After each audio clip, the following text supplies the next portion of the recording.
Wow. He's a maniac. Oh, no. Thank you.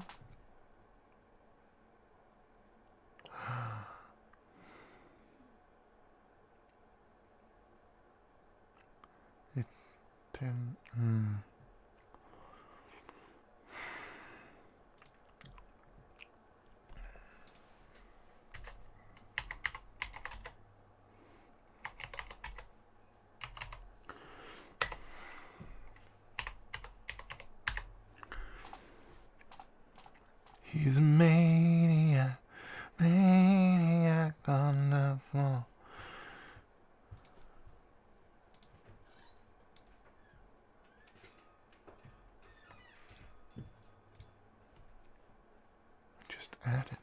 I just added it. Come on.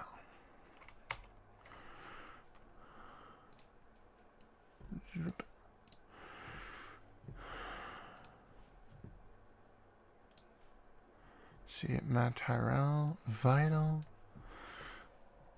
Oh, yes, and I can.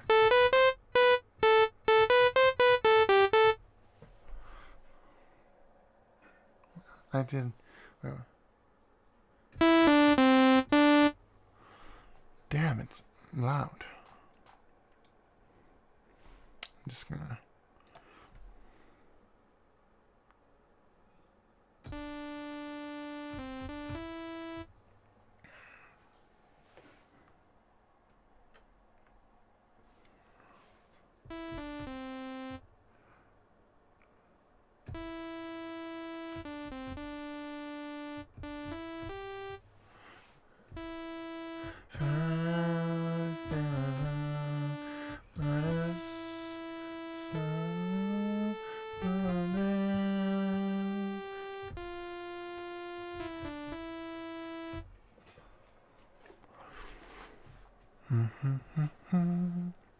Okay, so first, let's take a look at some of the presets that you get. So let's take up the website, was the Vital. I think I have it here somewhere. Vital, right. Vital audio here, and then get Vital. So with the free, you get 75 presets, you get 25 wavetables and Vital itself. With the plus version, you get 250 presets, 70 wavetables. With the pro version, 400 plus presets, 150 wavetables, unlimited text to wavetable, exclusive Discord perk, and prioritized support. Subscriber only. So with the $5 a month, you get $5 a month credit in store. There is no store yet, so that doesn't exist yet. Then you have subscriber only packs. I'm assuming presets and wavetables. Unlimited text to wavetable, exclusive Discord perk, prioritized support, first access to new features, first access to new plugins. So these are the different versions of Vital that exist right now. Now, if you just want to try it out, I think the basic version will work. We'll see, because I'm going to try the basic version. I think the difference between the basic versions and the plus version is that you pay to get some wavetables, and some presets, essentially. So it's a $25 preset pack with some included wavetables. It does not contain any sort of like extra features. Now, the Pro version, which is the most, I think, many people would say the most sought after version, because you have this function, unlimited text wavetable. Now, a question that I asked myself when I first saw this is, how long will it take for them to crack it so that you get unlimited for free by actually illegally downloading it? And because I don't know if it has any sort of system other than, oh, you have to log in to use it. But that could be maybe avoided and just be like, no, I don't have to log in anymore. And you get unlimited text to wavetable. Now, I think this function requires that you are connected to the internet. I'm not entirely sure how it works, but it does sound cool from the demos that I've heard of the text to wavetable. Now, since this says unlimited, we are going to be limited, and we're going to test that limitation. So I'm assuming we can get access to it, but it's like, oh, you can do one oscillator at a time. And I'm like, okay, but only do 2 words or something. I'm like, okay. And you can only, because since you're logged in, it's going to actually see how many instances of this synth you have. So maybe you're limited to then 1 synth using that wavetable oscillator. So I'm gonna the free, no matter what, no matter who you are, no matter how bad you are at sound design, no matter how many sample packs you've purchased to make hip hop beats, the free one is free. Download it, learn synthesis. But let's get into it. So when you get started up, let's add it again. It loads in fast on my computer, which doesn't say much. So we have a couple windows here. We have 2 filters. We have 3 oscillators, and then we have a SMP, which I don't really know what it is yet. We have some modulation sources, envelopes, LFOs, 2 randoms. You got a note velocity lift, octave note, random stereo, slide, and pressure. So you can use all of these. So it can be used with aftertouch, and MPE support does apparently exist, because slide and pressure are that. Pressure can also be aftertouch. You press down on the key. It can be automated with that. My master keyboard does not send that information to my computer for some reason. Very good. So I tend to not use it. You have some glide, always glide, octave scale, legato. You have the slope of the glide. So I'm guessing you can change how, normal it is. Double click to make things normal. You can change how much it's going to glide. And then, yeah. So as we can see here, we have 1 oscillator, which is already mapped to envelope 1. So if I do this,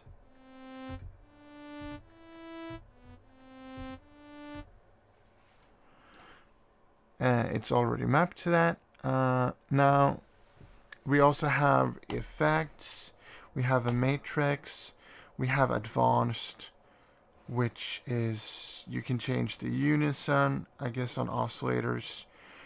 You can change note priority, voice override, tuning default, oversampling. You can select tune, transpose, display semitones, frequency units. You can change, well, that's about it.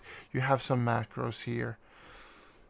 So you can route multiple sources to that, and then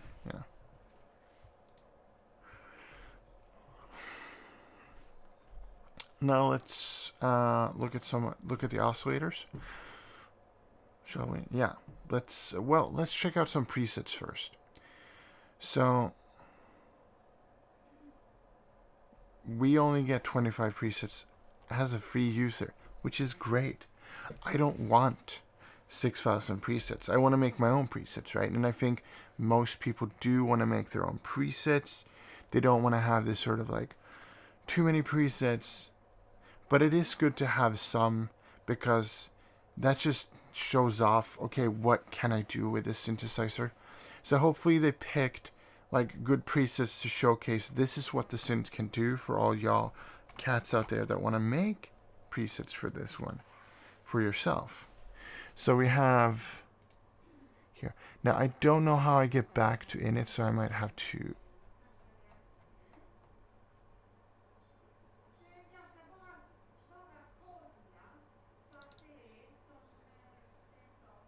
Right, and there we press X to get out of presets. So we have, oh, SMP is a noise generator. So let's. So this is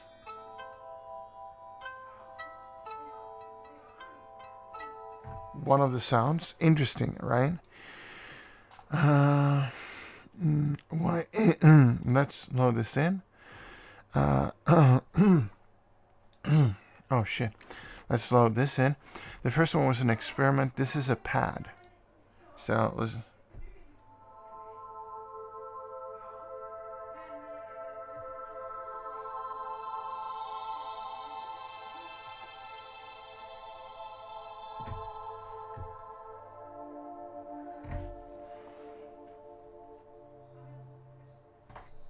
Okay, so it's a pretty decent pad. As you can see here, it has the 2 filters activated. So I'm assuming you could route things to things. It has a bunch of variation. You can then do that. You can detune here. Envelope time, you can change there. Now, it essentially is, you know, an init, which is called init, but it's a sawtooth. You have a crappy toilet wavetable. You can go like this and then just see them as 3D because there are wavetables. Oh, what is SP? Right. So pretty decent.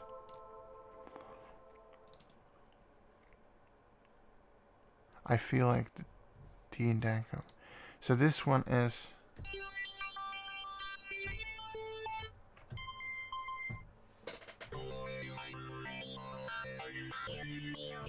So this is an example of the text to wavetable. We got one example, so that means that we can still use it. It means that it does exist for us and it's not a closed off future, which is always nice to see. Here we have in the mix with analog pad. Now the question is, will we see Mr. I'm just going to scroll down to see if we will. We will not be seeing Venus Fury as patches in this version of it, because I know he got an early access one, so I thought he would have made patches. Here we have in the mix. It's an analog wavetable, okay? Doesn't really exist, but let's listen to it.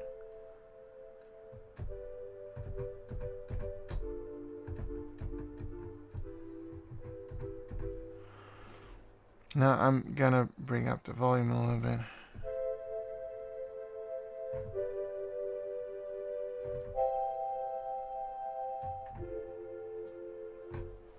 You know, it sounds like a pad, right? IU was an experiment. The one here we have a bass by Afro. I'm gonna bring. Ooh, is this a bass? No, okay.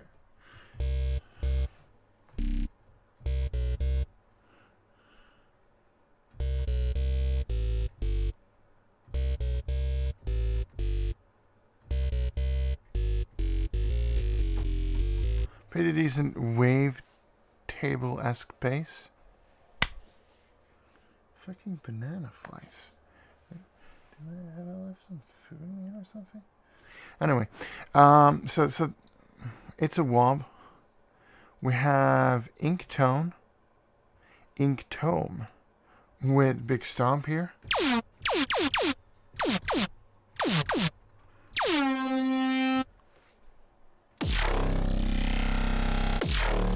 So this one wants to be. He wants.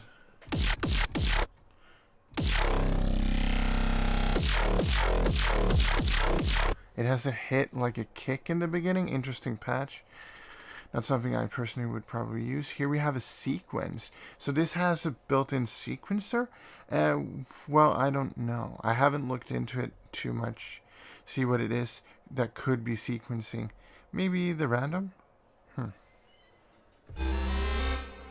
So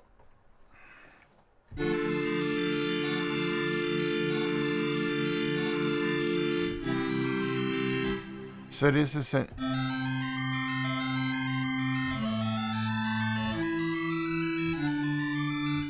yeah, it might be does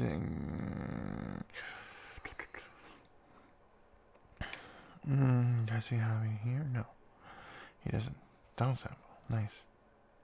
So here you have like a standard matrix, like the one in Serum, and yeah, cool. It was Creamic by Databruff, and then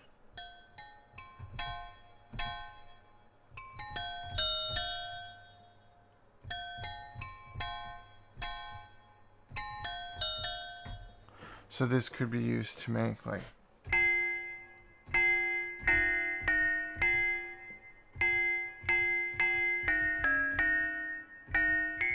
this probably works great for hip-hop, but of course, if you're a hip-hop producer, this is not a sample. You have to actually find something to play it. And we're going to talk about today's sponsor, your brain. I'm sure a lot of you have seen the Unison MIDI chord pack.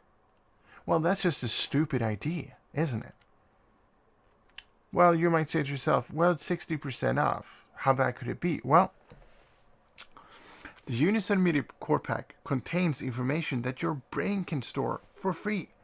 Learn music theory in about 15 minutes and understand the way of how music theory works, and then you can get stuff like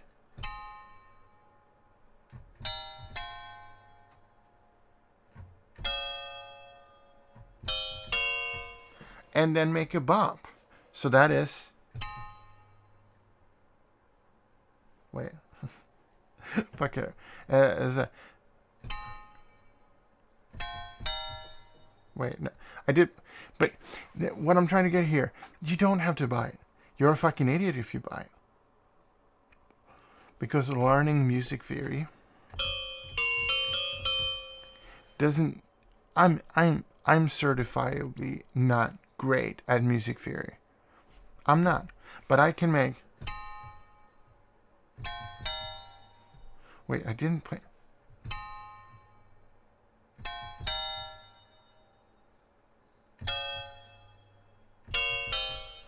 Did I play?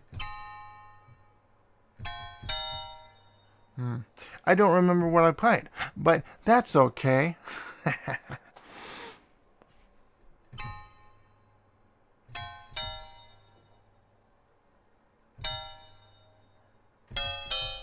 You know, you could, or you could go.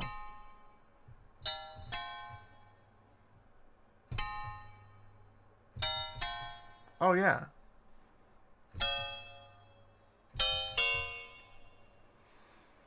Ba, ba, ba. But that's a 6. That's gonna be weird if I.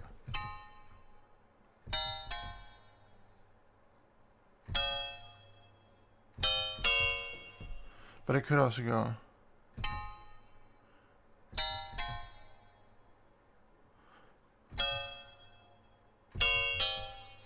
Right, so it's like, yeah, you have many options, but Creamic, yeah, sure. We have Mr. Bill, another YouTuber. I think that's a YouTuber. That's YouTuber Mr. Bill. I don't know about the other ones, but it might be. Let's go here.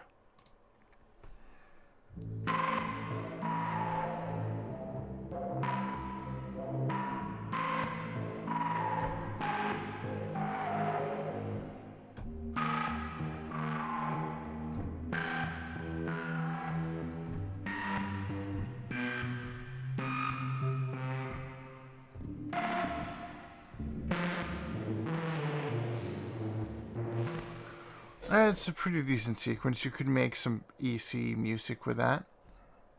We have an SFX, which is not too common to see as something that is included with the bass stuff. It seems like if they include it, it's like kind of a, I would say, don't.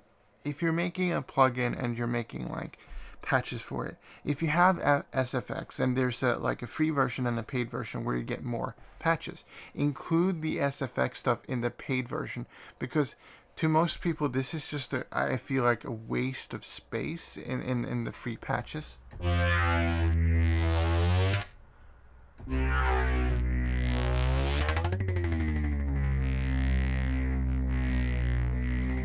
Of course, you could use this as, you know, but like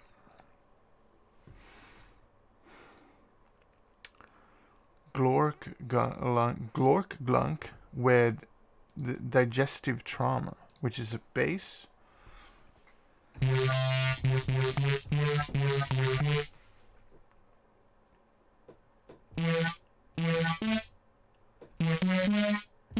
Wait.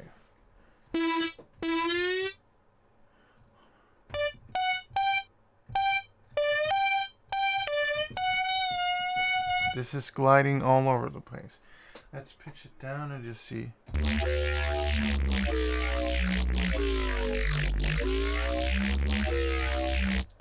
It's, you know, wavetable sounds, wacky stuff, you know, it's, well, I could actually just, yeah, but digital roller is a sequence.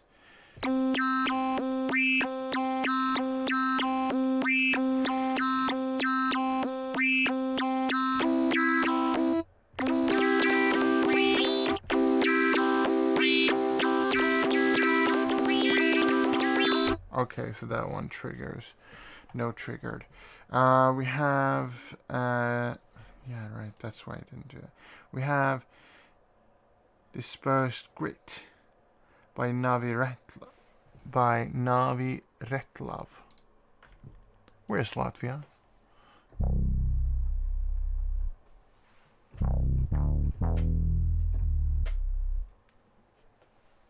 So this one we gotta bring down and test out for.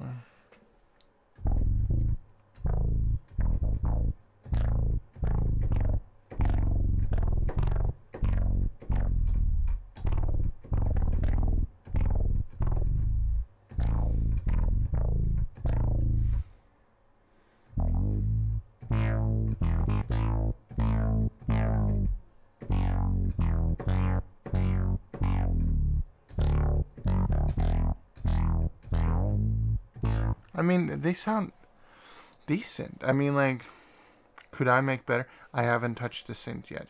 In that sense, I haven't made a patch, which we're gonna make once we've gotten through these patches. Now, the date function is peculiar in the sense that,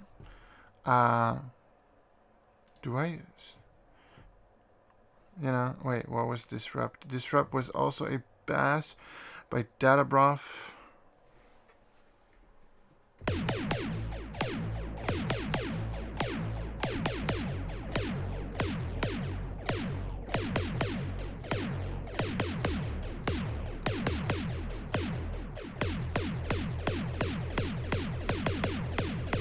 So, okay, this is the second patch we've heard where it's like they have a kick sound inbound before, you know, so it's kind of like it has a bass sound in the background, but it's mostly a kick. Distant Majestic lead. Let's check this out. So this is a lead.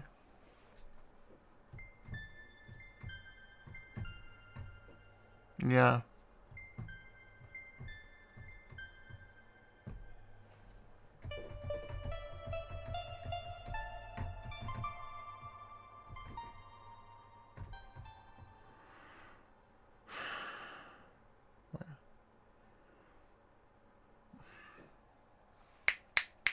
It's coming to me in my brain. Come on. Come on, brain. You can do it.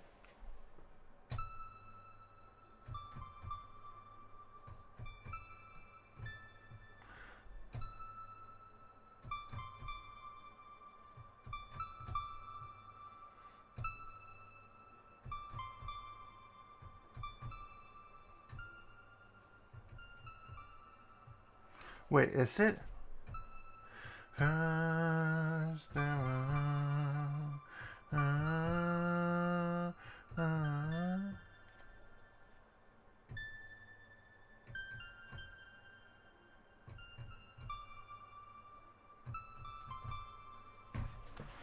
I mean, like, yeah, this is some decent shit. Then we have some DUI percussion. Interesting to see. Oh yeah. This could also, if you tune it correctly, because it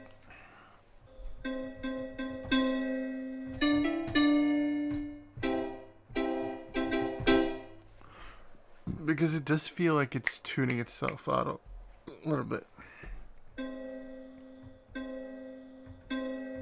Because there's a pitch envelope somewhere going somewhere, right? But I guess if we go higher up. Yeah, okay.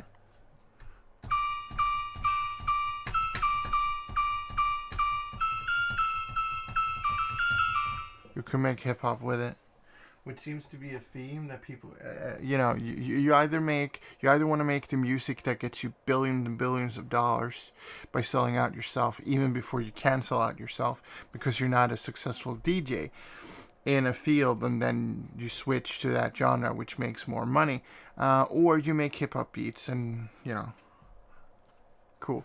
But maybe I could use this in like. Wait, I have to get up here again.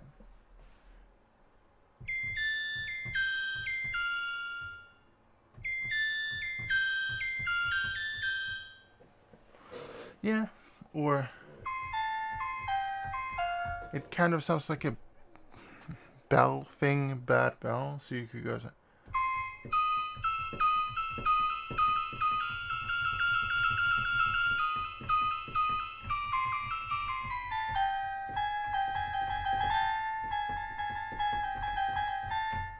Which, it's, yeah, I mean,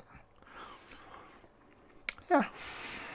We're gonna bring our keyboard down.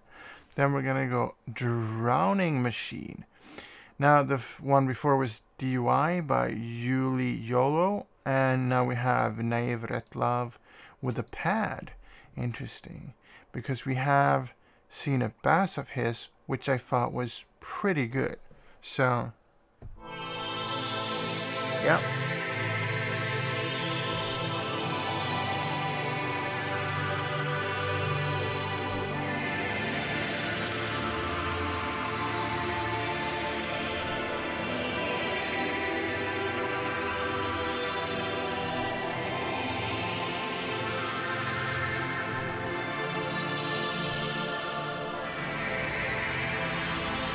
Yeah, this sounds massive and all cool shit. But, I don't know. E4 now. Okay, so this one is specifically E4.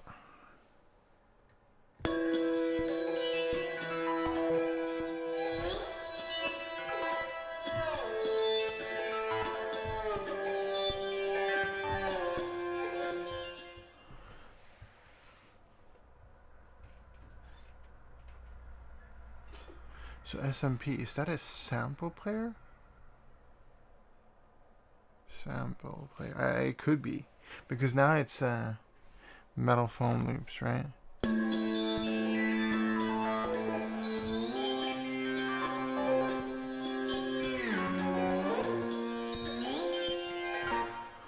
So it could be Easy Mallet by Yuli Yolo. Easy Mallet. Okay, let's check this out.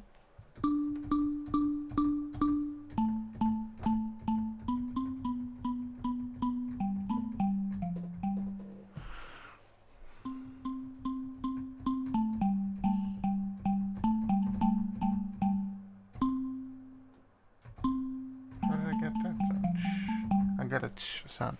But yeah, sounds like a mallet. Pretty good.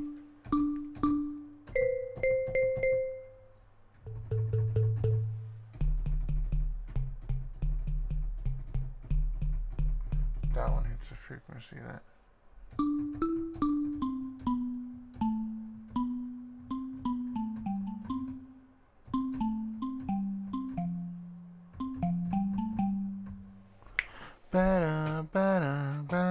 I still don't know what it is.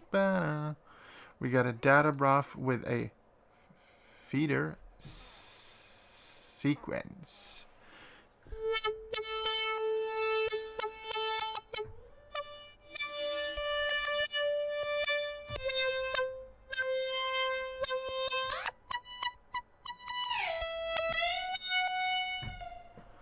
Yeah, I like it. It's interesting. It's cool. We got a pad Fleet by Data Broth again here. We got a Data Broth.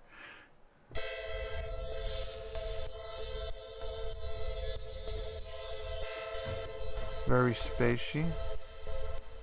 I stopped playing a while ago, so it has a really nice long float chorus by Mr. Bill here, everybody's favorite producer on YouTube.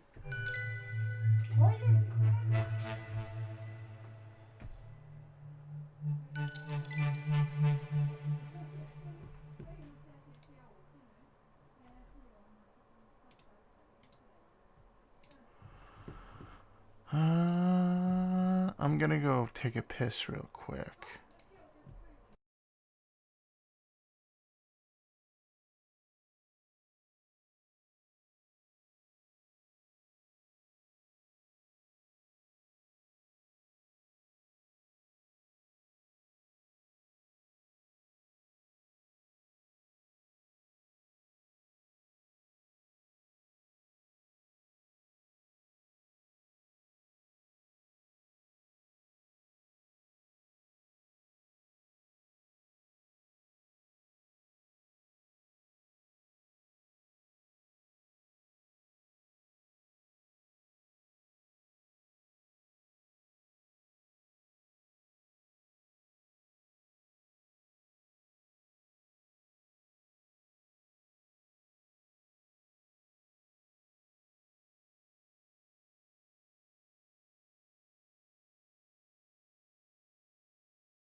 Okay, so float chords is a sequence.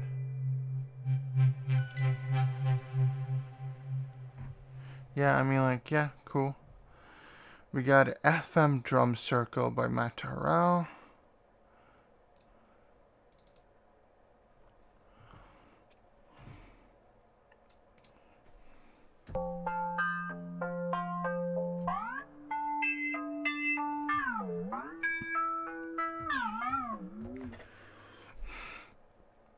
I don't. Oh, right. So you select there how many voices polyphony you want.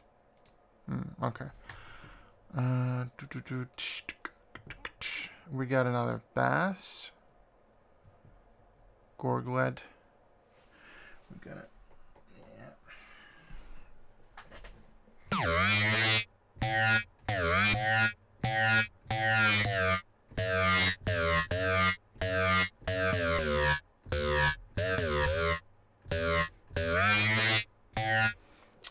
Pretty decent, you know. It's a wavetable bass. Doesn't have too much in the low end. I mean, you would have to go like, and then it sounds totally sci-fi, right? Growl bass sidechain. Always nice when they include the sidechain. Okay, so this one is not.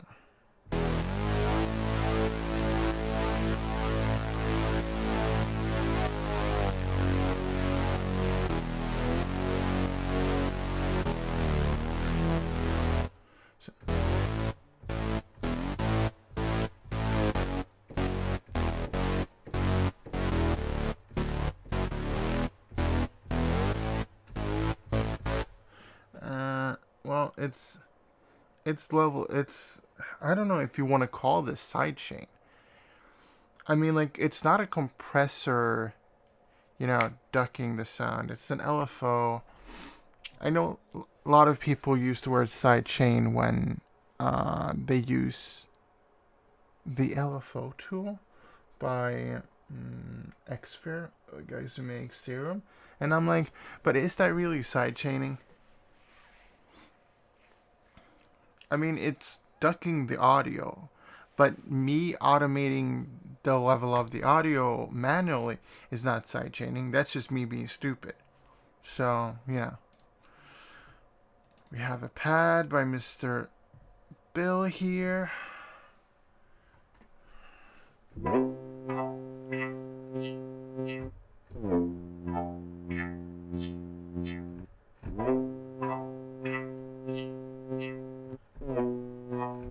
So that one could make some, you know, I don't know, pop or something. Could be like.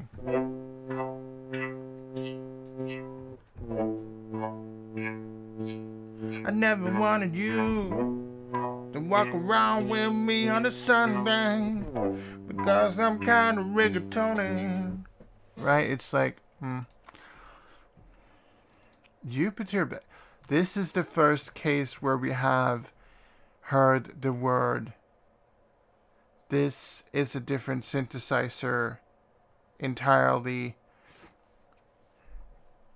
Because I don't think I've missed any names that are like, oh, but this is a synthesizer. Yeah, Drowning Machine, don't think so. But let's check out Jupiter Bass. So, let's just. Oh.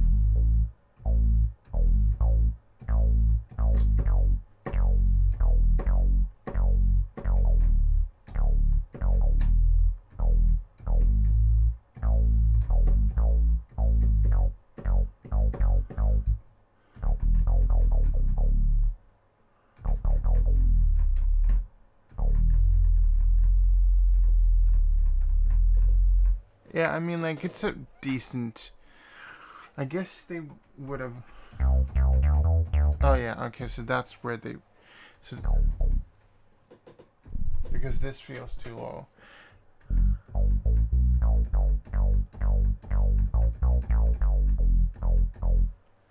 So it has different pitch values here. You have. We're gonna get into all this when I start making patches.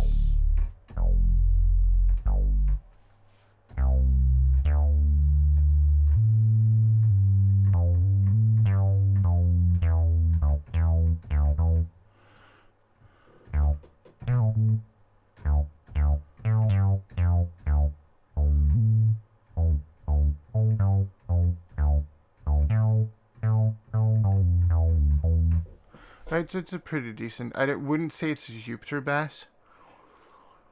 Let's go key station. Apparently, key station. mellow piano keys with some synthetic strings, pressed strings.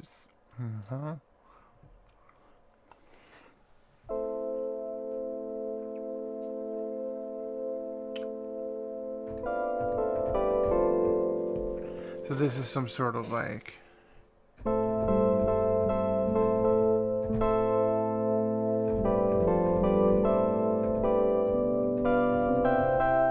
don't use B, kids, if you're in the C or A minor scale. Now, it's a decent key sound. I mean, like, it's nice to have sort of this. Now, I don't go for like working from a preset to make it.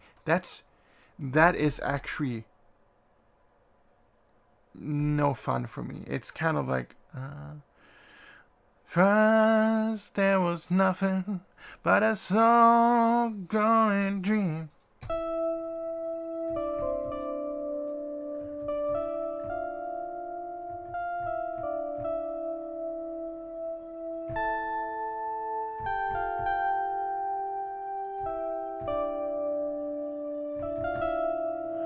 I mean, it's somewhere in there, so we have figured out it is in the C or A minor scale.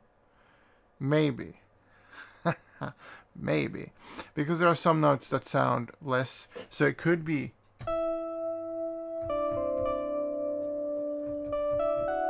Nope. So it's.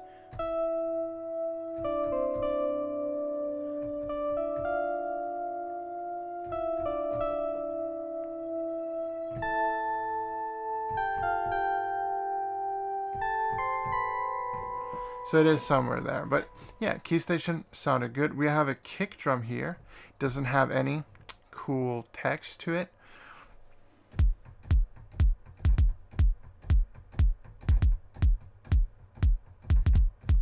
So has he... oh, he has. So it's just a fixed pitch.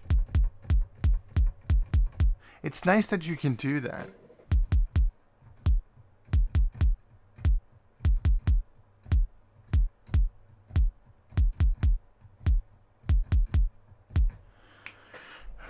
But what is not nice is I can't pitch it around. Because it's nice to be able to, maybe you could have had a macro that says like, if this is fully, it stays to one pitch. If it's down, it switches around the pitch. So I could get the same tonality, but maybe, you know, one. So instead of C as a D, right? But we're going to get into that and how you can make kicks in this, I guess, at some point in my life. Right? Making kicks and synthesizers isn't that hard. But it isn't also something that, you know, you spend immense... You have so many fucking old drum machines that you could, you know, in your studio that you could just pick any one of those, right? Oh, you don't? So this is a Lorne style lead pad by Mr. Bill. This is very confusing. I tend to not mention pad in the name unless if I mention lead, I put it as a lead, right? In style, I would say function as a pad. Style pad, yeah. But we're gonna check it out. So this says it's a pad, but it's a...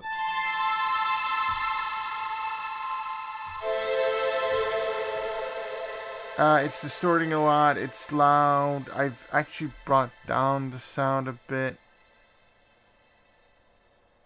Brought it up again, but... So this synthesizer can be loud. Good to know. Well, I already knew. Here we have a new dude. It's Osali. Olaxi. I don't know. Fuck. It's memory leak. It's a sequence.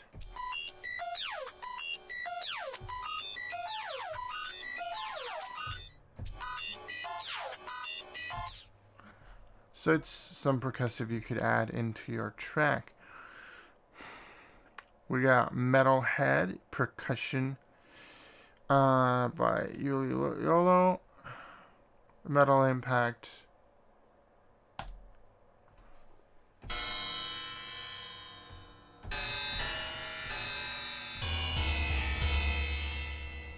It's a Metal Impact. I mean, like, we're not almost at the bottom. I don't know, because they don't number them.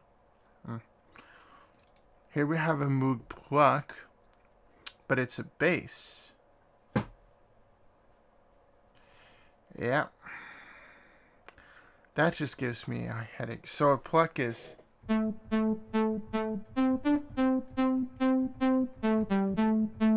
So this is the second mention of a synthesizer company or synthesizer. Some people say Moog is a synthesizer company, and when they refer to Moog, they mean the Moog Mini. The Mini Moog.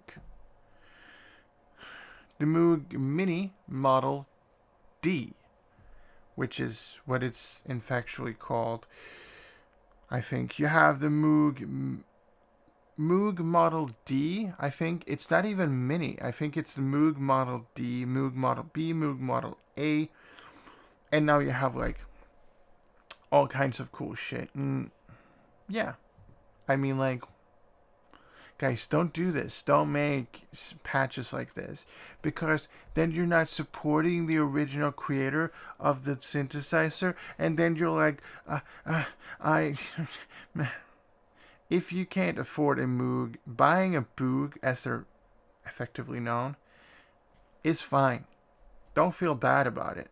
Nobody has that money. And if you feel like, well, the upgrade to a real Moog would be nice, well, sure, if you want a different sounding synthesizer, because not all Moogs are created equal.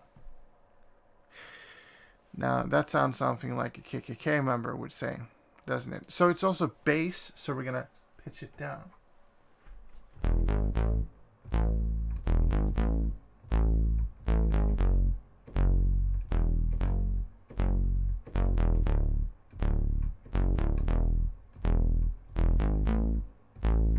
Now, so far, I do feel like this synthesizer sounds very good. Very good. I mean...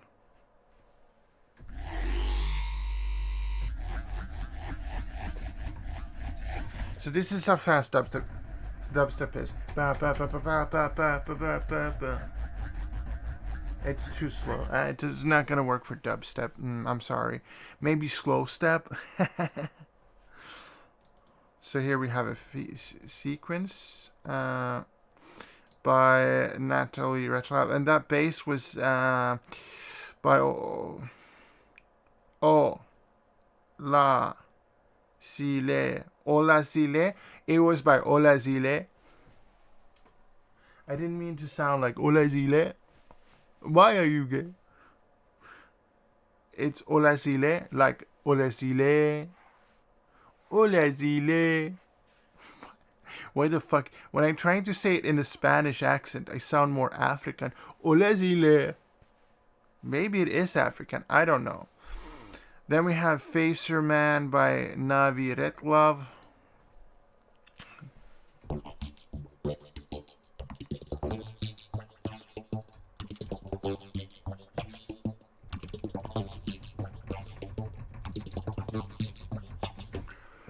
It's a thing, you know. It's like sequences in synthesizers. I've always been like, that seems like something. I have a built-in control sequencer for the DeepMind 12. It's built in, right? I mean, like, do I use that one? Not really.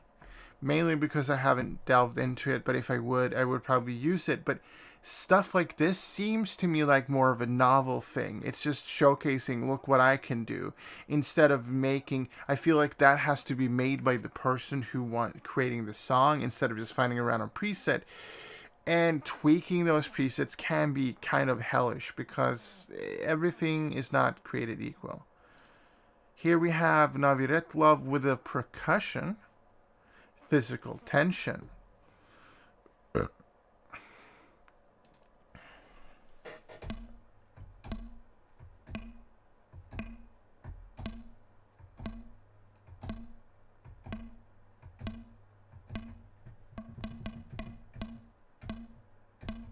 Oh, this one is also the same pitch.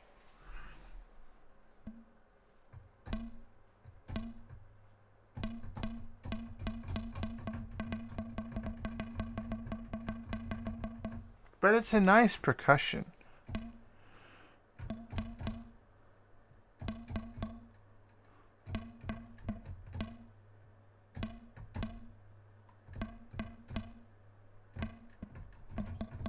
But it is as a percussion, right? Piano from the yard sale, ink tome, right? See here.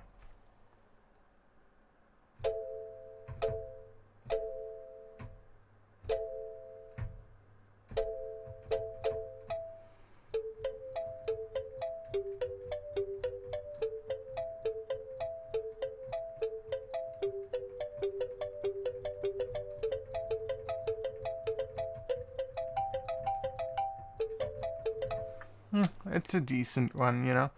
The sounds are... Oh, we're coming to our last thingamajig. This is Plucked String by Matt Tyrell.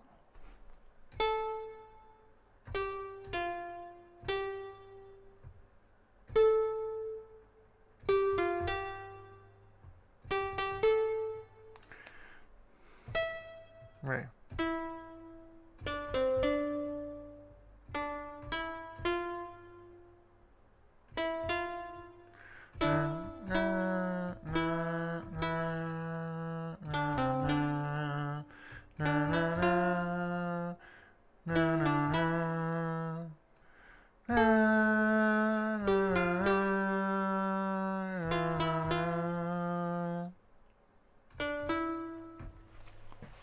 I mean,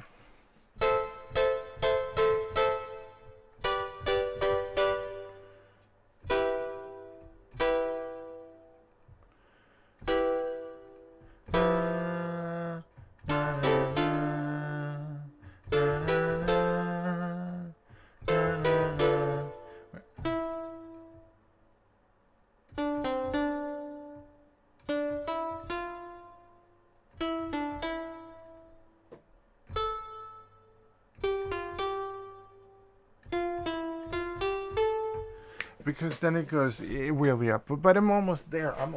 I've almost just started playing that song. Whoa. But Plucked String's nice. He uses the SMP, which I guess is some sample player thingamajig. We got by Afro here, we got a random amp growl, which is a bass. What a feeling.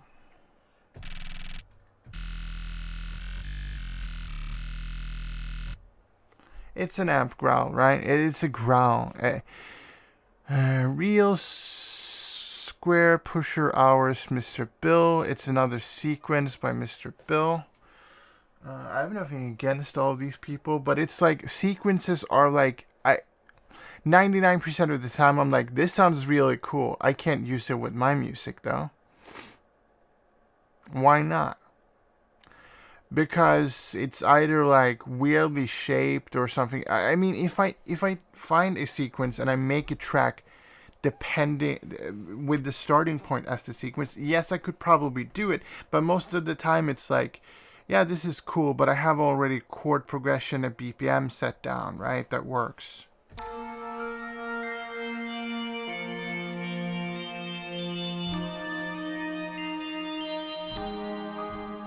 So I mean, like, most of the time, we have another sequence, Remedal Shikari by Mr. Bill here, another sequence.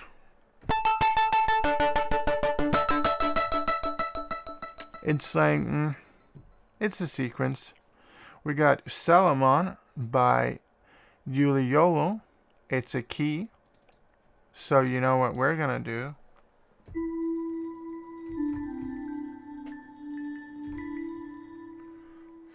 It's not that type. Okay. Yeah, okay, that worked better for that. So it, and then we have Satellites by Ozalade. By Ola Sile. Ola Sile. Ola Sile. Why do Ola Sile? Hola. Hola. Mi amor. Mi amo hola sile. Damn it, I can't. Okay, so I guess it's not English, so I can't properly say it. But hey, Waves plugins have. Don't forget that it's only on Black Friday you get deals on Waves plugins this good. Because next week they're not going to be like, oh, did you miss Black Friday? Here's our super secret sale. Get 8 plugins for $9.99 and get 60 plugins for free. Waves plugins. We make so many plugins and we made them for so long that we can have a sale every other week, but it's not really a sale. Because, we just give you the prices that the plugins should be priced at and not where they're at right now. Because it's insane that some Waves plugins are like $100 for one plugin. And I'm like, but that plugin isn't even worth if I can get it for $20. Because it doesn't sound that great. Now, I have tested a couple ones that I think sound awesome and they sound really amazing, but I've never been like, yeah, I'm gonna buy this because I realized, well, I don't have them anymore for testing out and I don't really miss them. When I had them, I used them because I felt like I had to use them, right?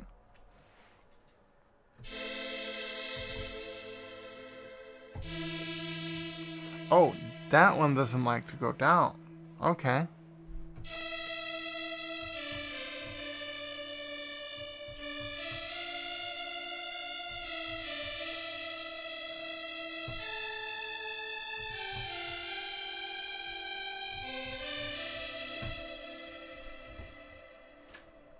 So that one they like to go down to. We have a template. Shepherd Stone template? What is Shepherd Stone? Starting place for Shepherd Stone presets. What? Okay.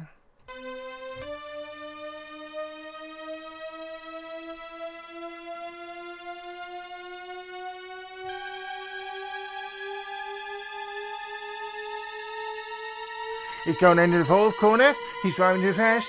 And there's a crash. So, wait, you're speeding up too fast. You're going too fast. You're going too fast. No, slow down. I know what I'm doing. I'm driving. Come on, They're catching up. We've got to go faster. I'm trying. No, there's more. So I don't know what a shepherd tone is, but yeah. Phonon. This guy. Simple weedum. Simple weedum. Simple weum. Okay.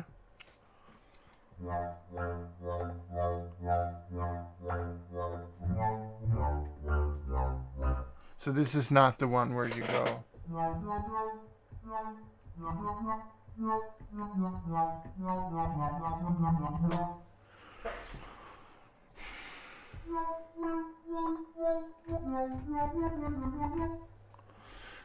Simple Wheel. A Bass by Naviretlov. Wait, that wasn't... I couldn't get that. So he has a function where I can... Okay.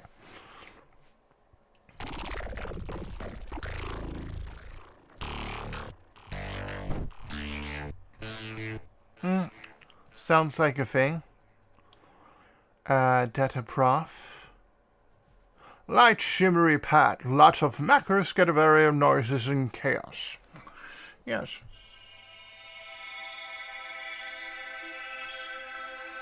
Digga-digga-da. Digga-digga-da. Digga-digga-da. Digga-digga-digga-digga-digga-digga-digga. Wait, what? Why did it not... when did it not... So if you're on Twitch, apparently it scuffed up and was like, nah, baby, I'm gonna go off. I hate it when it does that, but yeah. I guess you've missed... I don't know. How long? But you missed a one. So, I mean, I've gone through most of the patches, just, it's... I hate fucking OBS and Streamlab OBS because both of them are shit. But it's the best option we got, right? I mean, one of the things would be like when you're clicking end stream. Are you sure you want to end the stream? Maybe that is actually an option.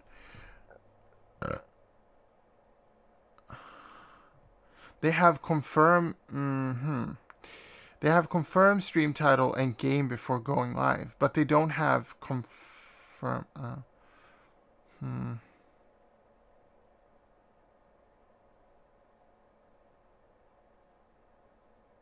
Oh, they do have that. Fuck. If I end. Oh yeah, they do have that. Now I can't randomly click it. So that's good.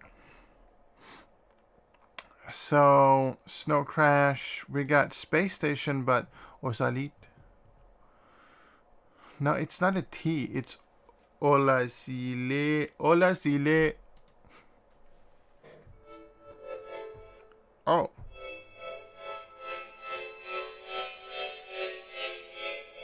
Yeah, okay. I mean, like, this is a problem I run into when I try to just sit down to make a bunch of synth patches in a day or something like that. Like, when you're making patches that doesn't really have a purpose, sometimes you get patches like this, which I think are fine, but it's like,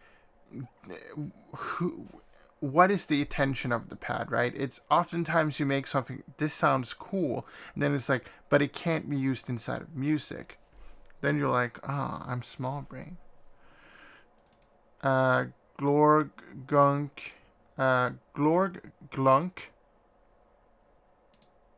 has made this experiment.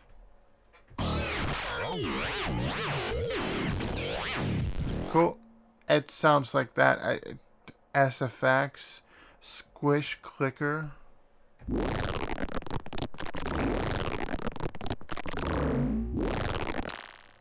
It's SFX by Glork Glunk. Staggered Faces by Matt Tyrell, of course, the creator.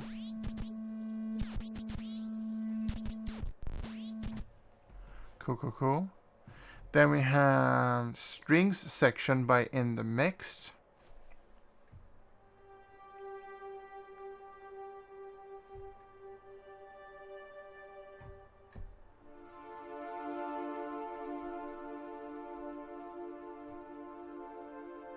A pretty good string sections, but it hits a little bit too slow. But it's, you know, Mr. Bill, super nice pluck as a pad, okay?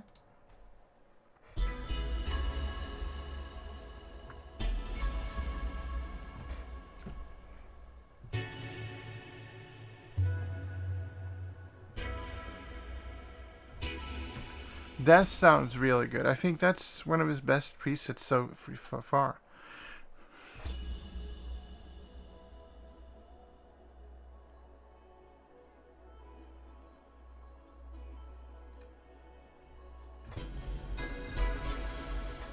So this is a sample player, okay. Super Pluck by Navi Retlov. Navi Retlov. I mean, I can't own.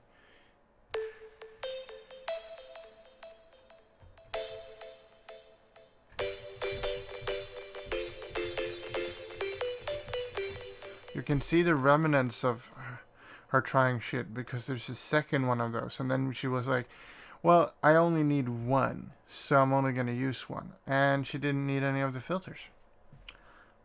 She has some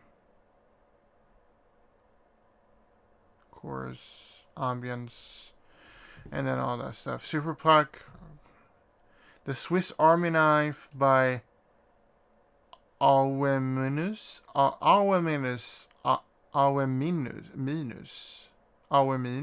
I mean, that's how I would say Alweminus, right? So let's check the Swiss Army Knife out.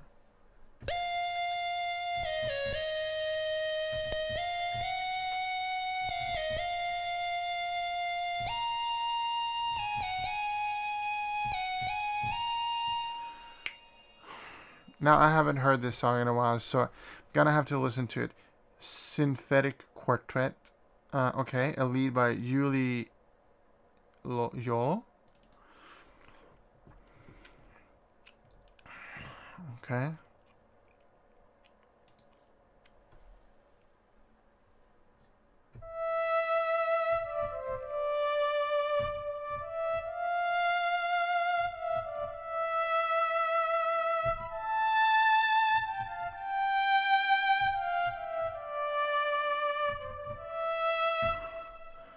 So that's essentially it.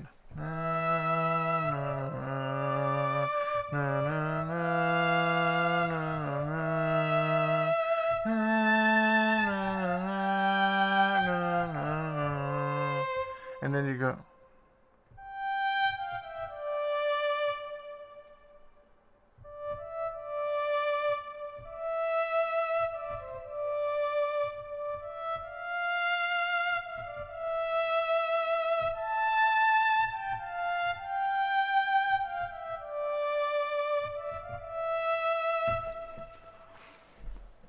So now I know how to play that.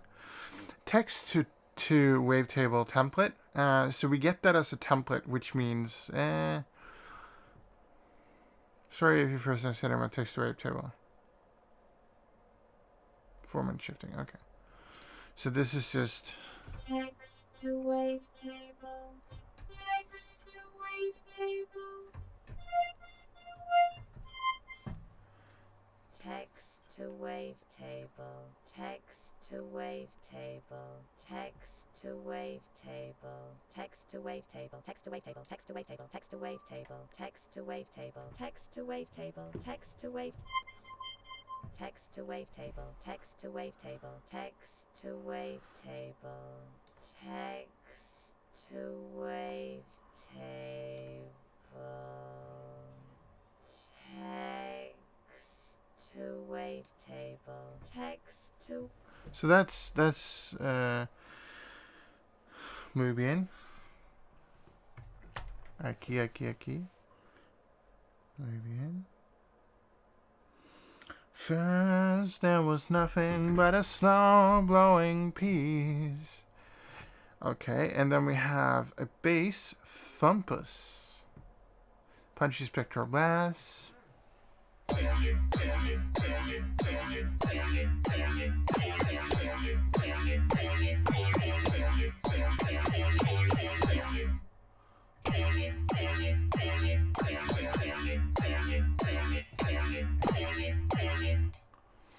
Oh, at the end there, yeah, weird stuff by the template was scored by Matt Charell. This bass thumpus was by Glork Glunk. Then we have funk.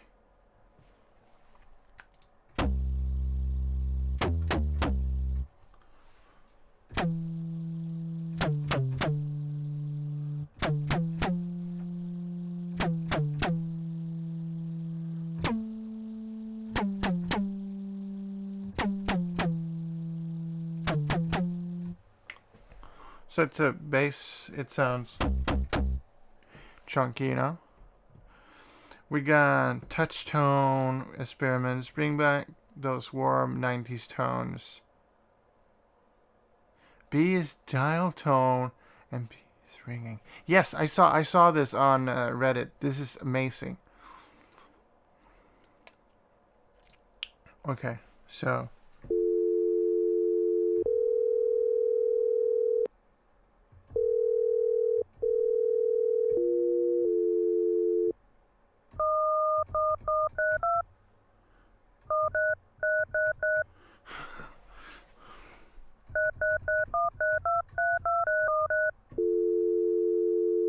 wait.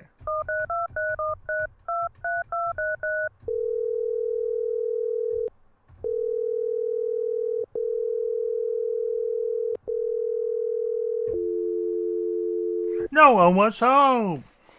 Let me call the number for the plumber.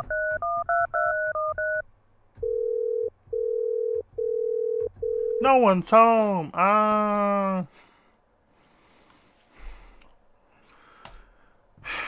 We are at the last by Voltra. It's a base. So we can see that there are some that are more prominently featured in this free pack than others. But this base...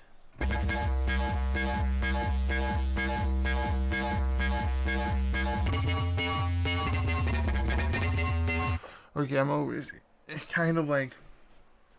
If you're making a base and you're...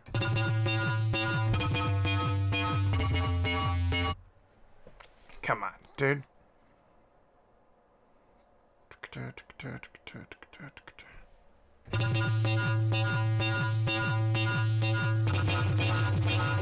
Oh, that wasn't monophonic by any means. So we checked through all the presets.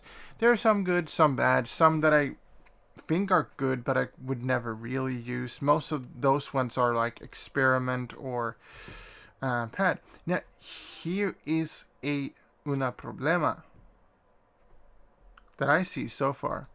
We select template, right? There are 2 templates. Is there any initialized stuff? No, there isn't.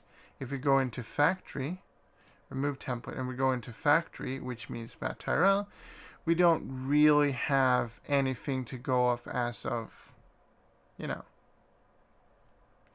So, how do I go back to all? Damn it, did I scuff myself? I did. Ah, damn it.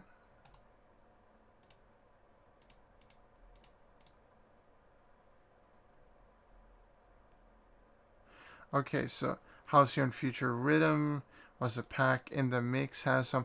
But a problem is now, how would we go to initializing the patch? Okay, so that's how you save it. And there's how you do it. And thank you. You're not showing my actual email, even though I showed it a couple of times. You can probably find it on my SoundBetter. Check out my SoundBetter, mixing, mastering engineer, and sound designer. So we're going to initialize preset. Now, does this initialize preset? External preset, import back, export. Well, we don't know. Now, I'm going to leave you with some music while I go take a shit, because I have to take a shit real bad. It's like real bad. It's like one of those, you know, where it's bad. So in the middle of a track, I'm gonna be sitting here waiting for you to come back to me. I look out through the window. I see the people passing by. They seem happy. They seem glad.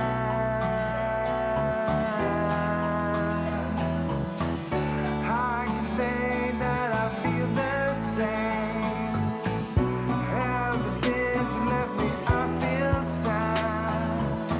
I just wanted us to stay together forever, forever, forever, forever.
your party, baby. Come on, I got a DUI, baby.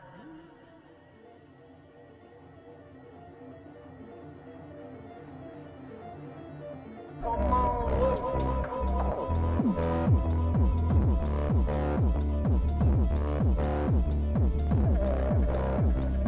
6 for a broke eyes.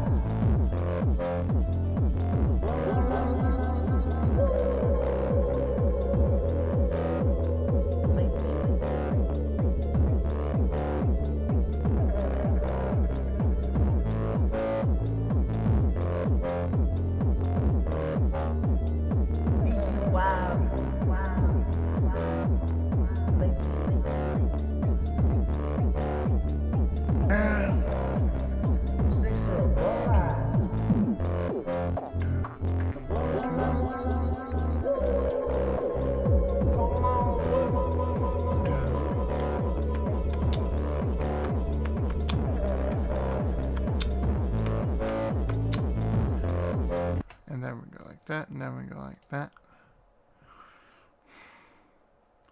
So now we're going to start making presets. So to initialize a preset, you click the 3 lines right next to the thing with the arrow, and you get initialize preset. Now you have an initialized preset, and the old preset is still there. Good. Now, with your initialized preset, you have options. You have 3 oscillators that you can activate. You have a sample player, which has a bunch of weird stuff, pink noise, white noise, all that cool stuff, where you can randomly, right? But we're not going to use that. Unclick those. Gonna keep it like that. So, as you see, you can add a folder and then add your own samples. Awesome, right? Awesome.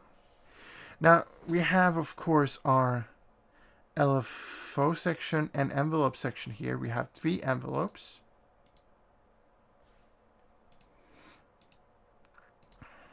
And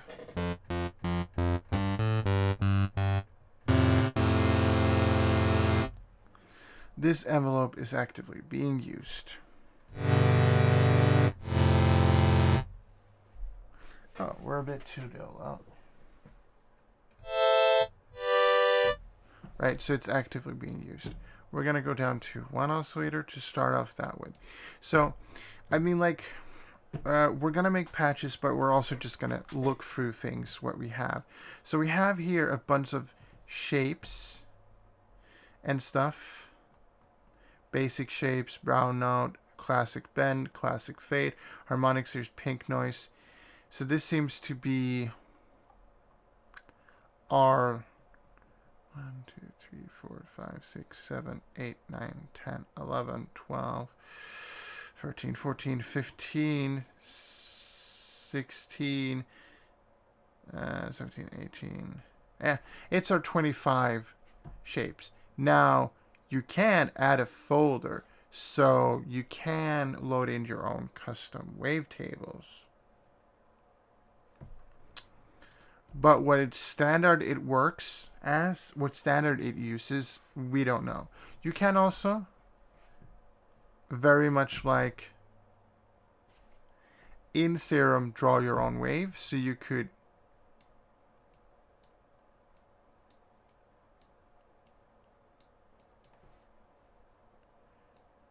harmonically do like that, and then go out, and then you have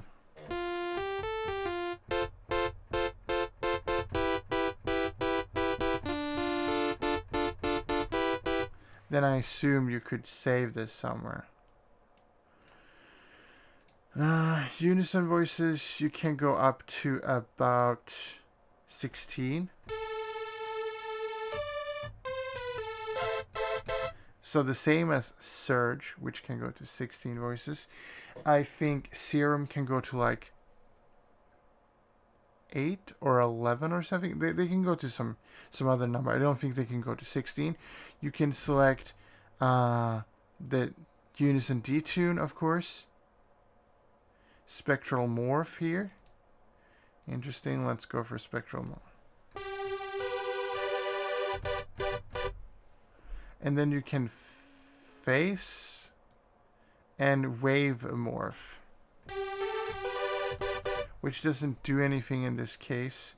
Oh, because I have to select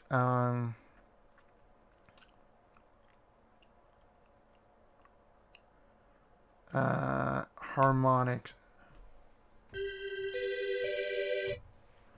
and then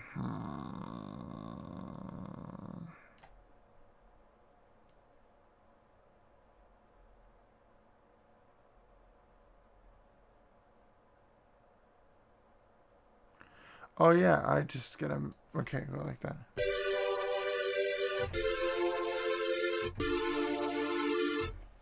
And then select a speed that is fast enough. Faster. So it can go up to 64.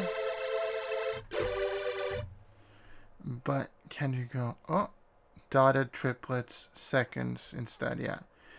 So you could bring this down. I saw you could bring it to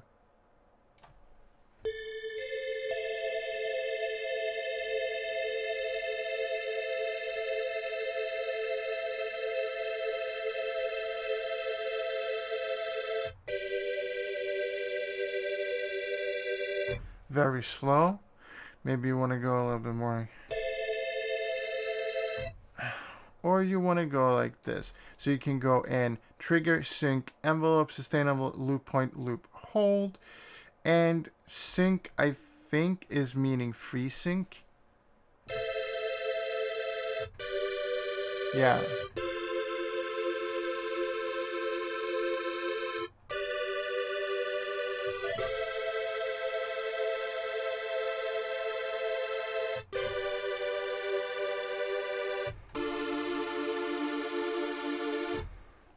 So it actually...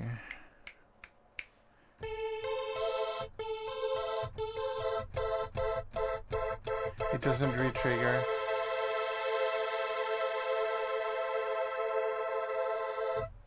Right, but we're gonna try 16.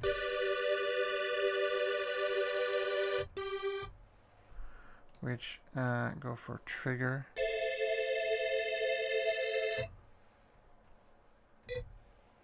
Trigger it like that, and then you go.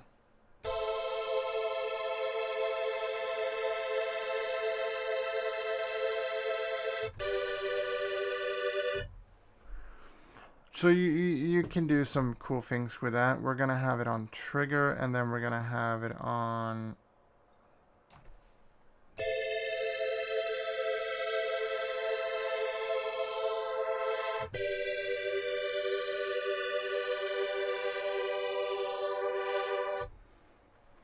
like that, and then we have this, which does formant, bend, quantize, squeeze, and pulse. So pulse with kind of looks like that's formant. You got sync.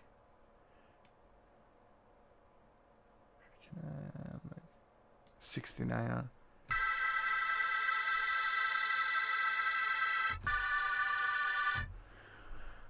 So you got that cool stuff. You can sync it over here instead and go like smaller waveforms. We have something known as quantize. Wow, quantize. Which steps?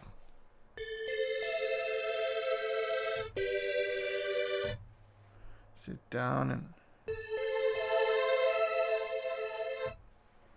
into more step. We got the bend, which really bends the waveform.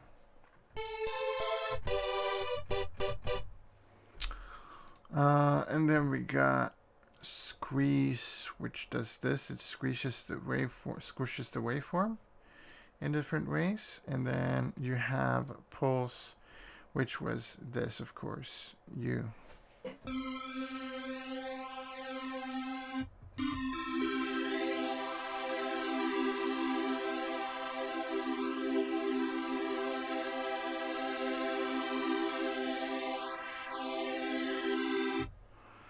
Which we can take LFO2 to trigger this, and then go like about there.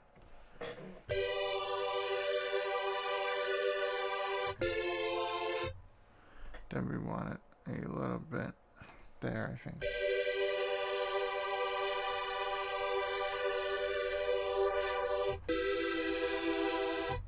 Then here we can change the waveform. I want the sin. No, I want.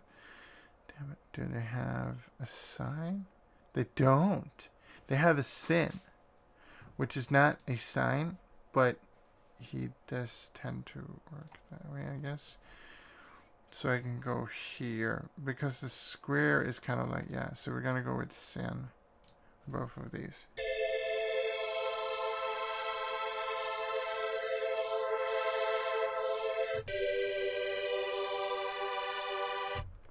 So now we've just used one oscillator, and all the functions here. You have effects here, which you can select filter 1 or filter 2 or effects. We're going to go for filter 1 on this guy. We're going to turn on filter 1 and check out filter 1. Then we're going to move on to oscillator 2, do some things there, and try to make a cool sound. Can I make it more than 8? I can. It can go up to 32 voices. So meaning that I do want the 16 voices. Because otherwise it might just crash. Right, so this is our filter. This is our cutoff. This is our resonance. And then this is where you select what type of filter you want, if it's a high pass or low pass, or a band pass. I want a low pass. I want an analog 12 dB or 24 dB. I want a 12 dB. You also have notch band, notch speedy red, and BNP, which is those types of filters. Then you have like dirty, you have ladder filters, you have digital, you have diode, low shelf, low cut, formant, you have COM filters, you have phaser. But I want an analog 12 dB filter where the cutoff is about. So he goes for semitones instead of.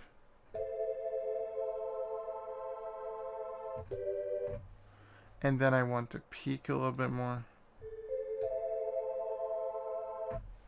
We can also drive it a bit. So.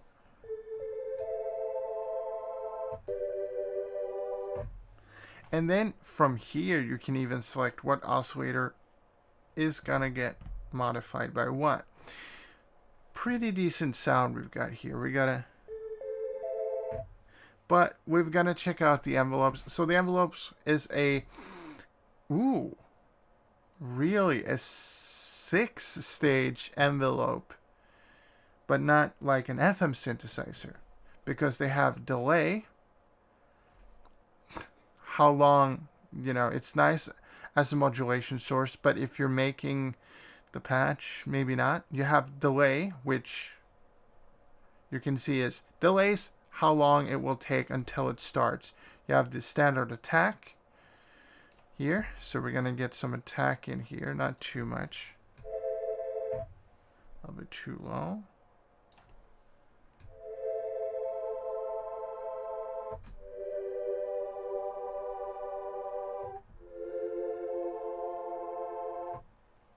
So, and then you have hold, which is how long it's going to hold until it starts decaying. So if you select down the sustain here, you see it holds at this amplitude essentially. So hold is another sustain essentially, kind of, not really. Then you have sustain and then you have release. So you get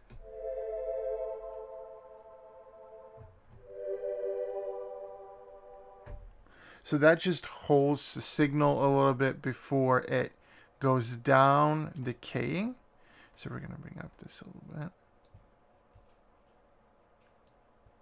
Bring that out a little.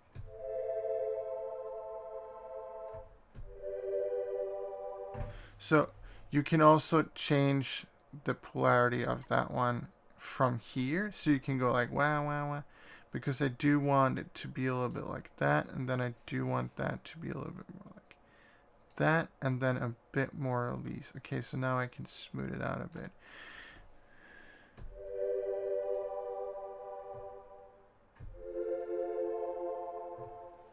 So then I could technically do a little bit like that. But then add more attack to it. And get...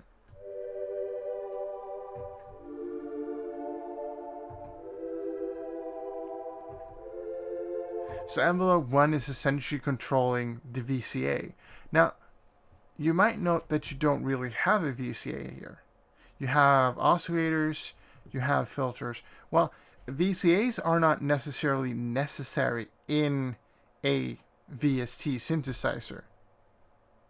Because it's like you have your output volume here.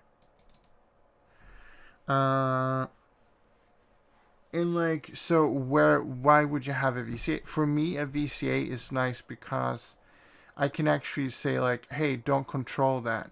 Now, I don't know if you can access it anywhere. So that, okay, so you can't. So you're stuck with, I think, that. Okay. I do think you are. Holy shit. Okay. So you're stuck with envelope 1 as far as I can see right now, as the sort of like controller of shit. Now, I do want to control the filter to open up a little bit. So we're going to create a attack point here. It's going to be like 300. We're going to decay it not so much. And then we're going to just sustain it, release it a bit. So we get that. We might do a little bit of a hold here. Nah, I think I'm good on the hold. And then we take this, we take that to that, and then you go like... Okay, so this one controls...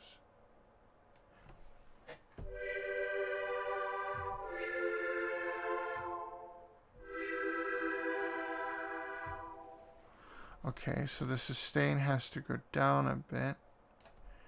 You have to kind of make this like perfect. Ram.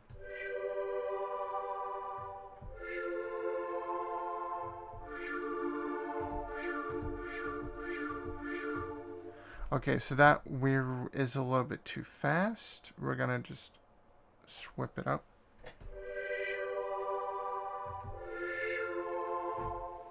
Fuck, it's still...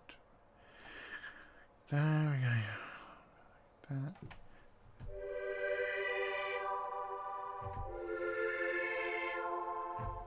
And then I guess we're gonna have to technically go like a longer decay. And then the sustain.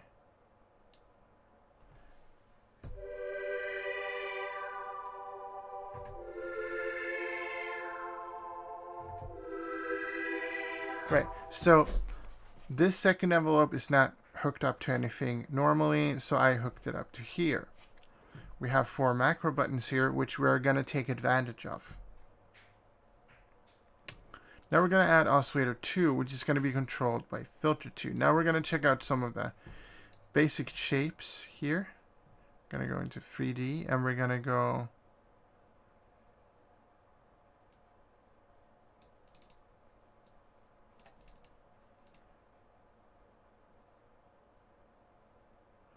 Huh. So how would I go? Ah.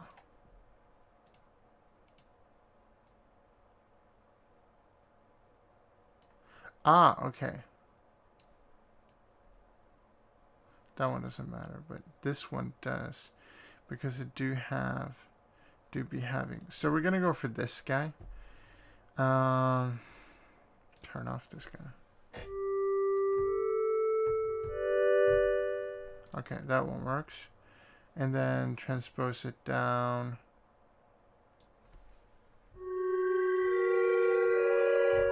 Now, is this fine tune?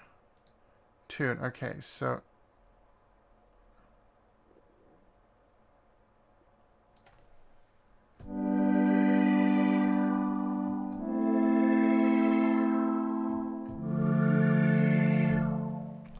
This is going into filter 2, which we're going to try as a dirty 12 dB filter. No, 24 dB. We're going to go with 24. Going to drive the shit out of that. Seems to not want to. Right, so the drive might. And then we're going to add in oscillator 2, just go basic shapes, and then take that.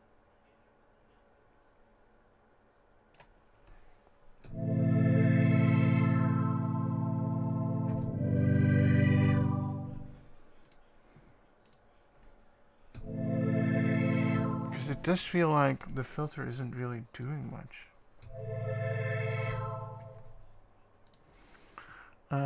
Let's go for a ladder 24. Feels like it's cutting weight. It's not leaving the right frequencies. Now we have a 12 dB filter.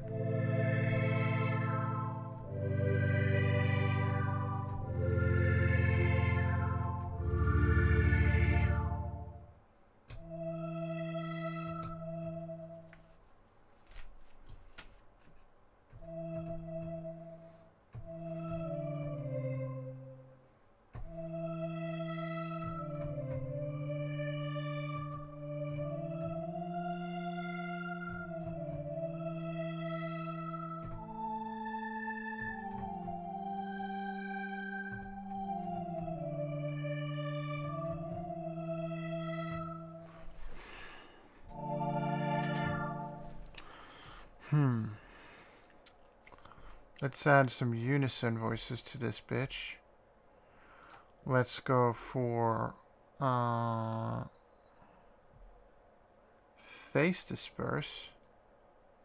I don't know, that doesn't seem to be doing anything.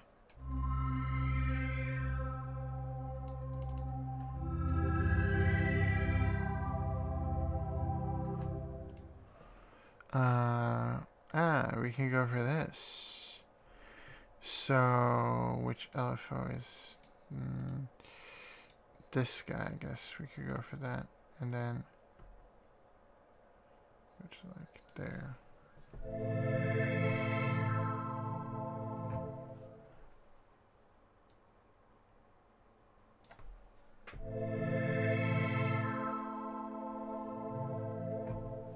Okay, that's a little bit too much, but maybe like.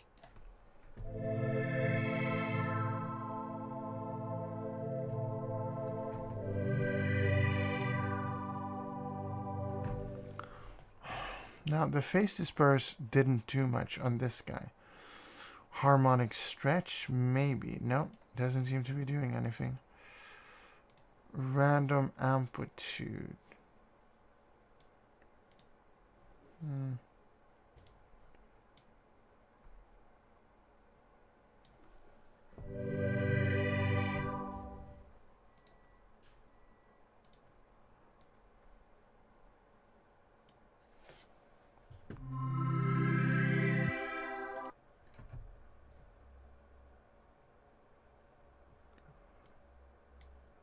Okay, we're gonna bring it up to like.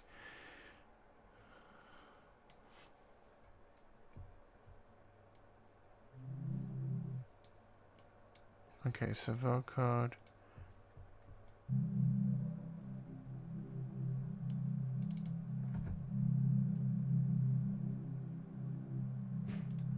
Okay, so we're gonna have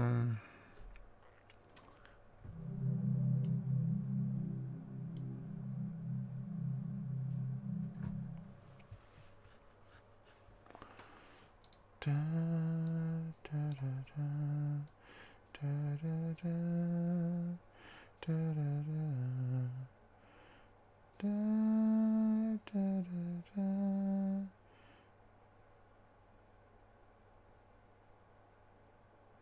Okay, till around there. Around there, and then it goes.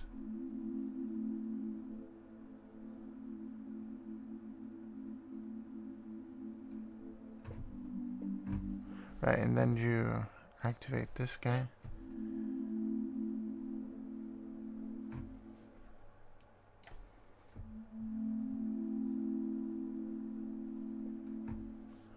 Which doesn't really have anything.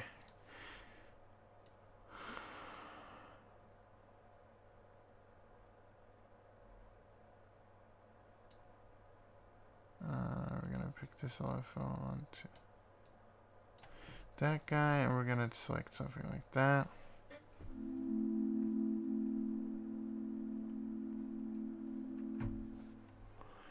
And then here we're gonna go like pulse. We're gonna pick LFO3, which we're gonna have at pulsating, yeah. It's gonna go like half.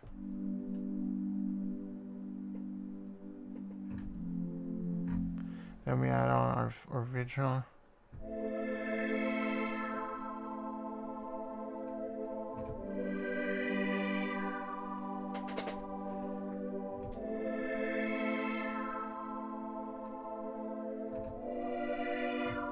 Then how do I do a macro? Ah, yes. And then we just macro it up.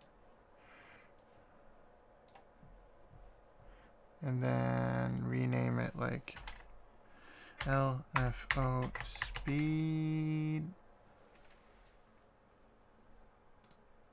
LFO speed, yeah. And then you can go like this. You can go.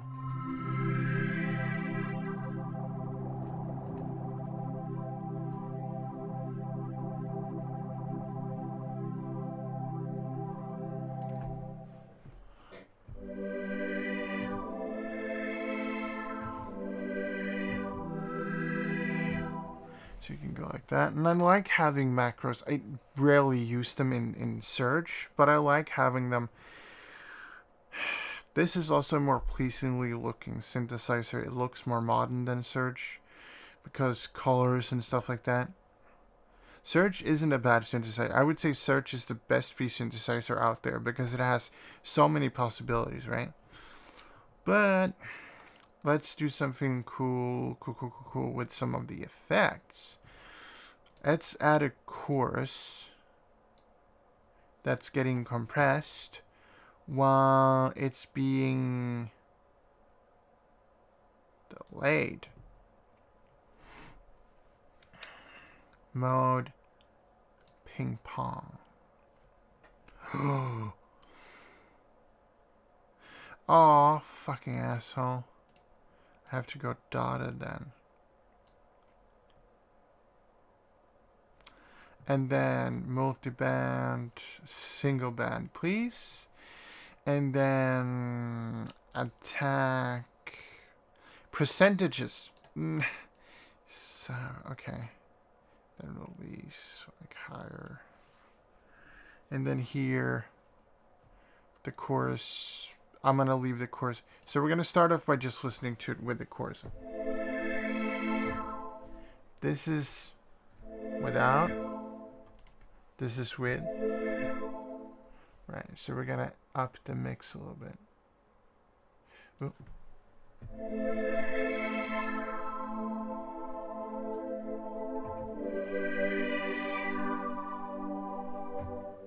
Yeah, nice. You don't have a voice count, which is kind of... I would want to see a voice count. It would be nice to have a voice count. Just so like... 1. You can see how many voices are activated. Because now I only see how many I've pressed down. Then we have this.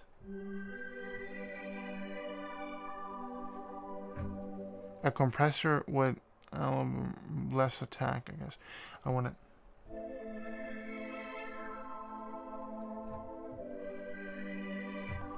And I want a parallel compression. So we're going to have a mix of without, with.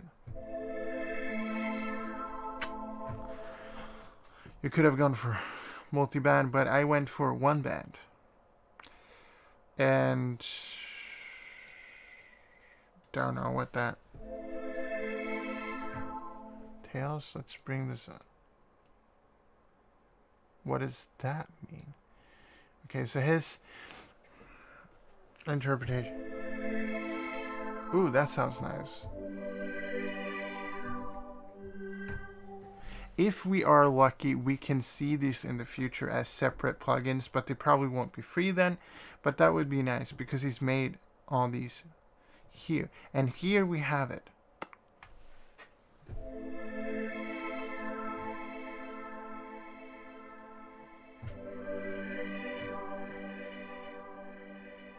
Do you know why I have dotted on one? So you get that staggered feel. Because if I had it as an tempo here, and I did, it will not feel as staggered. Now, they do go staggeredly.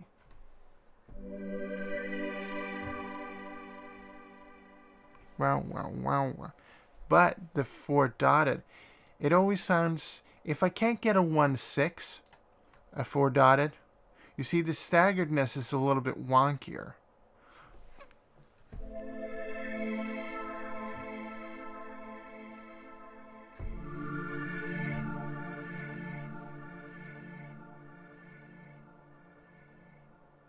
And you get kind of a tapey feel. It's not tape, but I want the feedback to be about 30%.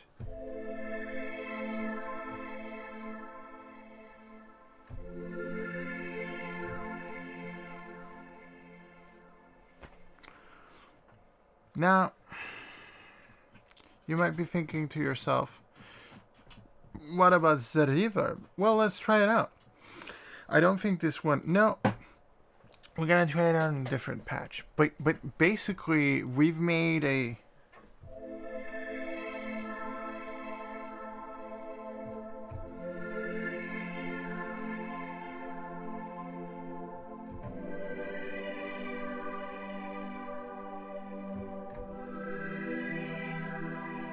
pad.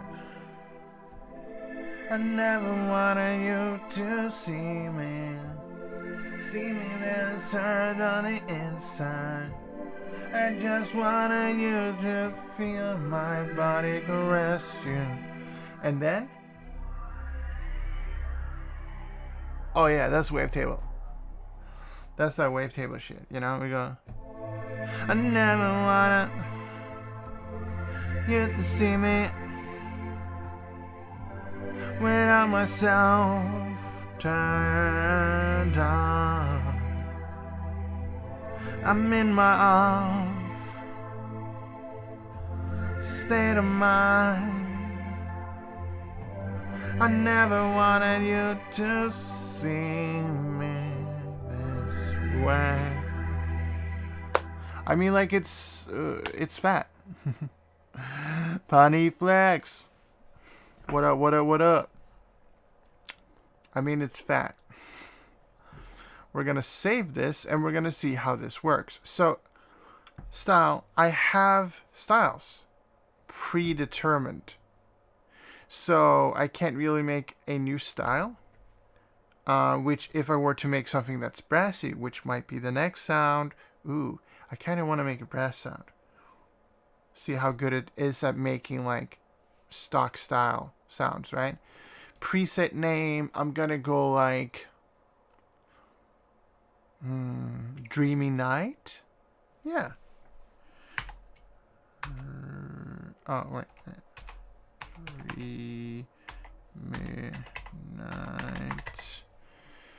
Dreamy Night. And the author is, of course, Johnny Bandit. And then the comments here. Am I gonna do my normal shit by just writing something random? Or it's like, if I click cancel, it doesn't, but it saves the author. Okay, that's cool. And then a pad. Okay, so I'm gonna name it Dreamy Night, but let's try it out with a higher.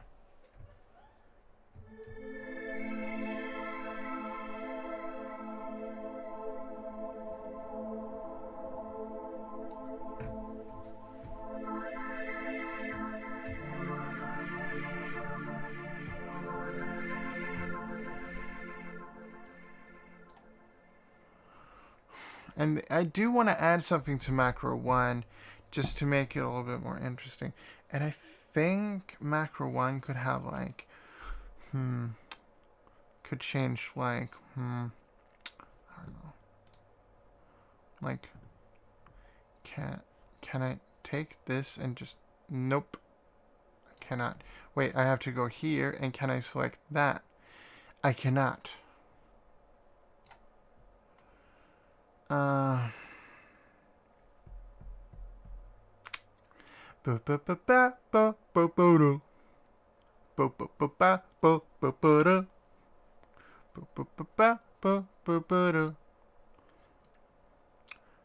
But could I get it step? Because here's the thing. If I select this and then I go like,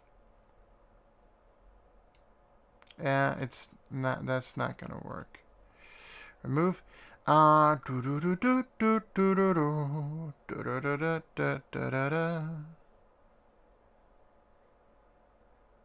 yeah. We could have a macro for the unison and then call it like detune, and then you go like more detune.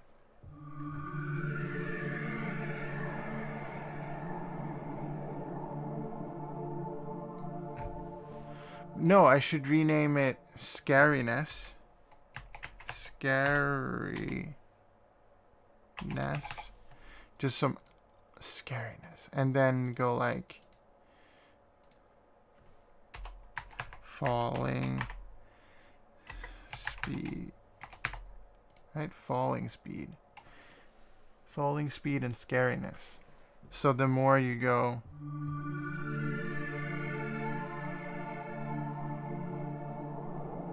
because the more atonal it becomes, you know? And then this just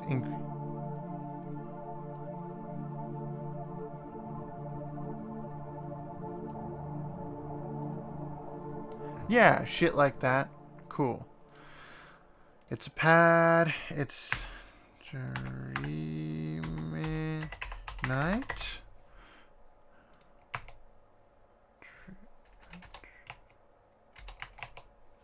Dreamy Night. Is that how it's spelled? Dreamy Night. I don't know how I spelled it before. And then like scariness equals no, what? Okay.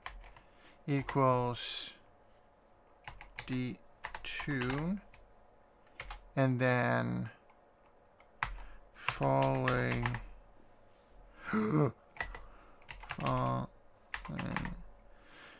speed equals auto speed save. Ooh, that shift key is higher than the other ones. And then save.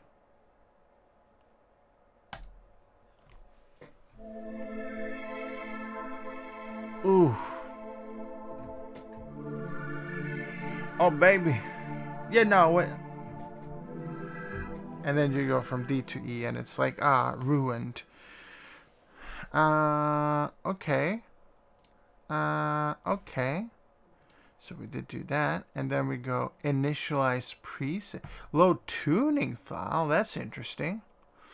So I mean, like, so you have some advanced things where you can select like detune range, unison stack. Oh shit, you can change it so it's power chord, minor chord, major chord, all that. Unison blend.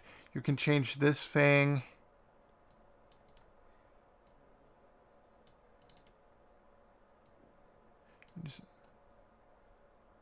Table spread, spectral spread.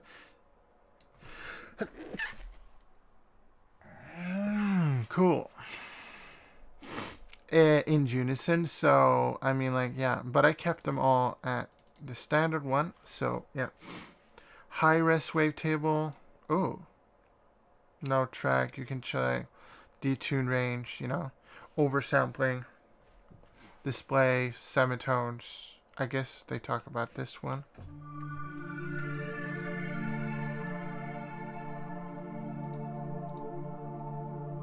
But it doesn't display anything. So I mean, like, yeah, you can do some things in here too. We didn't really touch on this when making this first patch, but I do feel like, yeah, you also have here, you have sort of like, you can change the amount and stuff like that easy in here. The macros are cool. We're gonna go into a initialized preset, and we're gonna go into voice here. So we're initialized again. We have so now we're trying to make a brass, I think to myself.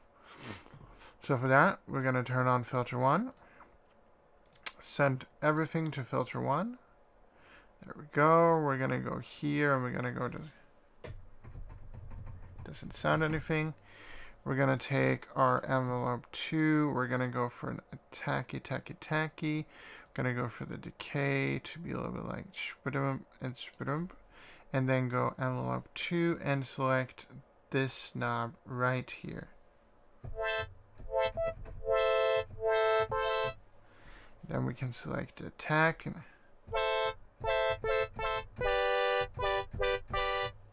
And then we can select the sustain amount. There we go. And then we can just select how much starting we want. And then, of course, how much we want it to open. Like that much. Maybe a little bit more.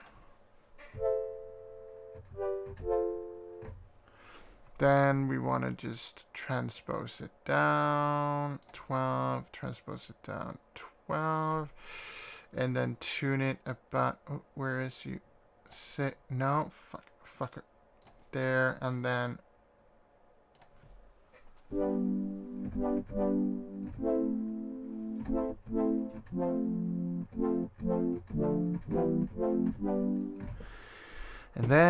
you know, to make it even more, you want to get a little bit of an attack in there. We could do this.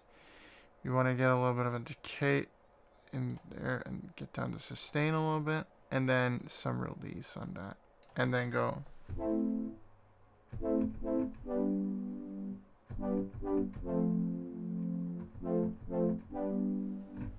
Right, so that's that is really cool, I guess. We want some more release on it. I don't feel like it's releasing. Oh, scheiße. Oh, okay, that might be it. So we want to just...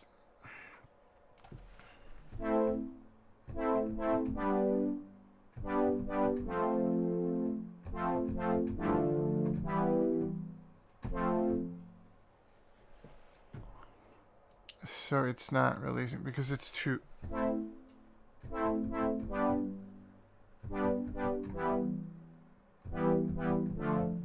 So to fix that a little bit, mitigate that a little bit, we could go a little bit like this on the release.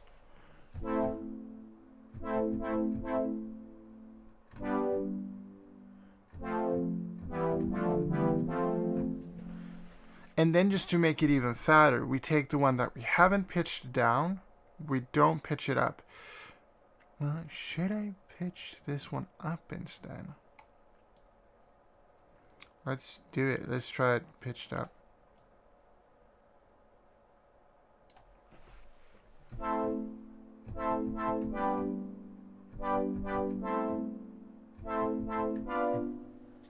Right, but this one we're gonna detune the shite out of.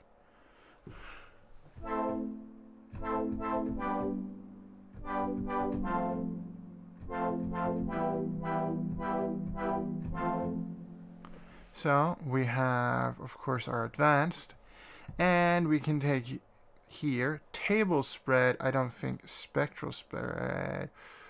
Higher way to. This is just an init table spread. Okay, let's go. I guess unison blend, detune range to like. He doesn't go. Okay. Ooh, that sounds interesting.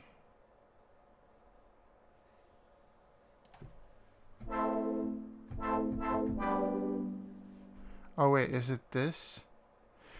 Sure. That works fine in this case. Okay, so I can't. That doesn't sound great. And this frame doesn't consist of anything. And then you're like, yeah. Is there more things we could do?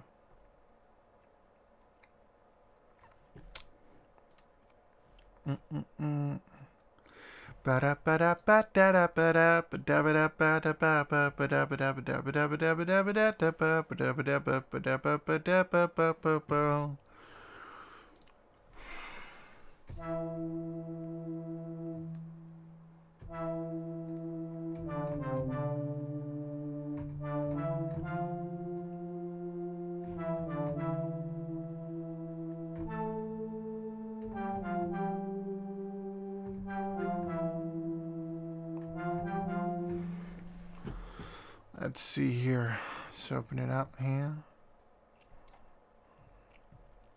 Ooh, it's an unlisted.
Starbeat CDM, what up?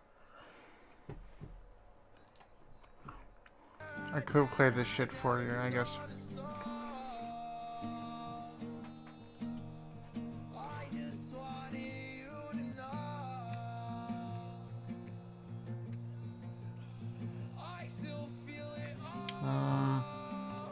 Like, yeah, I do, depending on what you're asking, but I'm assuming you're asking for the kind where I take a guitar in front of an amplifier and then turn everything up so it goes wee.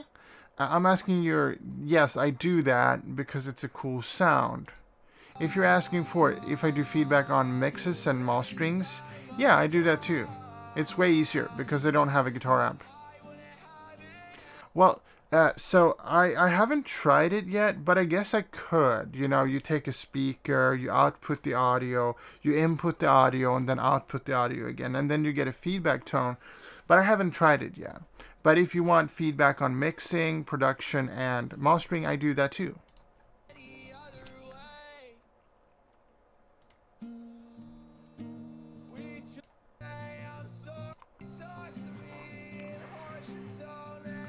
Okay.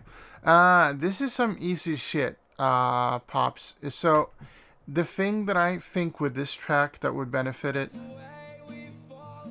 is if the guitar so you have two elements.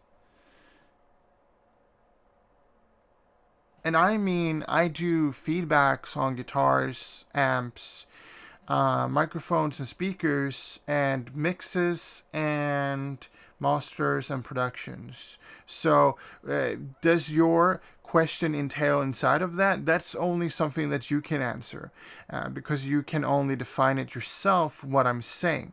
Now, let's talk about this guy's mix right here. So you have two elements, which would seem easy enough to kind of work it out. Exclamation point feedback, if you need more information, is essentially what I'm saying, Starbeats.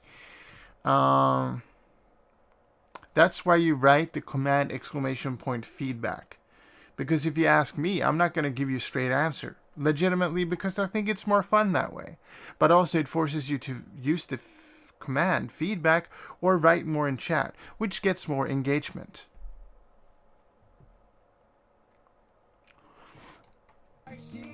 So you have two elements here, Pops, and you have a guitar and a vocal. You have definitely emphasized the guitar over the vocal. But how can I tell that? I didn't mix it. You see, well, because the guitar is more front and center. What I would do is bring the guitar back a little bit, make the vocal front and center. Then I would put both of them in the same room by doing this. So let's say we have our nice synthesizer here, which apparently is in that mode. It sounds like this. And then we have our nice vocal, which sounds like this. Yeah, sure, I don't give a shit what you said because I'm a mixing mastering engineer.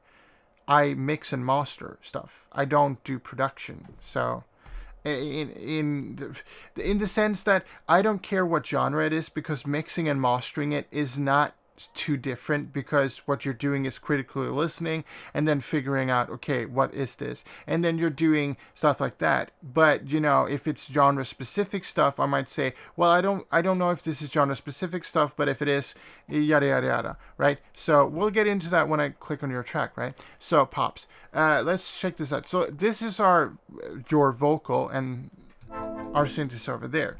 What do I mean by getting it into the same room? Now, my DAW looks like this in the mixer window. Your DAW might not look like this. Ableton has an FX Send. FL Studio has a little thing on the bottom here. Whatever DAW you use, you probably can do this. You probably can, because almost all DAWs can. What I'm going to do is create a send. So I'm going to create a send, which is known as FX1. I'm going to rename it to Rev, which stands for reverberation unit. Now I'm going to pick a reverb, much like you are going to do if you want to follow along here. So once I've picked a reverb, I pick a preset that sounds good. We're going to pick Black Hole because it sounds bad as fuck. Then I'm going to take this and add it to my sends over here. Now this is where you want to go and add your sends. Now if your DAW has a function where you can route a channel to another channel, that is where you do that. And this is how much of the dry signal we're going to send to the reverb. I'm going to max out the synth, and then it sounds like that, which is quite terrible. I'm going to pick a smaller one just because. So now we have that. And then we have that. So if I then just loop this like a fucking pleb. Oh, it doesn't. Okay, it doesn't loop that good on that. Okay. So if I then loop this. Press record. If I then loop this.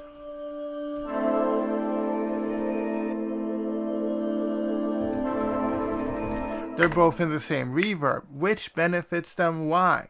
Well, because this reverb, one of the more common reverbs that you might see pirated or officially owned like me, the Pro R by FabFilter. You can use any reverb you want. I even have some free reverbs that we could use, like Tile Reverb 4, which is entirely free. I'm going to choose that one instead. And it's, I picked the vocoder. We want the reverb. Yep. Yep. There we go. So here's our reverb, nice and big. It sounds like this.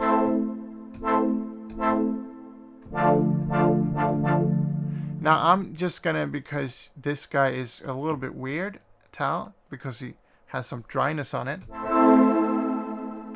And that sounds, whoa, it's terrible to have that loud.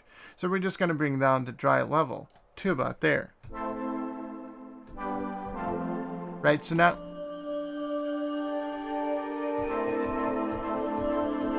so why do you want to do it like this instead of just going like this and then being like, I want some of the dry signal and some of the wet signal? Well, because this and this are going to affect the algorithm in here. So this is a bunch of mathematics, I'm assuming, because digital reverbs in the 80s were like algorithms. They weren't like it wasn't just like a IR reverb where you take an impulse response and then like it calculates, but it was calculations. So if you have multiple things being forced into the same calculation, it's gonna sound differently compared to if you have them on each track. If you do that, it's gonna sound way better. Also, the backing vocal was weird because it was a backing vocal but wasn't really present. So if you do those things, you are gonna have a good time. But you might say, but what if, you know, for example, my synthesizer here has a reverb? Should I not use it? Yes, you can use this, which I do on many of my patches on my big master keyboard, the DeepMind 12 by the infamous Behringer. But then I also add a reverb onto that. Oftentimes I do, because it sounds kind of out of place, but sometimes I don't because the pad is way too reverbed. And then if I add it into different reverb, it's just going to create a big mess. So you have to be careful with that. But most likely, if you have a bit of reverb inside of here, you can then, you know, use a secondary reverb in the mixing side of things, right? It's something that you have to look at when mixing, really. Right? So now let's check out Start Beats EDM, of course. Making all those beats. Making some dubstep. Now, while this is playing and I'm listening, I'm going to discuss why he didn't send me EDM. But also why he did send me EDM, no matter what he sent me. Because electronic dance music, rude boy, is any music that you can dance to that requires electronics to being able to play. Wait a minute. Kazoo Kid. Nice.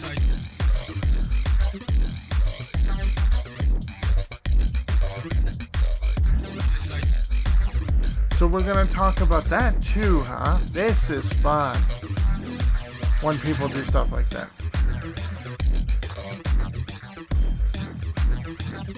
So I mean, like, calling something EDM is wrong. I would instead call it computer-made music, CMM, computer-made music, or computer dance music, CDM, computer dance music, right? But CMM seems more like true. But then again, more genres that maybe wouldn't classify as, you know, club music essentially would fit in there too, because most people are using a computer. So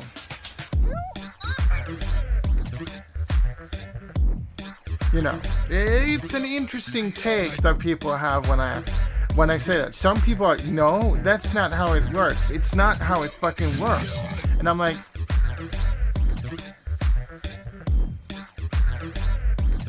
oh, That's pretty cool. I haven't used FL Mobile too much. I sometimes used to fiddle around with it when I was on the train, because I used to have to take a 7-hour train to get home from where I used to live to where my parents live, right? So I would sit on my mobile phone and do a little bit of that. But let's talk about certain things. So for a mobile beat, this sounds pretty good. But one obvious thing that we're gonna have to talk about, and it's kind of the only thing I have a gripe with, right? Other than it is kind of okay. It is. I kind of like it. It's good to fiddle around with, just playing with and stuff like that. Getting down creative ideas while on the train, right? So the first thing we're going to talk about, because I just realized... yeah, okay. So for a mobile app, this is really good. But if you want to make it a bit better and you have a laptop accessible... you can then just take it in and then send it to me and I master it, and then it becomes good. No, but in all seriousness, if you do mixing in FL Studio Mobile, I don't know if you can do that too much. I'm not great at it. I've used it like maybe 10 times, because most of the time on the trains, I was just like half sleeping, freaking out because I had to change the train so many times and I didn't want to miss it because my train were like 5 minutes in between. I don't. That's the thing. Okay, so it's you can. Okay, so the choices then in instruments is like you're kind of missing a bit of the high end, essentially, right? So adding an instrument that has a bit more high end would be nice, and that's about it. Yeah. Okay. Cool. I wouldn't say to anybody mix on that, but if you do make a beat on the phone, having it a little bit fixed on the phone would be nice too. So I would just add some like high instrument, some instrument that goes in this range instead of being everything is in this range. I want you to be a little bit over here and not just only here, right? So if you understand what I mean, adding a little bit of it. Stuff that's an octave up from the other things is a cool thing. Now, the second thing I want to talk about is copyright. Now, let's pretend you are in America, the United States of America, and you have the current president, Donald Trump, and the future president, Joe Biden. Congrats, by the way, for having a idiot for a president and now a person that has been in politics his entire life and actually stand for something and actually knows how to help people instead of just being like, look at me, I can do it. Right. But what is copyright and how does it work in America? Well, copyright in America is a tricky thing. But most of the world, and to some extent America, is if you weren't the person who originally recorded the original recording, you do not have the right to use it. Now, I do understand that people like to use samples and stuff like that in old school hip hop, but do not get it mixed up. What they're doing was not legal. What they're doing was something that was way risky and could have gotten them into, good thing you're not American, in a lot of trouble. Now, how does it work in almost everywhere else? Well, you see, in America, firstly, they have something like that's called fair use. If I transform something, I can use it, right?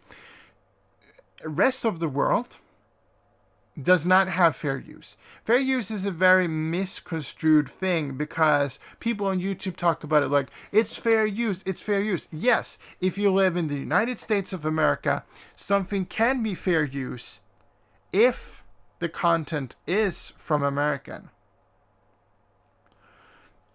We're going to get to that. Because that's the interesting thing. Now, I want to say I'm not a lawyer, but I have talked to lawyers about this and on 2 occasions and done a lot of research of this, right, for my own sake, right?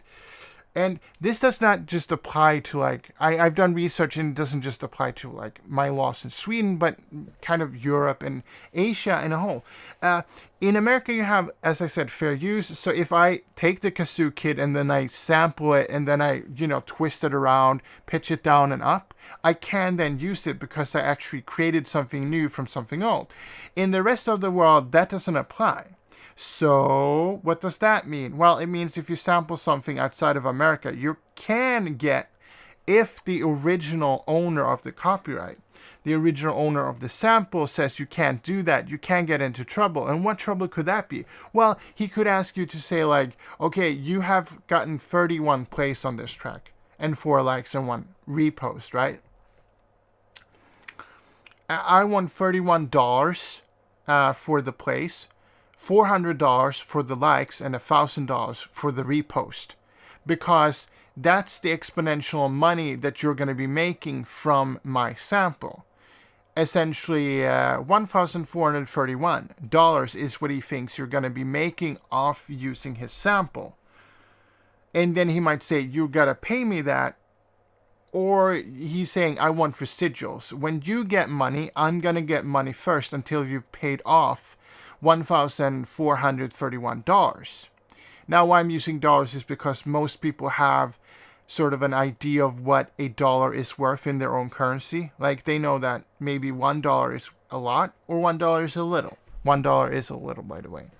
Instead of me talking in like kroner, which would be confusing to most people because they would be like, I don't have anything. Is that a lot?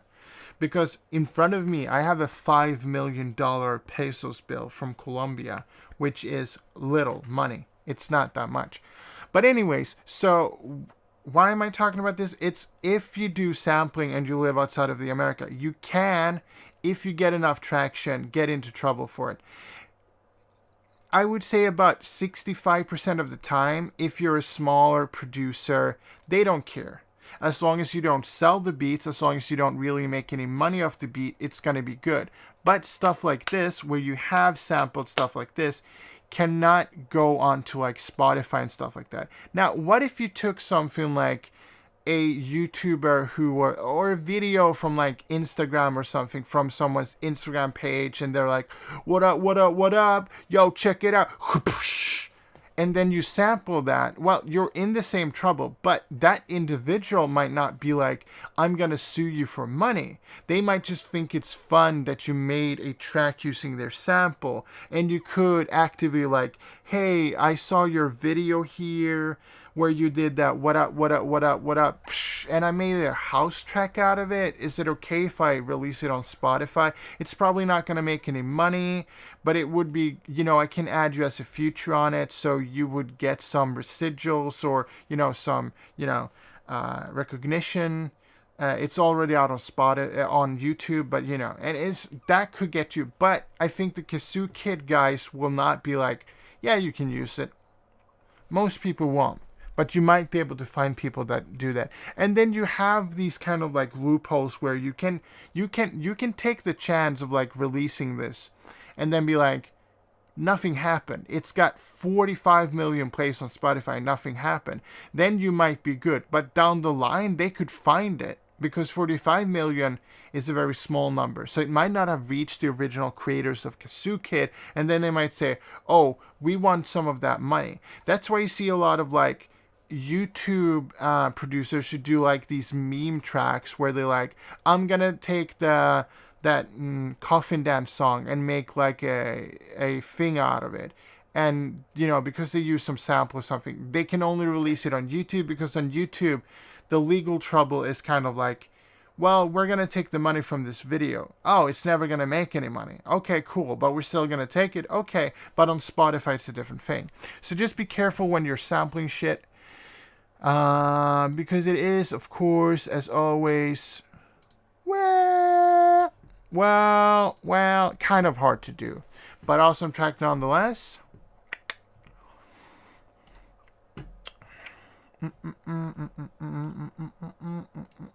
Let's get back into Vital.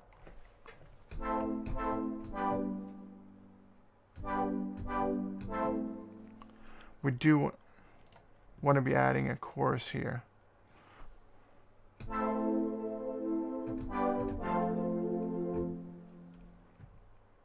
what is the...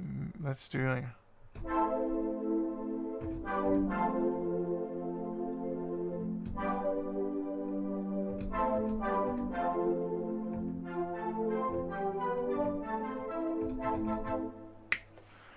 Boop, boop, boop, boop, boop. Ba, ba, ba, ba, da, ba. Ba, da, ba, da, ba, ba, ba, da, ba.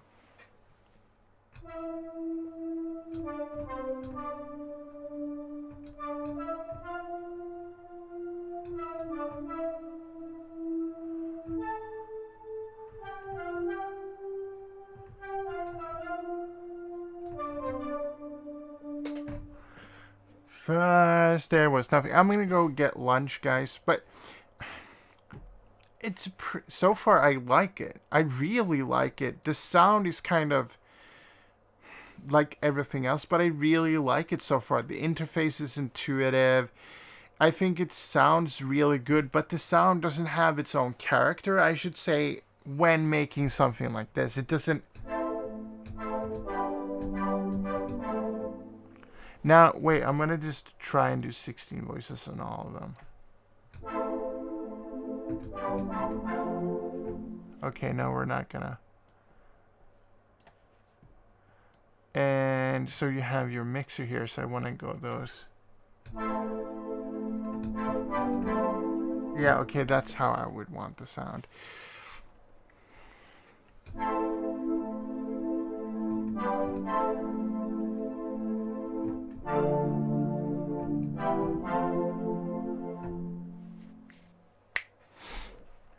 And then, you know, for macro sake, effects, you could go like...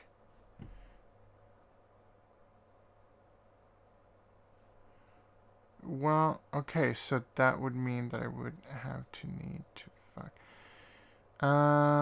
You could go like 50%, and then you could go like there, and then you could go like there, but you don't go like that. You go like half of that. And then you go... Yeah, so then this macro.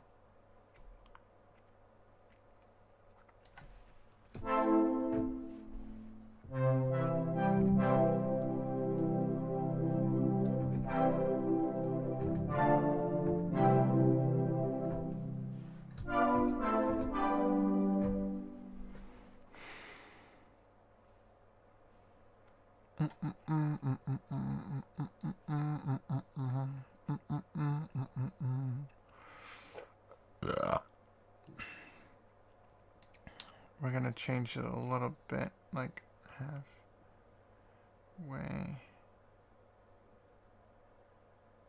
somewhere around there, and then you go.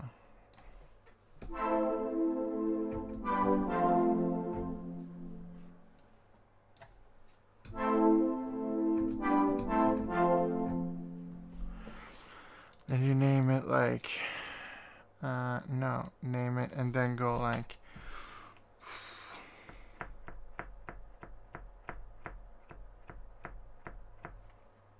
more pad. Yeah, more pad. Do you want more pad? Because I can get you more pad.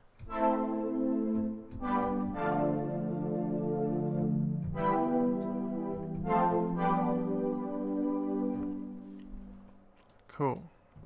What this is, I don't know. I'm gonna go take lunch. We're gonna save it first. So this is a pad. It's called brass. And then more pad equals... Damn it. It doesn't... Pad equals more rev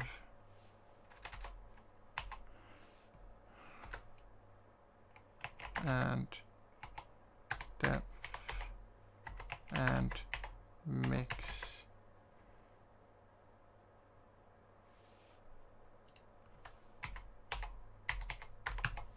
Depth and a mix. There we go. First there was lunch, then there was just some lunch, and lunch, lunch.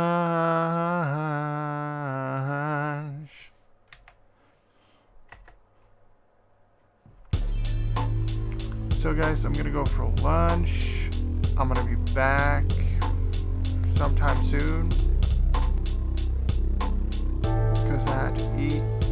You know what I'm saying? And when I eat, I like to eat. You know what I'm saying? I go fix some food, man. Shit. But guys, you know what I'm saying? I'll see you guys in a while, baby.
Do you really wanna be my friend?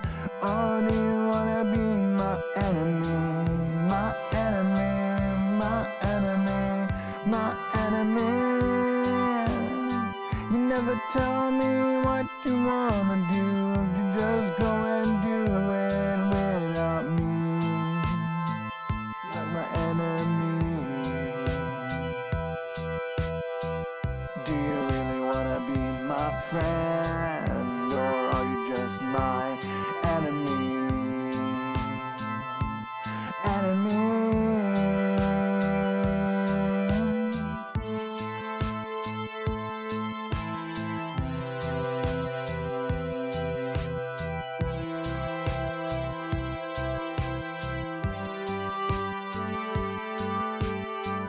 Do you really wanna be my friend?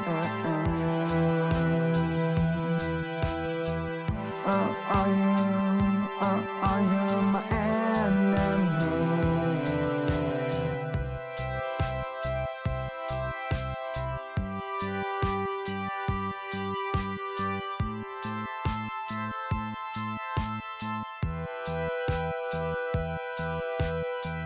Do you really wanna be my friend? Or do you wanna be my enemy? My enemy, my enemy, my enemy. You never tell me what you wanna do. You just go and do it without me. Like my enemy. Do you really wanna be my friend? Or are you just my enemy? Enemy.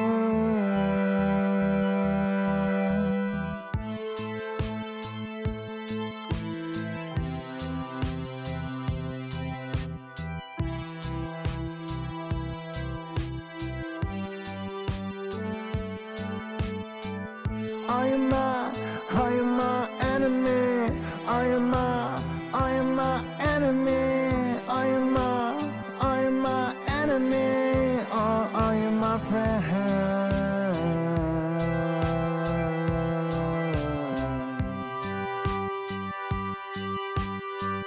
Are you my enemy? Are you my enemy?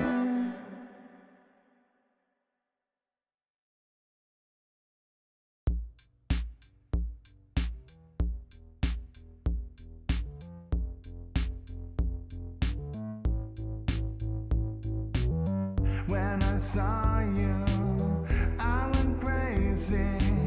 My heart started skipping a beat. When I bore you, I get lazy. I wanted you to have everything sweet. I wanna give you everything sweet. I never thought that we could be complete. I want you to say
I love you more than the stars in the sky. I love you as deep as the sea. Why won't you reciprocate to me? Why won't you? Why won't you tell me that you love me like I love you? Why won't you tell me that you love me?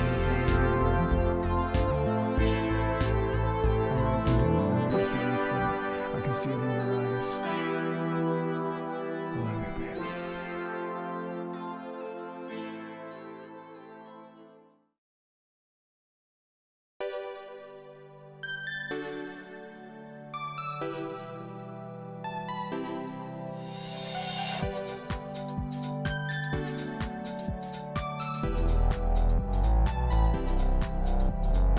It pep in the middle of the picture, I wavering.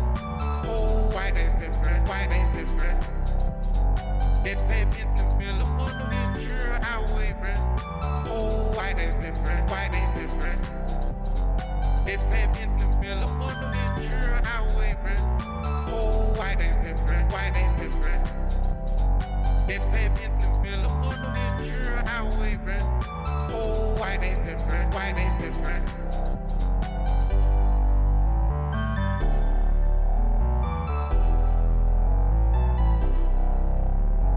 It pep in the middle of the picture, I wavering. Oh, why they different? Why they different? It pep in the middle of the picture, I wavering. Oh, why they different? Why they different? Oh, why they different? Oh, picture, I wavering. It pep in the middle of the picture, I wavering. Oh, why they different? Why they different? It pep in the middle of the picture, I wavering. Oh, why they different? Why they different?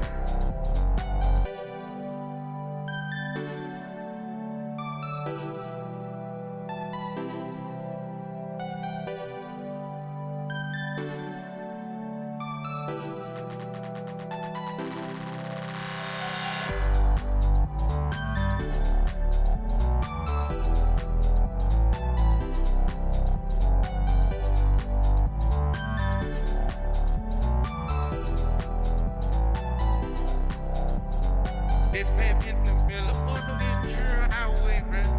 Oh, why they different? Why they different? It pep in the middle of the picture, I wavering. Oh, why they different? Why they different? Oh, why they different?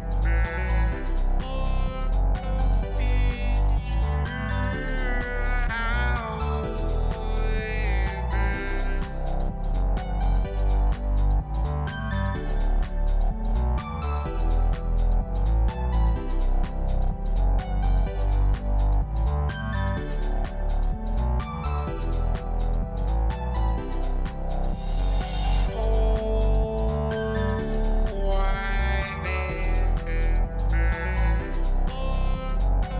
picture, I wavering. It pep in the middle of the picture, I wavering. Oh, why they different? Why they different? It pep in the middle of the picture, I wavering. Oh, why they different? Why they different? It pep in the middle of the picture, I wavering. Oh, why they different? Why they different? It pep in the middle of the picture, I wavering. Oh, why they different? Why they different? Oh, why they different? Oh, picture, I wavering.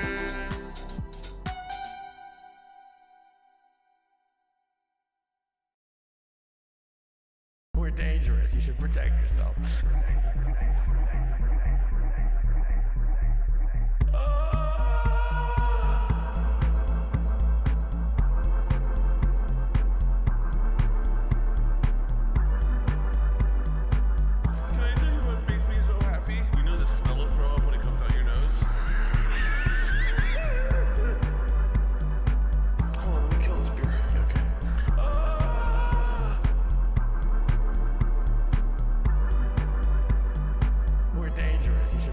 yourself.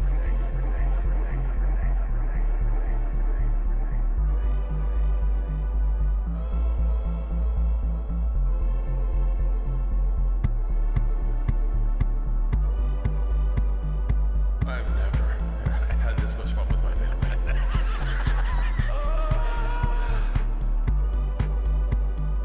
Oh my god. Oh my god. Oh my god. Hold on, let me kill this beer. Okay. You know the smell of throw up when it comes out your nose?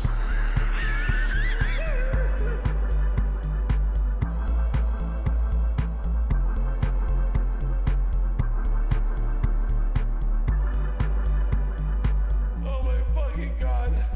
Ah! Fuck me.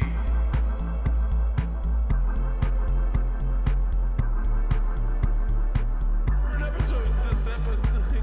Fuck me.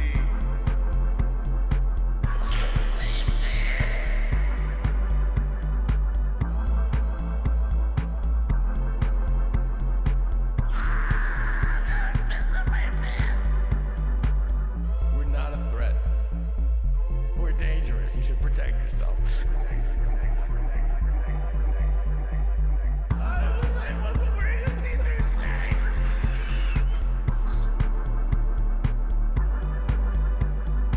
I've never had this much fun with my family.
Does anybody need anything?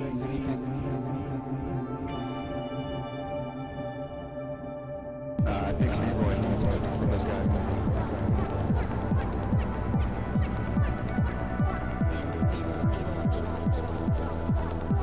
Yeah, but that'll help him feel better. I'll have more mana.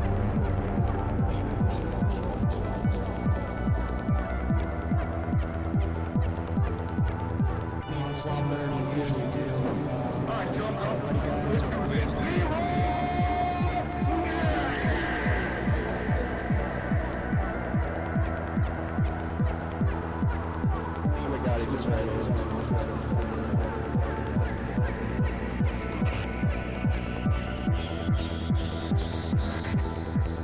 Stick to the plan,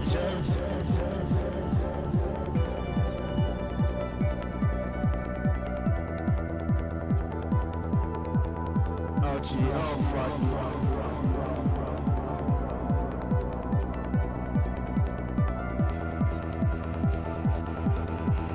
I can't move, am I lagging? I can't move.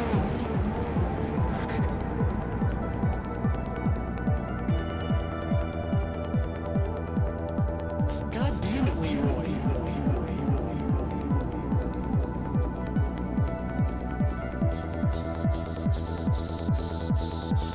God damn it, you Leroy.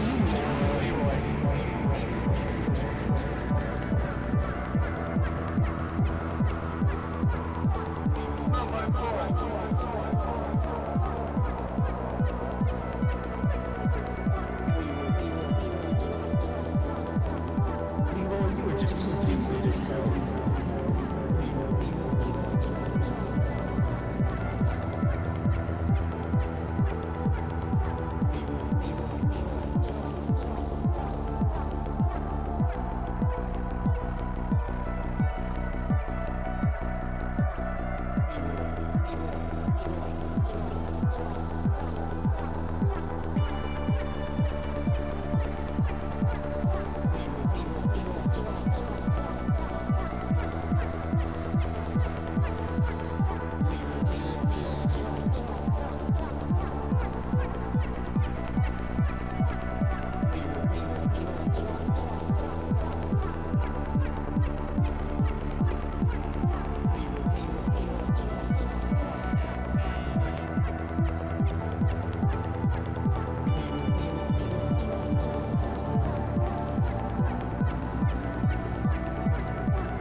Oh gee, oh fuck.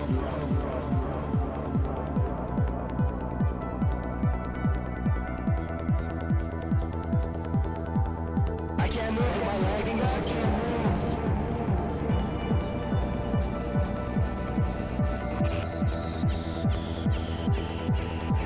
God damn it, Leroy.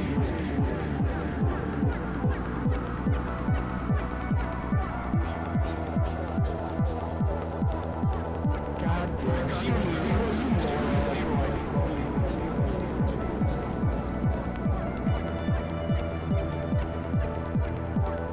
Oh my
Now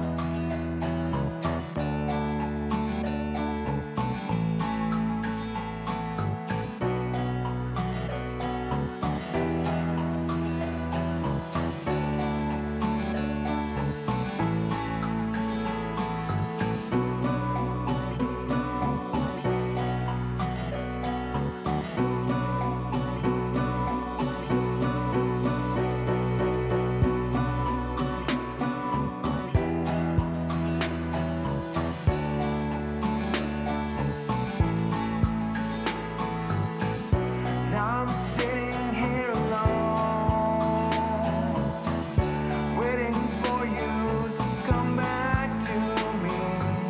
I look out through the window,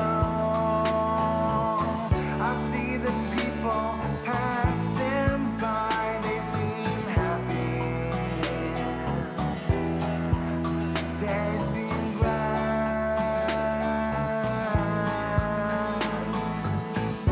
I can say that I feel the same. Ever since you left me, I feel sad. I just wanted us to stay together forever. The first night that I kissed you felt like 14 stars crashed into the sun and exploded. It felt really good. I just wanted you to stick around, but I kind of dragged you down. You wanted some more than what I could give you, what I could give you.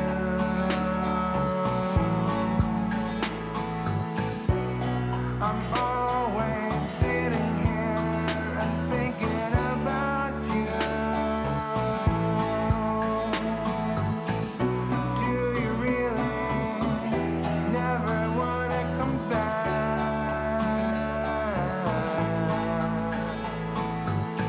I think that we had some good times, but you only could see the bad ones.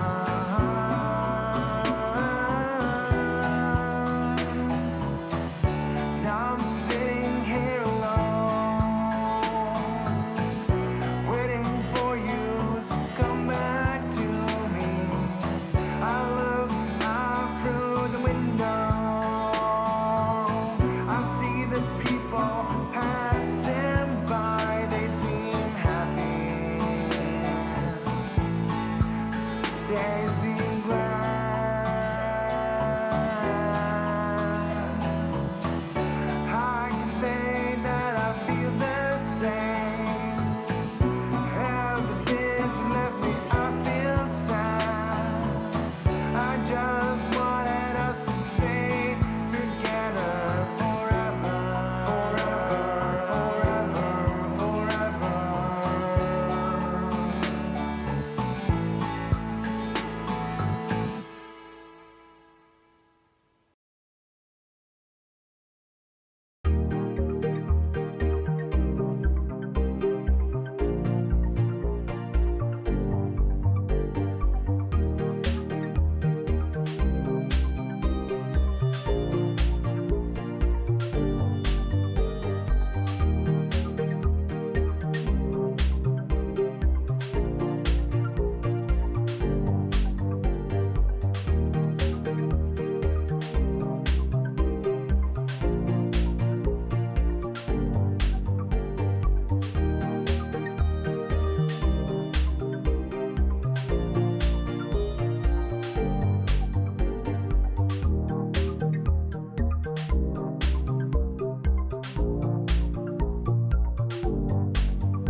your party, baby. Come on, I gotta be wild, baby.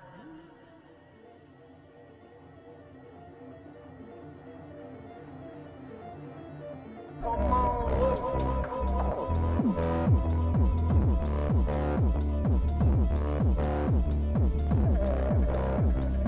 Six for a full eyes.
Six for a full eyes.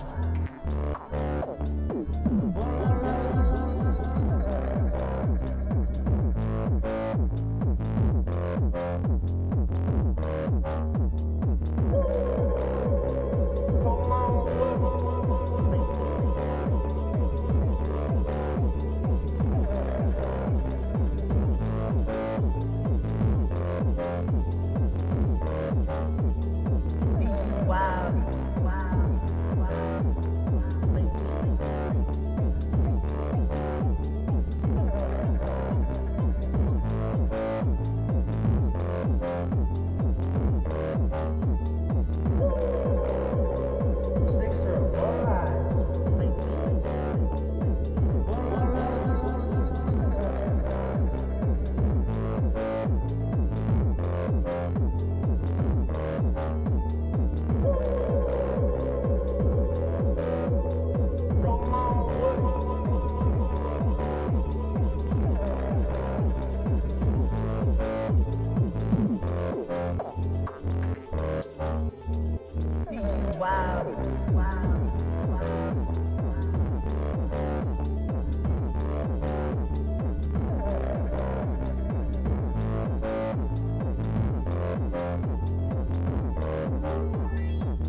friend, or are you just my enemy?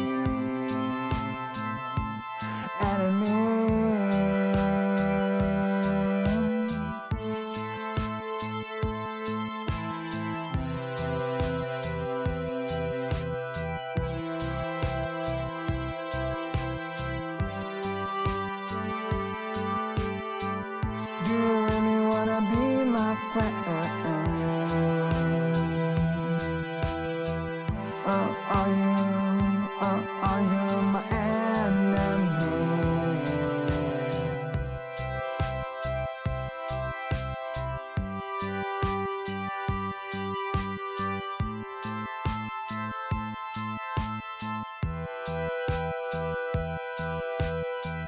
Do you really wanna be my friend?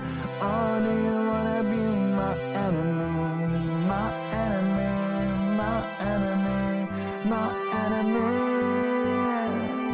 You never tell me what you wanna do. You just go and do it without me. Like my enemy. Do you really wanna be my friend, or are you just my enemy?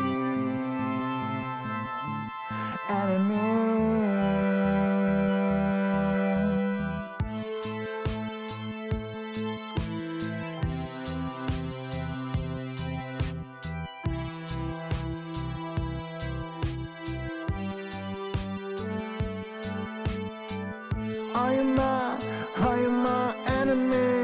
Are you my enemy? Are you my enemy? Or are you my friend?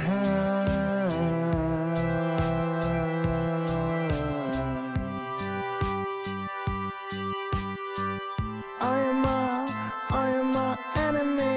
Are you my enemy?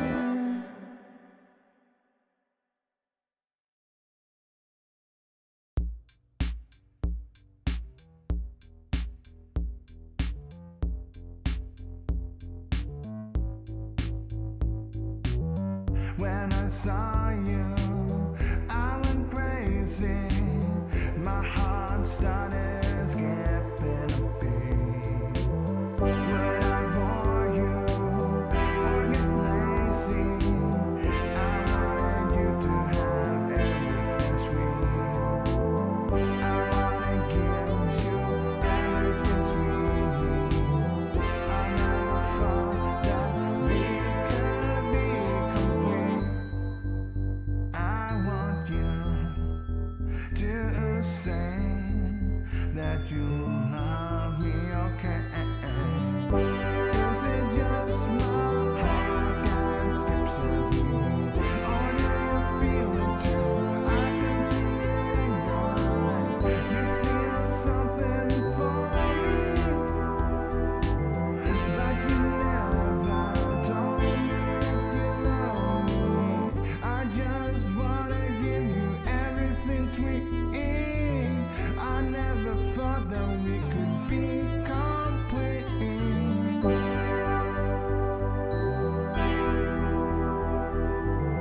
That we could be complete.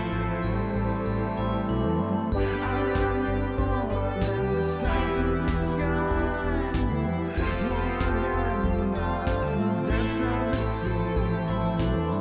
I will give you everything you want, but I'll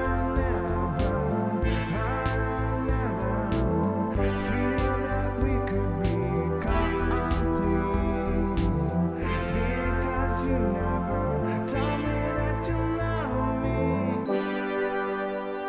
I just want you to tell me that you love me the way that I love you.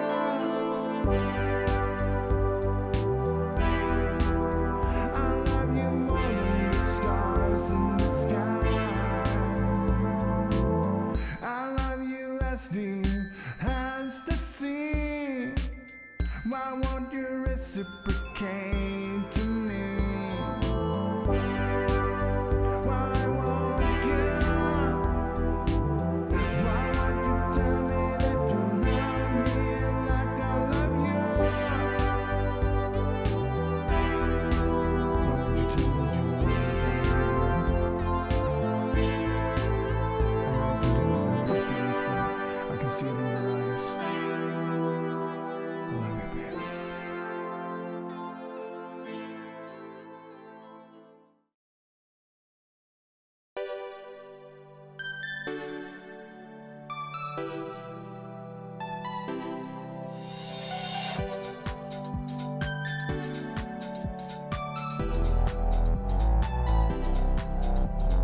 They pep in the middle of the Ventura Highway, man.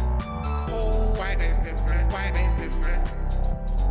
They pep in the middle of the Ventura Highway, man. Oh, why they different? Why they different? They pep in the middle of the Ventura Highway, man.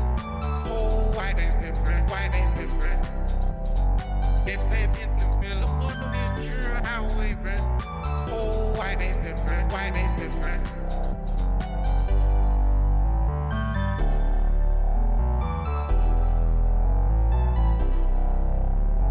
They pep in the middle of the Ventura Highway, man.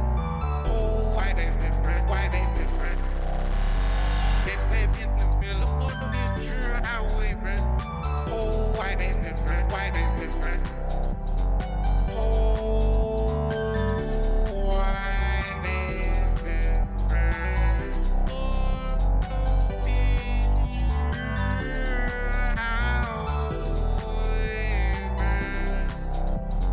they pep in the middle of the Ventura Highway, man. Oh, why they different? Why they different? Wow, it's a beautiful. I can see it in your eyes. Hello, hello.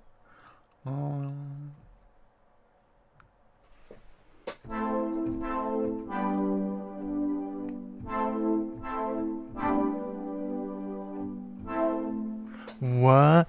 We could do this. Take the velocity and then.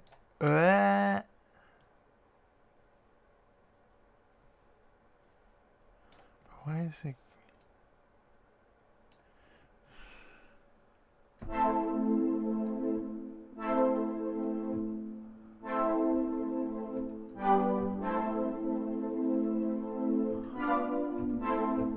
Let's see if pressure works. I don't know if pressure works though.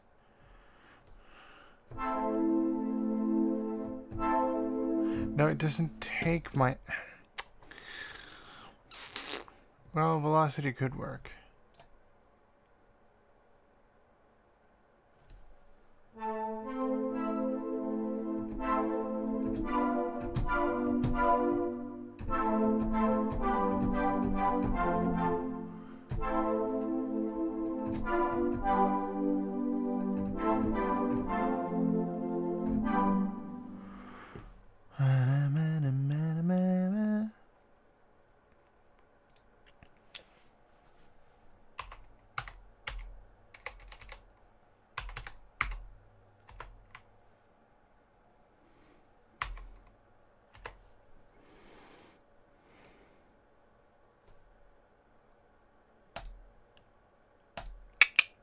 Some people call me a space cowboy. Wanna, wanna, wanna, wanna, wanna.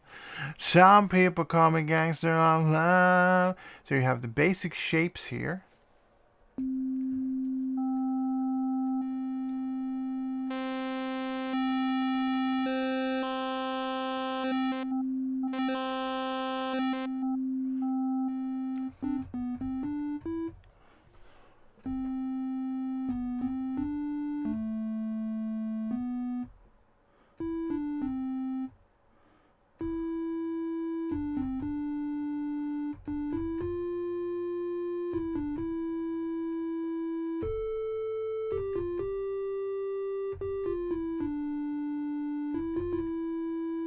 First there was nothing but a slow glowing dream. What is random amplitude? It doesn't seem...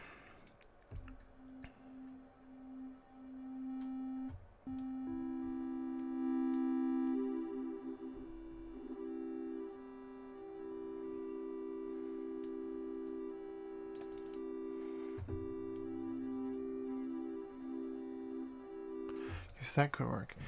Then I want ZLFO, ZLFO, ZLFO, ZLFO, ZLFO, ZLFO. Oh, and I want it like, yeah, I guess, yeah, that. And then go like here. And then go like, oh, you can't. So I can either have it go a little bit forward like that. Then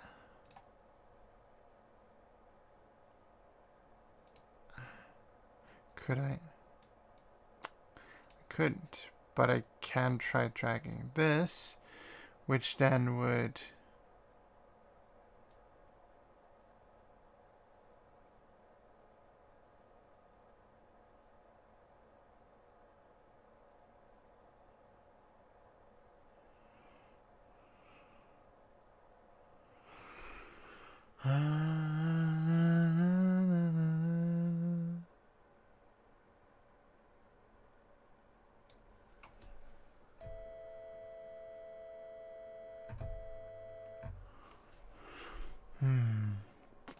but a song. I guess I would have to start.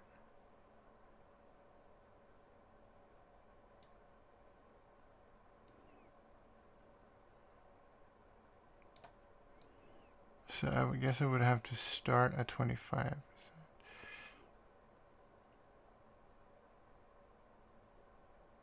There. And then this would have to go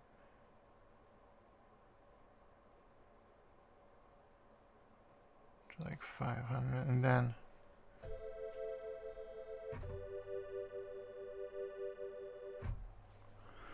we're gonna have to go, yeah. Oh wait, that's the wrong alpha.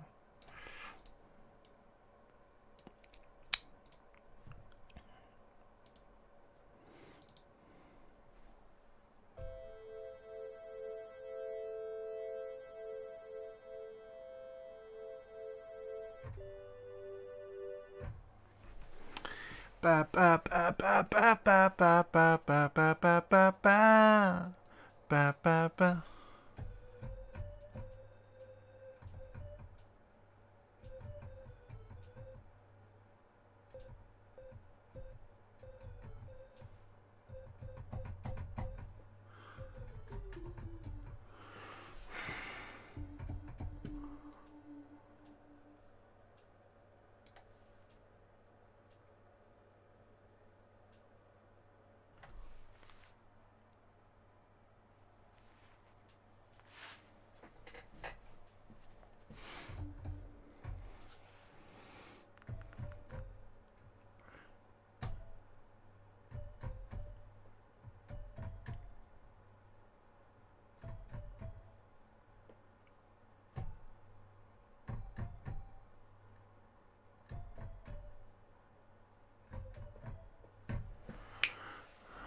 Why is it so quiet now? I don't know.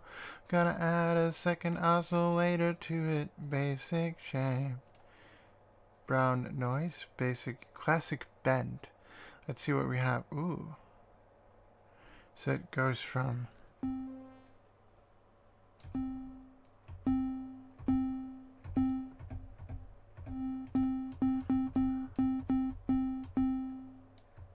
what?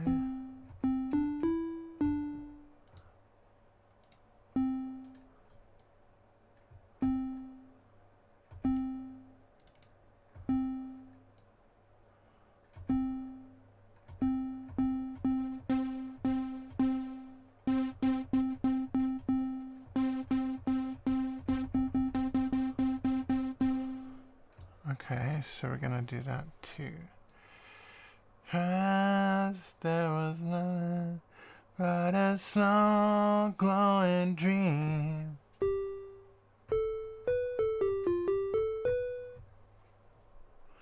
But a slow glowing dream.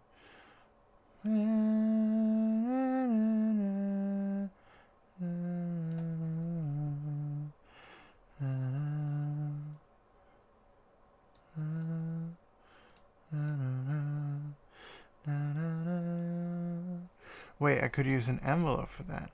Na na na na na na na na na na na na.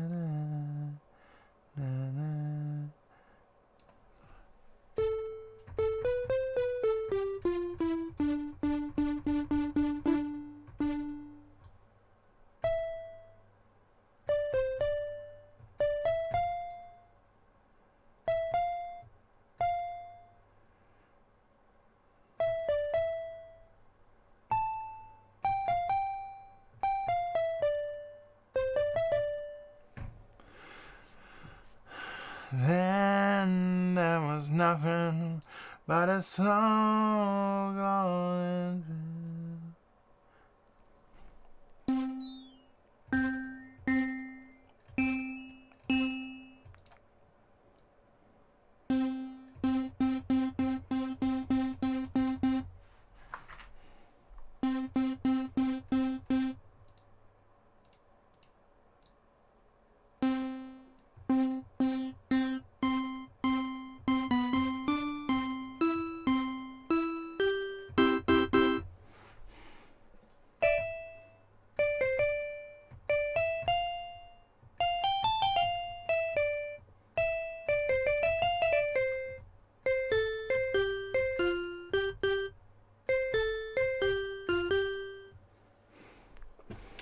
I'm gonna have an LFO which gets triggered real quick, but nah, I'm thinking not 16 outs could work. And then you go like,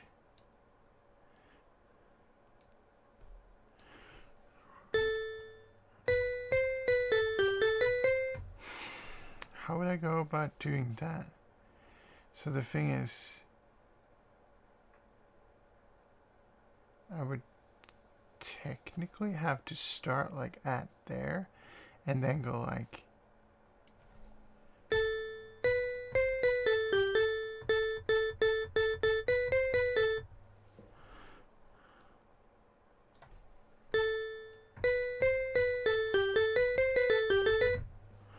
and then sync.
So now we're gonna figure out which does which, right? So I've just been noodling around here with some settings. So we have a quad saw which is at max. I want it right. Yeah, so that's the quickie one. This one I think I want to transpose up. Yeah, okay.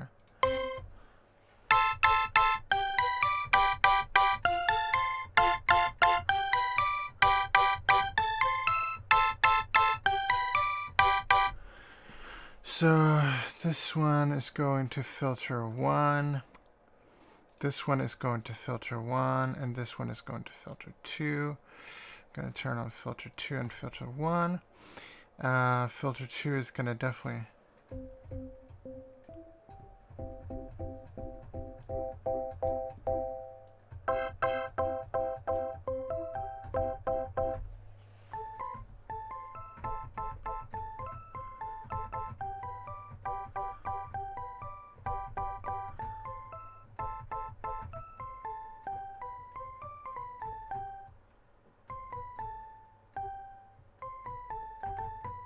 Da ba da ba da ba da ba da ba da ba da ba ba da da da da da da da da da ba da ba da ba da ba da ba da ba da ba. So on this guy we want to got a format scale every format if every format there. Okay, so we want to go. Is there any way to sew?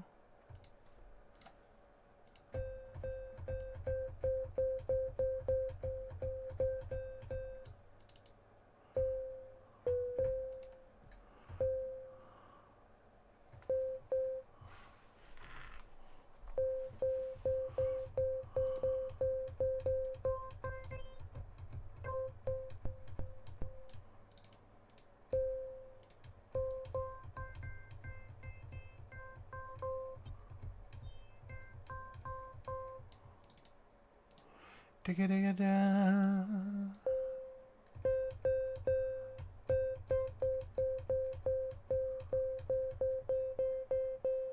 Okay.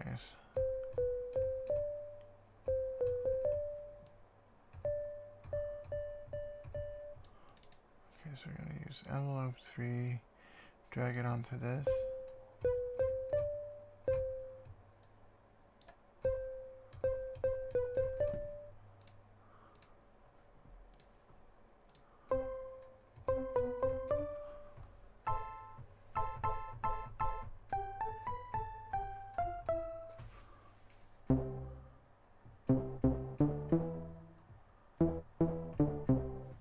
Oh, Shiza. This is a pretty good. We're gonna.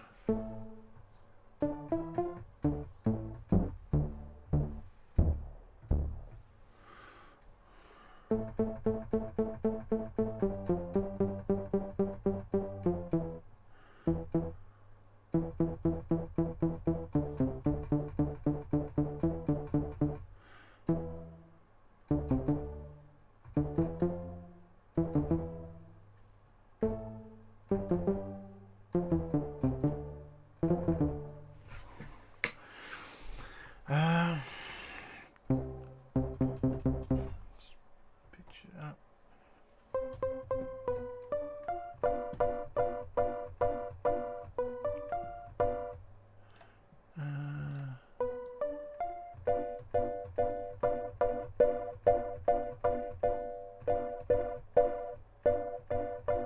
Okay, so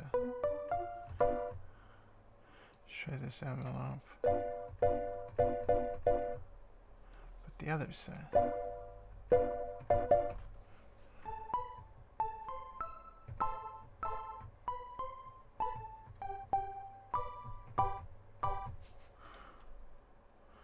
Not.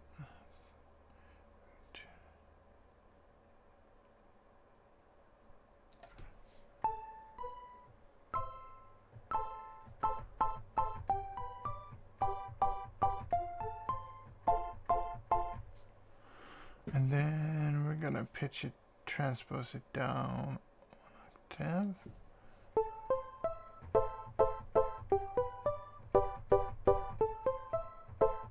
Doesn't sound good. Transpose this down 1 octave.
Okay, let's add some effects to this. I'm thinking I don't know, a reverb, a chorus with a delay, and then a stereo delay.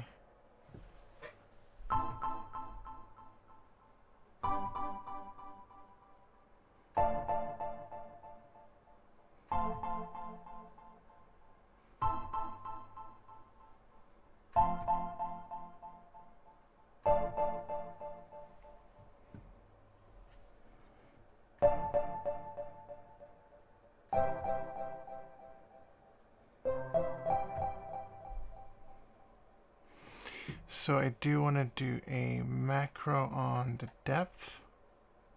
So you can have more depth and also on the mix. And then go more.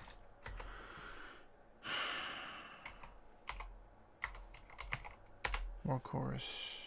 More core.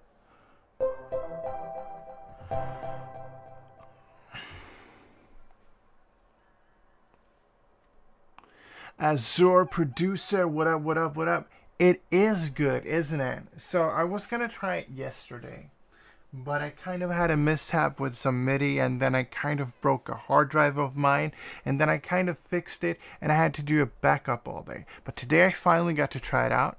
I've made so far, shit, can I search? User, yeah. I've so far only made 2 patches, but it is goddamn good.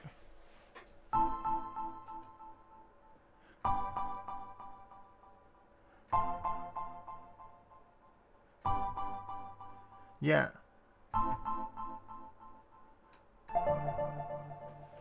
Ooh, nice. This is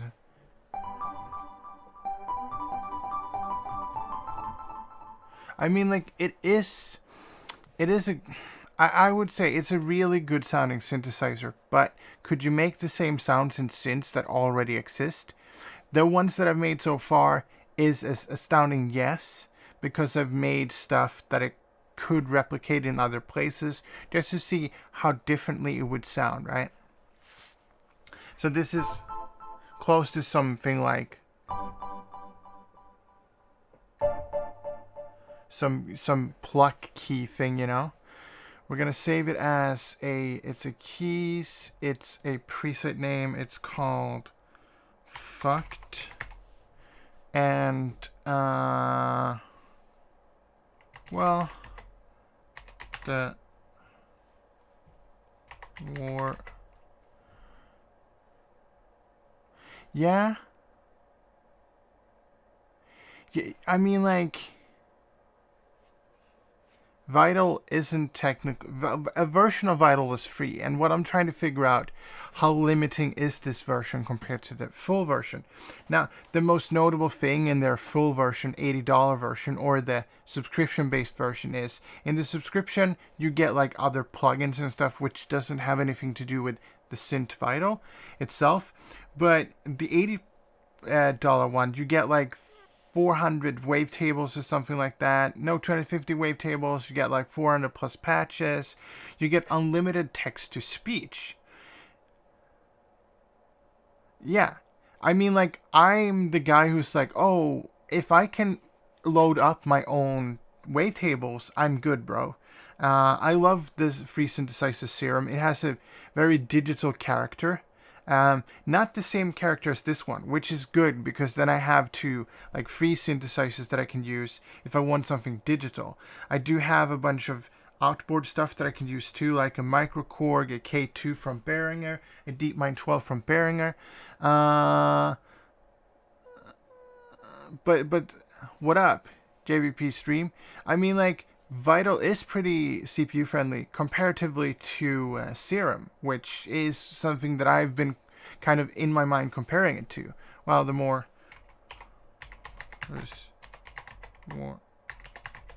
you get. So I mean, like, I like it so far, but we haven't gone into the more interesting part of it. Is where, what is it that makes it different from other synthesizers, right? And it is to me, the only thing is really text to speech, because I can find synthesizers that do all these modulation shits, right? And stuff like that. But the text to speech wavetable, I do wonder if he has that.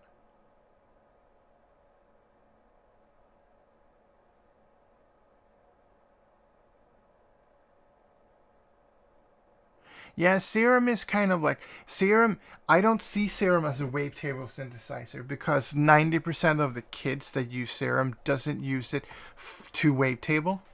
They use it as to load custom oscillator wave shapes, but they don't use it in the sense that I want to morph between a different set of waveforms, right? Can I get... So I can't find it here. So then we got to go to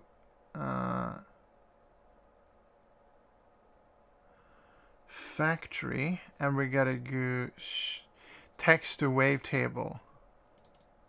Here, template, and then go. So now we have Text to wavetable. Text to wave. So I can't access that. So that might be something where it is. Okay. And then we're going to go. No. How do I change the text? Ah, no, fuck. No, I went with the free version. I didn't want to spring for this unless I could test it out. Now, how the fuck do I text to wavetable? Can I that doesn't do. What they do? Ah, okay. Because if we take a look at here, now this is what I was afraid of, right? Because the text to wavetable uses Google's API and stuff like that. He has licensing fees and stuff. He would not give it away for free.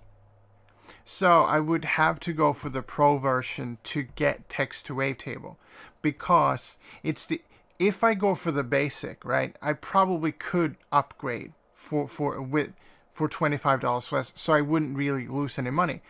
But okay, that's interesting. So because this is what set it apart. The first time I heard it on r/synthesizers, of course. We up in here, r/synthesizers, and I heard him do the dial tone. He did the dial tone, which is a patch that he has included. Touch tone. Yeah, so you can get like... Fuck.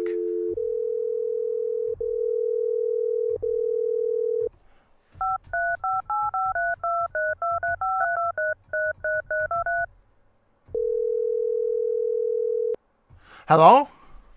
Who's there? What, is this, John Papa's Pizza? No, this is Papa John's Pizza, you stupid asshole. John's Papa's Pizza. It's, 555-645-666. Oh, okay, thank you. I guess I'll, yeah, okay, this is awkward. Hey, okay.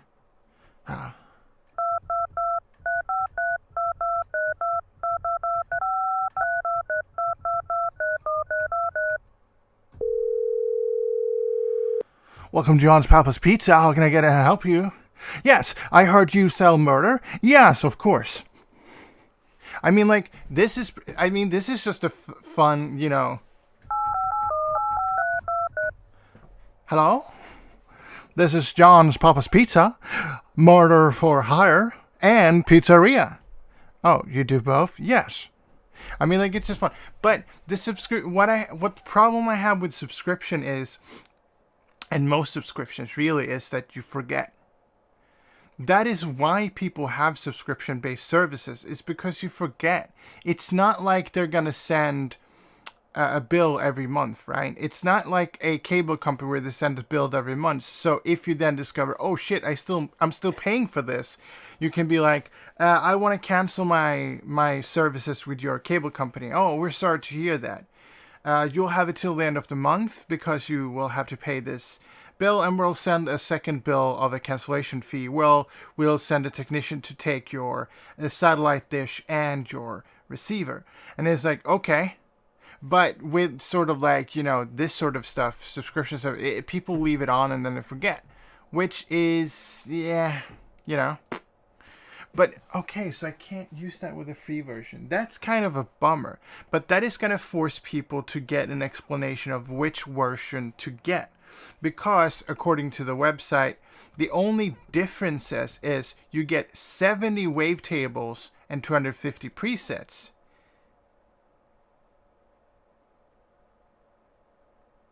Yeah.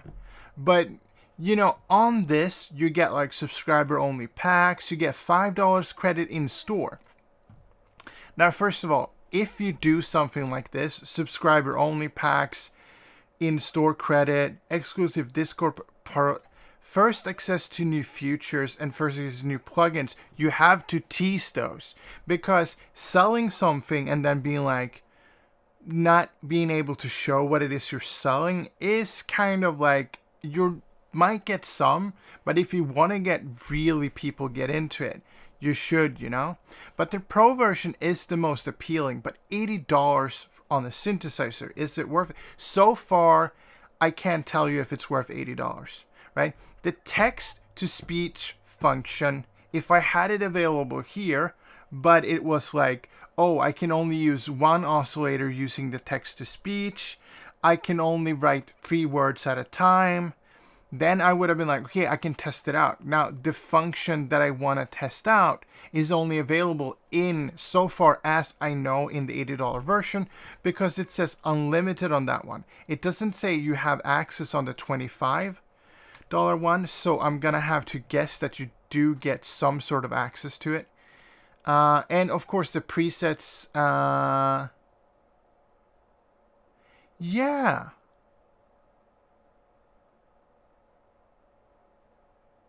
Yeah, so that is also interesting. How will you limit sort of like... So I'm assuming that if I go to a initialized patch here and I select one of these, right? They are stored somewhere on my computer. So if I were to download the full version of the synthesizer, I would then have those. But what would limit me from not using them anymore, right? If I pay $5 for a month. Now, I think I'd rather figure out if this is something that I use a lot in my productions when making synthwave and making John Michael Jarre style music and making lo-fi beats and making house. If this is something where I'm like, oh, I use this a lot, then I might pay for the full version and then get to explore the text to wavetable, right? But I think within that span of me discovering that, I think there will be 8 other synthesizers that have that function. Because I think some other guys, wait, he did what? And like tested it out, like we could do the same. He told us he's using the Google text-to-speech API. We could just, have that one ourselves and do the same thing.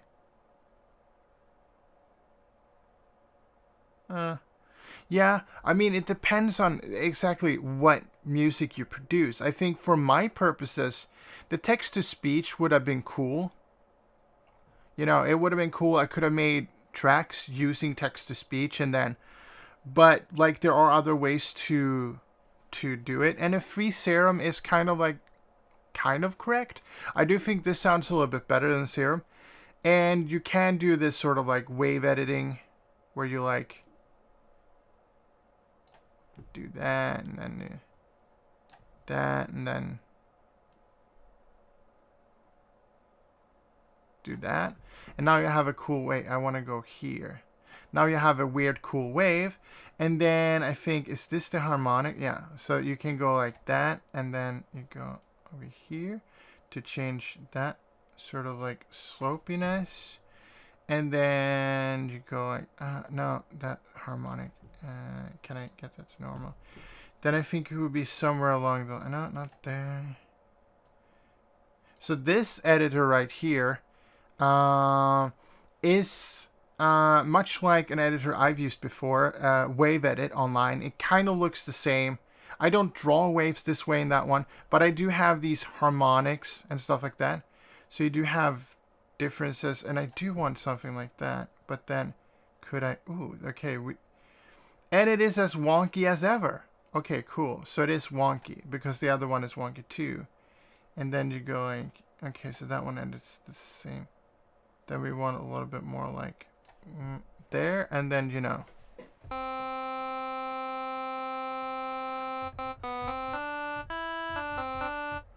Yeah, I tried Helm a long time ago and it just kept crashing. Like, it's not super great. And I did feel people were praising it, like, oh, it's free, it's good. If you want a free synthesizer that's not this synthesizer, you have MLVST, which is over here. You have MLVST, which is here, which has the PG8X, which sounds like a Roland synthesizer. You can get the Roland sounds.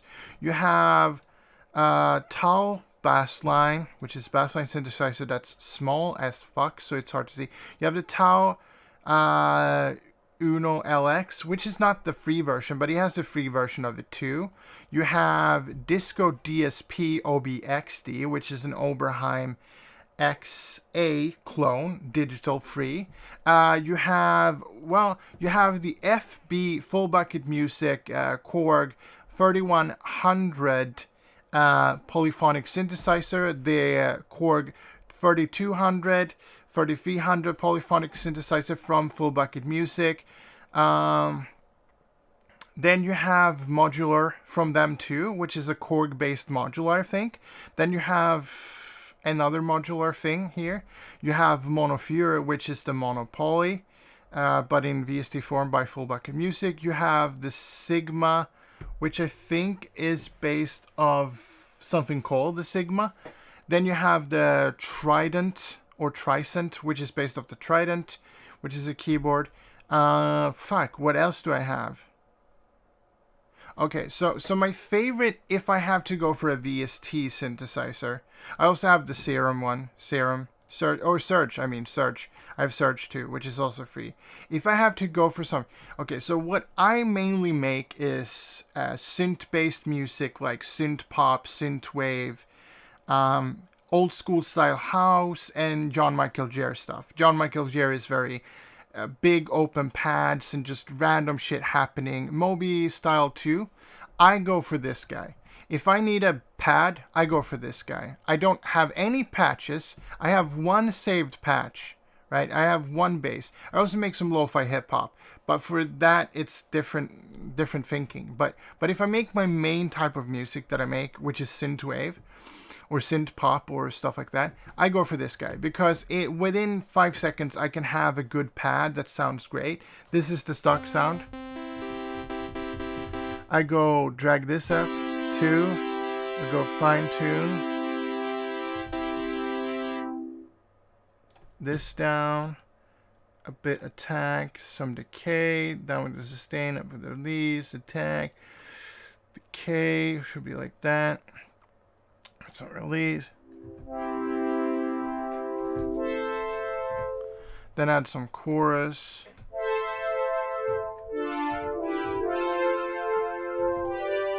I did that in a couple seconds. It's a great sound.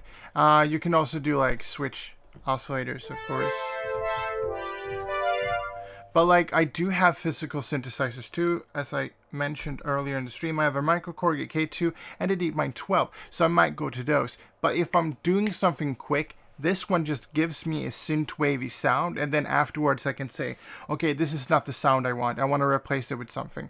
And then I could go into like this guy, which is an Oberheim clone, which looks awesome, I think, in this version. The old version didn't look as good as this one. And then I can just...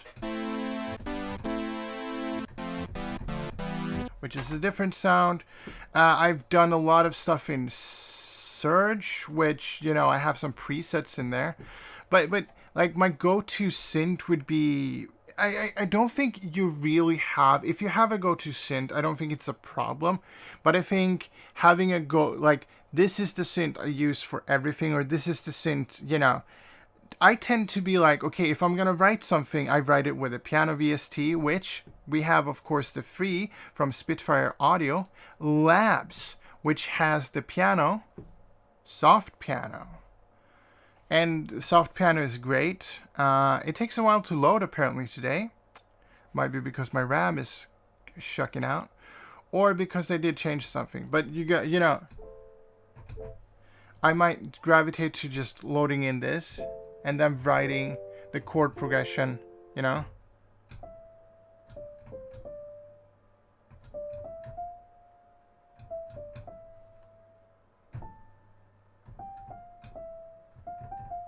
Yeah, it's free. Labs is entirely free.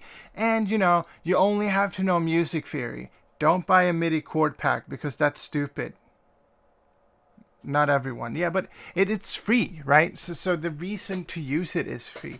Is because it's free. I don't think, you know, you're going to pay like $60,000 for a sample pack when you need a crappy piano.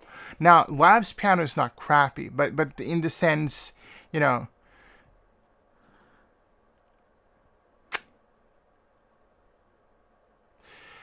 yeah, I have listened to it and I have understood that it is a synthesizer that costs $1 and it can do a ton of things.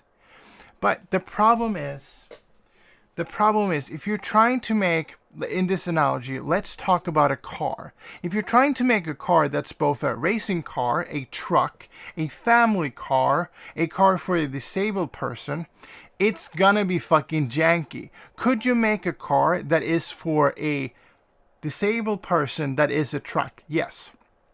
Could you make a car that's a race car for a family? Yes. Much like the new Dodge Charger SRT Hellcat, it has back seats and it has a lot of room. It's a race car for the family because you can take your family with it. Could you make a truck that you can race? Yes. Could you make a truck that you can take the family with? Yes. But can you make a car that does everything? No. Then it becomes very expensive and very janky. So why would you then do it? I think he was just like sitting and playing around with SynthEdit, which is a free editor visual programming language which allows you to create a synthesizer or anything really. I think you could technically do anything. Yeah. He spent so I mean SynthEdit isn't free. But you could probably make whatever you wanted in there if you tried hard enough. I know people who have made computers in Minecraft. And they tried really hard, right? So the thing is here, like, he spent a lot of time on an outdated version of a program that lets you create synthesizers. And then he got a 32-bit VST2. And then people are like, he technically can't make it into 64-bit. Because, well, I guess he could. I don't know how SynthEdit works. I've done some programming over the years of my life. But, you know, it's like 32-bit wasn't a thing 15 years ago, I would say. Because, you know, XP 64-bit, baby XP. Yeah, he can't. He probably can't. And that means that synth is kind of like, what's the difference from the Genesis Pro to the original Genesis, which was actually a synthesizer apparently, that he made? He made a synthesizer called Genesis, and then he was going to make the second version, right? It took him 6 years. I can understand that. I mean, I think it's, from what I've heard, it sounds okay. I have synthesizers that sound the same-ish, right? But from my perspective, I don't make that classic big room, you know, house or like the super soft trance music that he makes. I make synthesizers that sounds like, because I want them to sound like a fucking 80s, you know, 80s fucking, you know, movie was shit out, you know. Access Virus is fucking, oh my god. Dude, I would have loved an Access Virus to have it in the studio. Probably the first models, because I think they sound a little bit better than the newer ones. But of course, you know, the newer Access Virus Snow TI2 is pretty cool and stuff like that. And those are cool and all that, but they are very digital. So, I mean, like, I could achieve that in a computer. So it's not my go-to grab for my next synthesizer. It would be maybe Innovation Peak or something. 1700. Yeah. I've seen, like, I've got to preface, I'm from Sweden. We are a smaller country, so it's maybe easier for me to say that stuff is cheaper here because it's a smaller country and they can't really get as much as you can when you have 1 million people living in your city, and you could ask for more because you might have more potential sellers. But I've seen, like, Virus A and B's. Those are the from early 90s and early 2000s, go for around, I would say, $400 approximately. My sort of like math in the head, I would say, math in the head. My sort of like exchange rate in my head is about $1 is about 10 kronor, which is the local currency over here in Sweden, right? So they're about 4,000 kronor, which equates to around $400. And that's pretty cheap for those because no one really wants the original ones. They want the new ones because they sound better, I guess. I like the old ones, but for me, seeing those in studios was a thing because I still love, but I used to listen to a lot of hardstyle. They were overused in hardstyle. All of those digital VA synths were like overused because you could get those like super harsh sounds, you know? £1 is about 2 CAD. Well, I don't know how much a pound is. It's about 350 Canadian dollars, I think, because the Canadian dollars is a little bit more. But the thing is here, like, you can get those sounds in the computer now.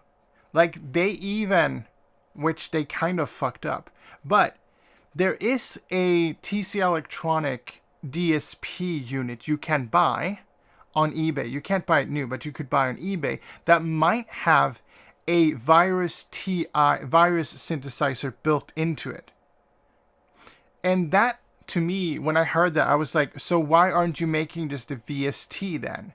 Because today's computers are powerful enough to handle whatever it is you throw at it, right? Yeah, it is. I love it. And the Serum is clearly trying to be Virus, but it's a wavetable synthesizer, and Virus isn't technically a wavetable synthesizer, as far as I've understood. The original ones aren't. Maybe you have like wave shaping and stuff on the newer ones, but the original ones I don't think had that. But you know, could I make this sound like a Virus? Yes, I could. Could I make my DeepMind 12 sound like a Virus? Probably not, because it only has 2 waveforms.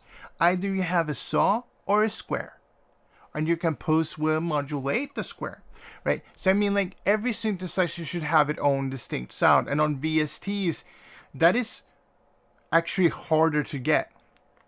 It's harder to find VSTs that have their own distinct sounds, because everybody's trying to sound like fucking Serum, because every kid wants Serum.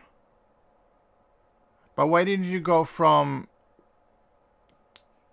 krona to Canadian dollars? Why are you transferring it to pound? It's like sometimes when I watch the Canadian YouTuber Linus Tech Tips, and he in the same video says, this is about 130 grams. This graphics card is about 50 pounds. It feels like 50 pounds. He mentions grams and pounds. He mentions centimeters and inches in the same video. Now, I do understand if he mentions the screen, it's 22 inches. Because even we do it. But we say thumb, you know. 22 inches, right? We still mention screens as that. I think everywhere. That's kind of a standard everywhere. But it's weird when he talks about the length of a case in like inches. And then it's like, the next video is like talking about it in centimeters on a different case. I'm like, the same with Hacksmith, which is also Canadian. How confusing is it to be a Canadian? I just gotta ask. Because you use those. Oh shit! Damn it! Could you inflate that? Wait, inflate.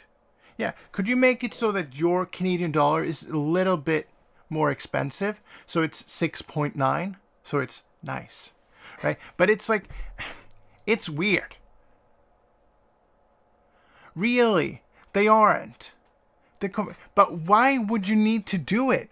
Canada officially uses the metric system. Why would you have to even convert?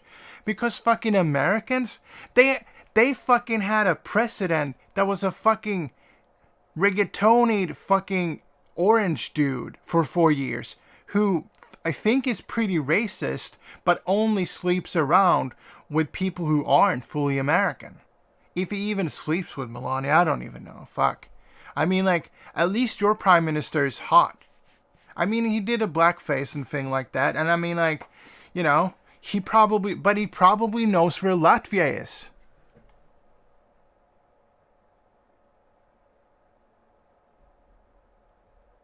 Yeah. I mean, like, shit. Monies, right?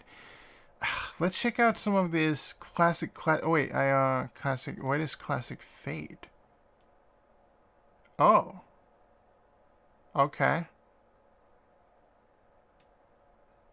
But the British people, they're weird. Okay, they're weirder than the Americans. Americans aren't really weird. They're just, some of them are very much like, what? We don't have a race problem. What are you talking about? White power. I mean, like, but the British people is more, are you going about in it?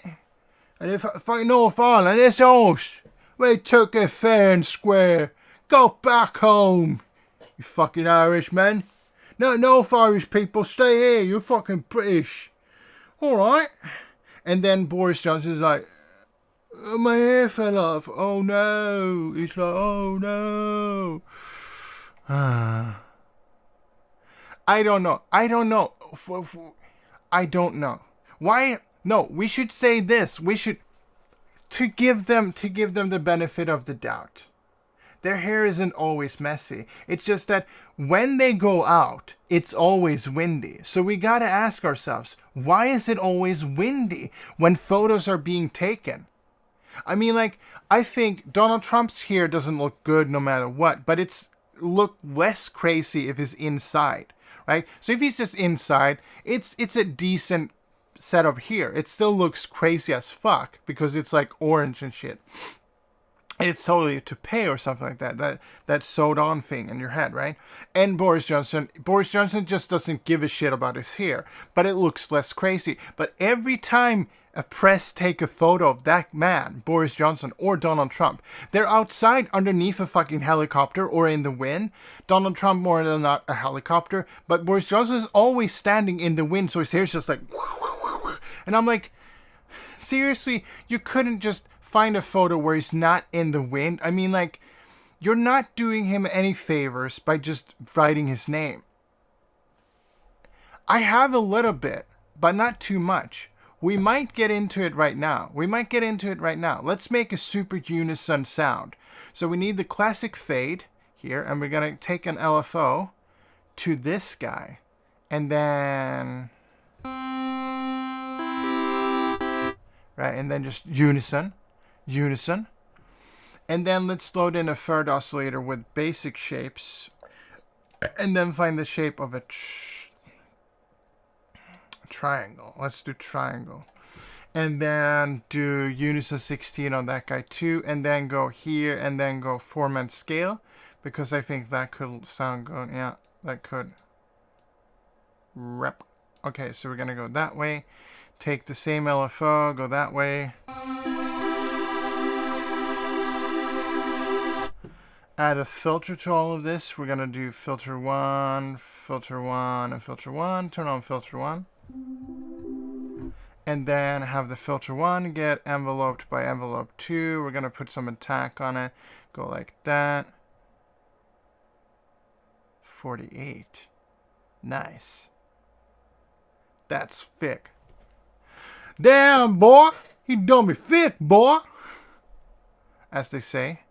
And we want a little bit less decay. We want a little bit more release, I think, on this guy. And then we want to go like here. And, oh, not, well, we can drive it too. Dummy boy. And then we want to make sure that it doesn't. You did. Have you seen Look Mom No Computer's wall of oscillators? I love the sort of like analog stuff, so that's why I might be more affinitive to. You know, I recently started doing like more electronics projects. I've so far made a distortion. So far, but 100 oscillators. That's like, that's pretty cool. But it's like, but the thing is like, I always feel like when I look at synthesizers, I'm like, okay, what's amount of oscillators do I need if I'm looking to make my next purchase, right? I mean, like 2 oscillators, okay, that's cool. But what if I think 3 oscillators, 3 to 4 oscillators is the sweet spot, and the 4th oscillator in that case being a noise oscillator. So the 3rd oscillator is also an oscillator. I think that is the sweet spot. And then having it 3, I think that is 2 oscillators. That's okay. 1 oscillator, it works because you have 1 oscillator. But 3 oscillators, yeah. So when I build my own mini modular system by building it myself using components readily available on the internet, I'm going to have 3 oscillators with square, saw, and triangle. Because I really love, my favorite waveform is the triangle, because it's not really a sine wave, so it's not super subby, but it's not a saw harsh. It's just right in between. Triangle. Also, you know, if I can't build that, you know, I'll figure that out when I start building that. Right now I'm trying to slim down my distortion pedal to as much as possible. I'm trying to figure out how long a battery can run a distortion pedal. Or if I can find some way to actually turn off the battery from not outputting. Which, you know, I haven't done electronics in a long time. Okay, so now we have that sound going. We want to get this sort of like an attack point of like there. Let's get it a little bit like that. And then go like sustain. There. And then so it's always going to be up there, huh? Okay, let's get something like that. And then just sustain it down. And then go like for like a fucking 2-second release.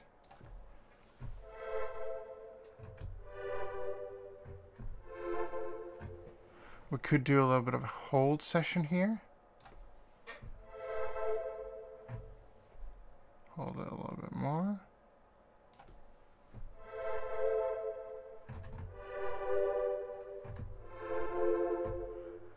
So like now we're gonna have to pitch this one down. I think we're gonna pitch this one down too, just to make it.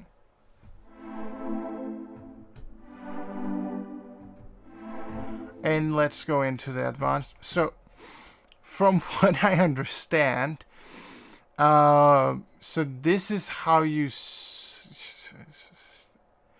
this is an stack octave, stack unison. So I guess you could do a power chord. So if I select everyone to power chord.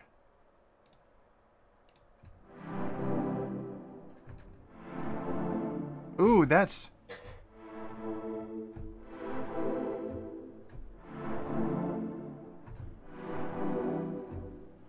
Ooh, that's... Ooh, that's pretty kind of... Got that house vibe to it, right? Now, here comes the ultimate test. Holy fuck, my asshole. So I could do...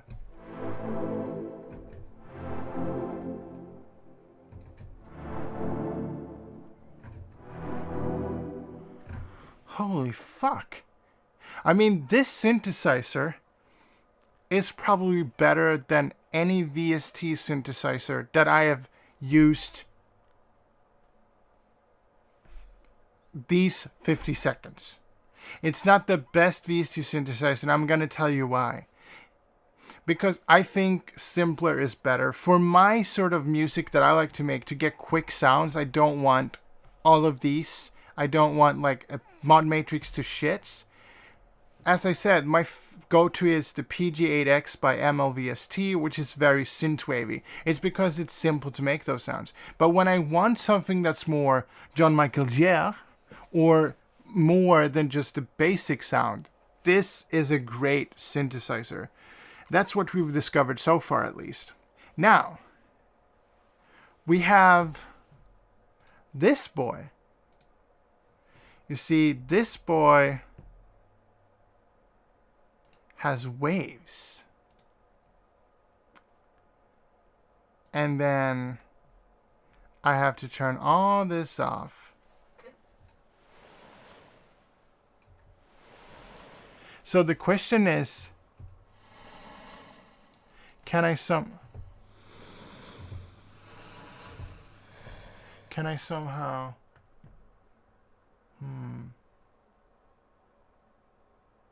doesn't resample. Yeah, but I was thinking, could I set a sample point, like where it starts and ends? That would have been super. I don't even know what this. There's no explanation to that.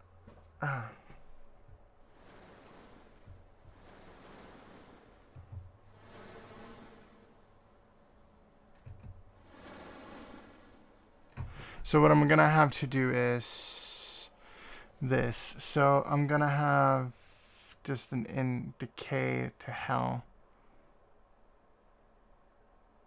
Key track random face, I guess, but like, I think I have a like solid idea of. Wait, no, where you gonna key track random face? Well, the last one is that you play it forward, then it plays it backwards, right? So this is key track, huh? I do want that on.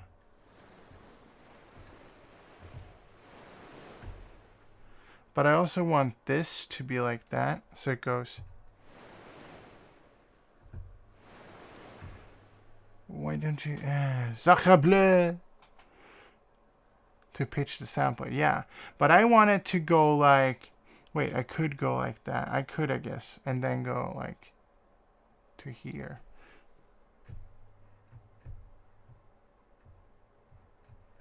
But now it doesn't... What?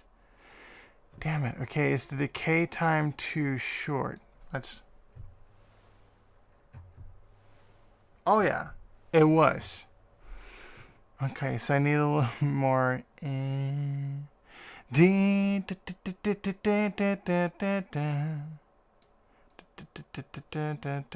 like that?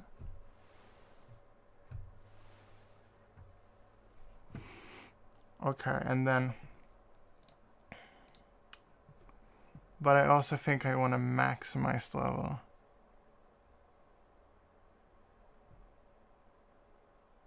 Under the pitch label. You mean this one? Or this one?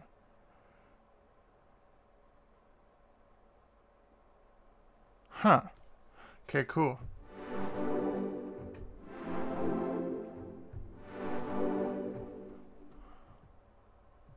This guy, right? Oh, you mean this guy? You mean transpose snap? I can select which notes can be and can't be played, I think. Oh, my neighbor's out. So if I then remove this... Yeah, okay, so that adds what it...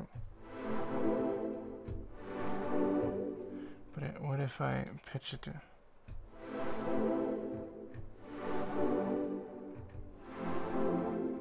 Well, alright, there is an arpeggio in here somewhere, isn't there? I haven't seen it yet. I found that on one. Yeah, it was on his help. He has an arpeggiator. Software synthesizer makers, please add arpeggiators to your synthesizers. I mean, like, I don't have a problem with going like, I want to make an arpeggio, let's program it, and go like, and going like that. But if you add an arpeggiator, I don't have to do that. I could just put out the chord and just let it be. Please. I mean, if they're listening. Let's go into some effects. So we want some EQ. Oh, nice. So what I'm assuming when he says on his website future future plugins is that he's going to take all of these plugins that he made here, which are essentially separate plugins, and he's just going to map them to, or make them VST, essentially. I'm assuming he's going to do that because the guys over at Xfair did that with a lot of their stuff. They took what they had in the serum and then just plop, you know, cool shit. Let's boost a little bit in the low end. Get a little bit of that down. Yeah, I mean, it's efficient, right? You've already made it. All you have to do is to make it VST. Now, I have to preface, I'm not a developer of those sort of things. But, like, I'm assuming it's pretty easy to do. What? Okay, the band, but can I... Okay, so that's just the frequencies. Ah! Yes, okay. So we want to boost a little bit like that. And then try to get this a little bit more like that. And then go down on fucking gain a bit. Take the...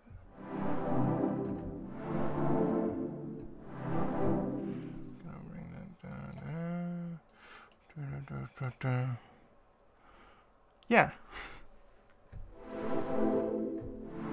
So it could be a profit margin from that to do that. I mean, it's like, I mean, I could, you know, like, it's like with module or pedal makers.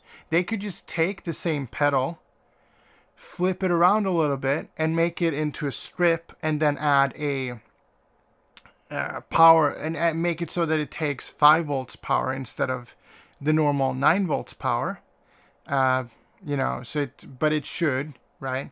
And then then they have a Eurorack module of their same pedal. And then it's like, here, $600 for this, like, but the pedal is $400. Yeah, but you know, it's more expensive to make a Eurorack module. Wouldn't it be less expensive?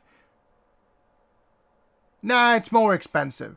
But you take away parts. It's more expensive. Shush. And then you pay $600 for that same module. Right, so it's like... Ooh. The question is... Yeah, so we want some EQ. We want some reverb on it. Yes! Oh my god, that was so cool. Ah. I don't know how he finds all that weird shit, but some of that shit is so cool. Well, did you see Heinbach's video? Did you see Heinbach's video? He made a wire recorder into VST. So I mean, like, stuff like that could become VSTs because people are asking for that weird and wonky lo-fi sound.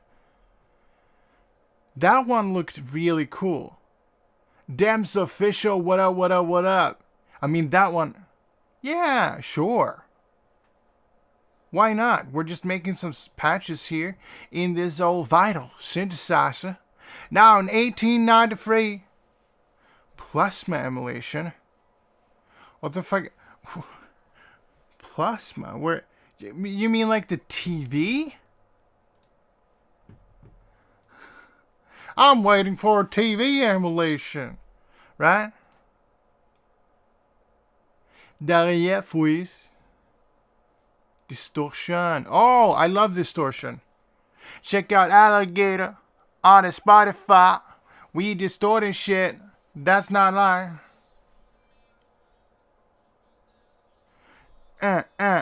French stuff. We don't hear it? Oh no. Ooh. I mean, I haven't heard of it, but that must sound super cool. Plasma.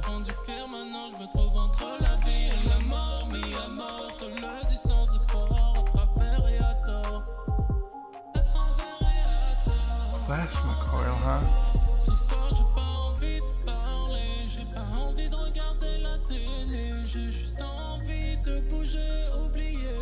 Mal med musikaffär, va? Wow.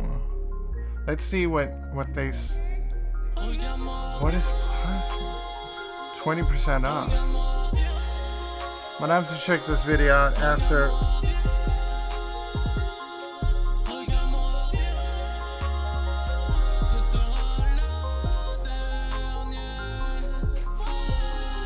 Soldier boy, get him! Because Soldier boy.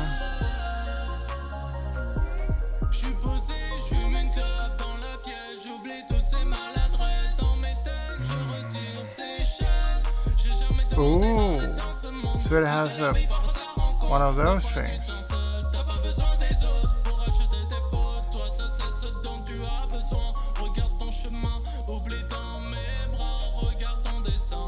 Isn't that a web store? Yeah. High voltage distortion unit. I don't think it distorts that. Noise gate. Unique harmonic saturation. Crush any sounds.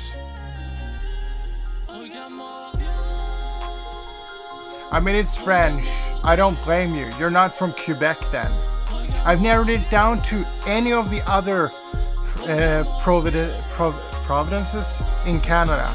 It's not Quebec. No, wait, it's Quebec.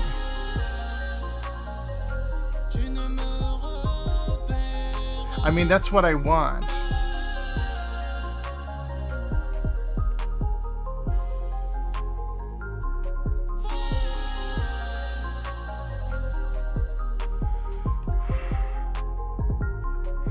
C'est très bien. C'est très bien. C'est musique. I think that's like that was very good music. Très bien means very good. Très bien musique. Farts. I haven't. God damn it. Yeah, you can drop a link. I do feedback for shit. Drop a link, baby. But we're gonna talk about some things, right? I'm gonna take it in your native language, so you don't understand.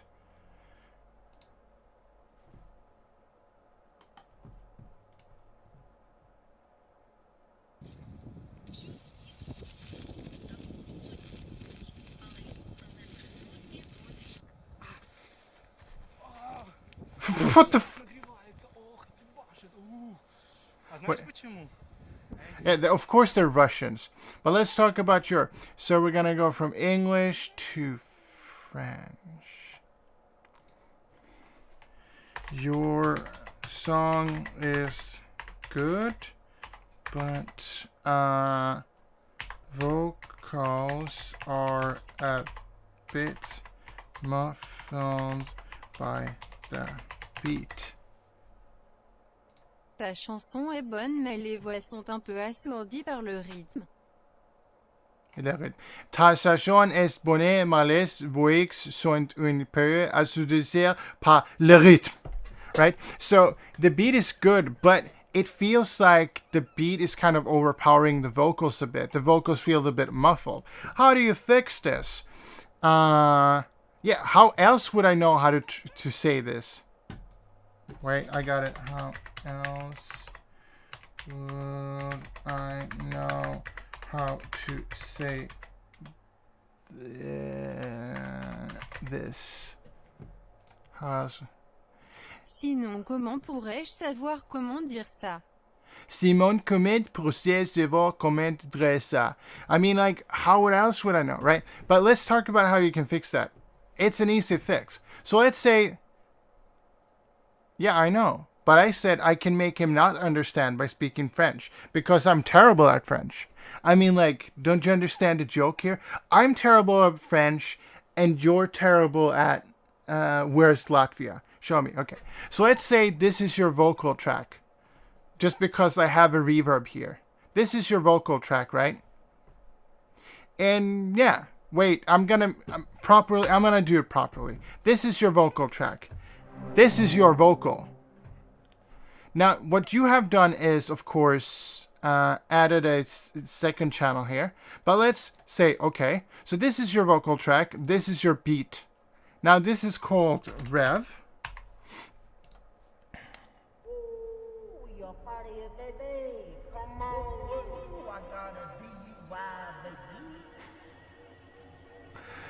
Regalato, what up, what up, what up?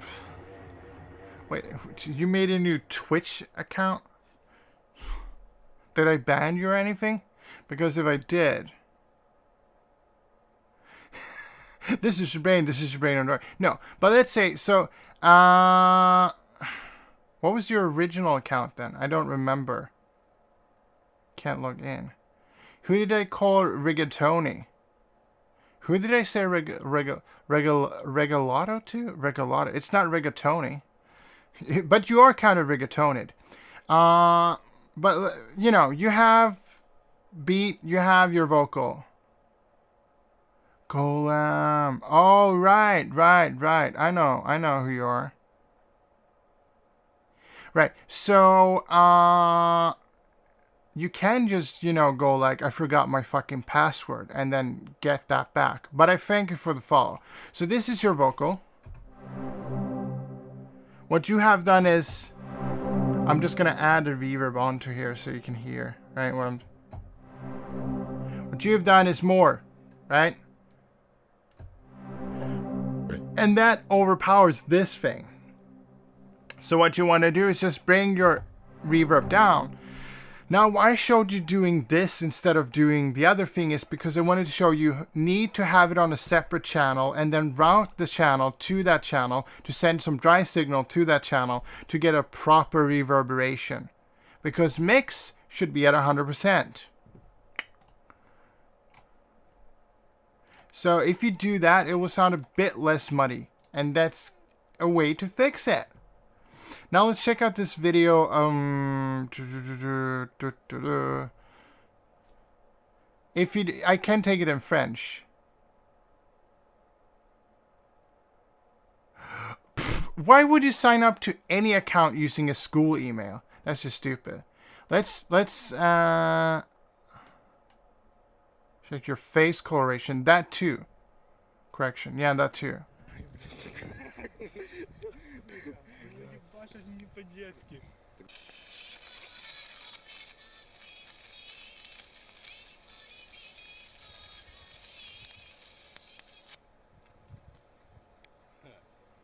Huh. I'm stealing radio that's entirely free. This is pretty cool. I wonder how damaged they could get by doing this. Like how their brain is kind of getting destroyed now. How much cancer are they getting? They are Russian, so they probably have a little bit because of the Chernobyl accident.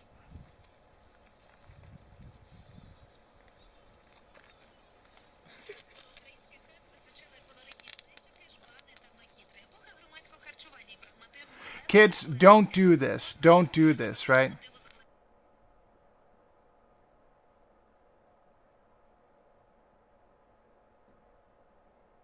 Ah. Cool. I don't know, there's some Russian radio. Let's check this out. Please don't be copyrighted. Where goes it? Oh, yeah. Okay, I understand what a Tesla coil does.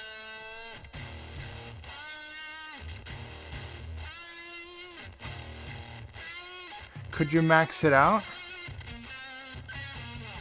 Max it out. I don't think that's max.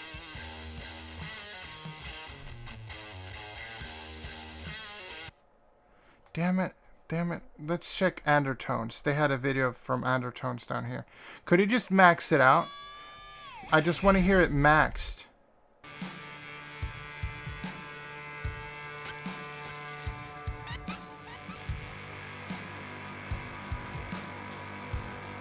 That's... No, don't rage against the machine. Damn it. It's dangerous out here.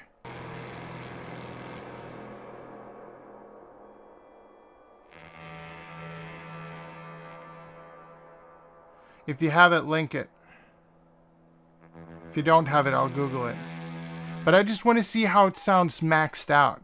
There's no point in having distortion and not maxing it out. That's why I'm thinking about switching from a 10K potentiometer to a 100K potentiometer, because then it starts going crazy. But then again, it's not sounding great, which is maybe the idea. You know, trim potentiometers. Let's see. Wait, we have a demo from Sweetwater. Hi, I'm Don Carr, and this is the Game Changer Your name is Don Carr? audio plasma pedal. Wow. Don't play. Can you max it out? Can you just crank it? Okay, does he crank it? Please tell me he cranks it. Yeah, cranked. This thing says it's a distortion, but come on, this thing sounds like a fuzz to me. That's pretty dang fuzzy. That's pretty goddamn fuzzy to me too, man. It's not a high voltage distortion unit. By the way, does it run off like AC power or something? I mean, even with it turned down a ways there, it's got like a distortion character to it, but man. Man, he's totally rigatonied. Also, why does that look like it's been edited in? You print fuzz on this. But the thing is, distortion and fuzz is not the same thing. I love bad distortion. But when it's fuzz, it's a total thing. It's like saying, you know... Vox, and I'm going to believe it. Turn it all the way up again, because why not? But that looks fake. The blue line of it looks like he photoshopped some shit on there. I mean, it's probably how it looks, but yeah.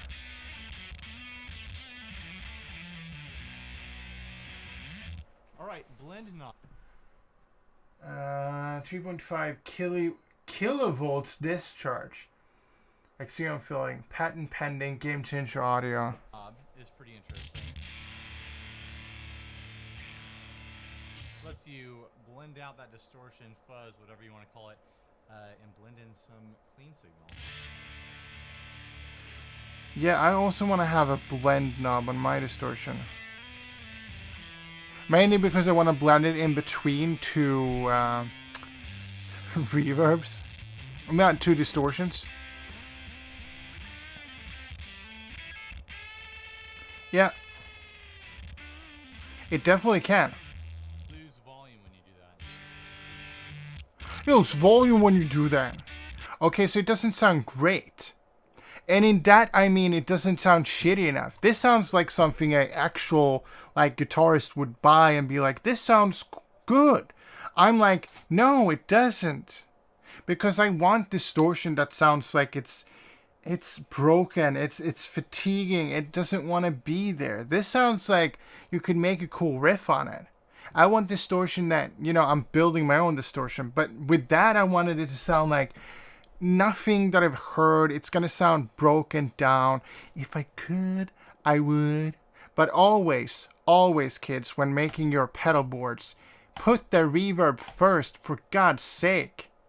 Otherwise, you sound like every other guys. Or as the English would say in Russian, don't forget to like and subscribe. Не забудьте поставить лайк и подписаться. Yeah, I mean, yeah. I want it to be like, I could hook it up.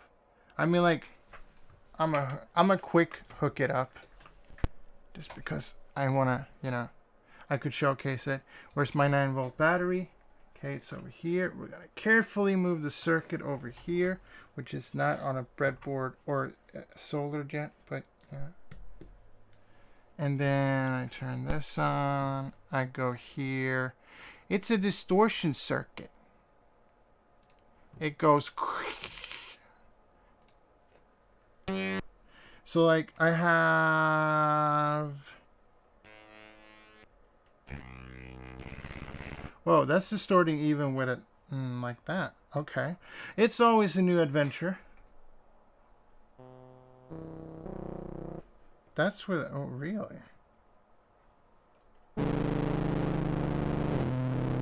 Yeah, it's homebrew DUI. It's an op-amp distortion, op-amp diode distortion.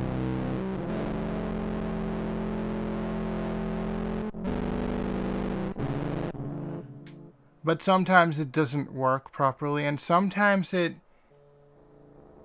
sets off a fuse in my audio interface, I think. So this is with it like on low. Like, so the gain is a bit low here. Right, this is with it almost off. And then, you know, you max it out.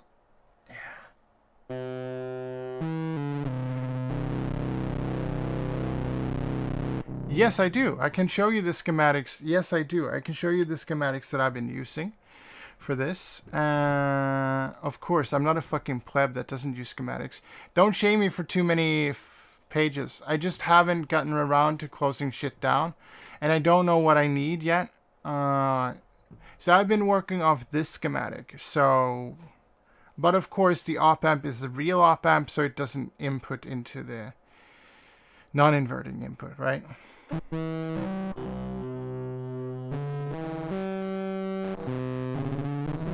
But I haven't added this guy and this guy I haven't added because I don't have space to add them legitimately. I have to.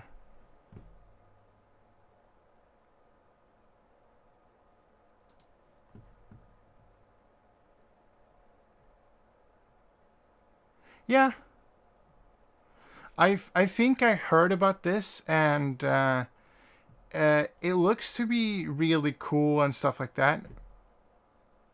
It should work the same as this version, this program right here.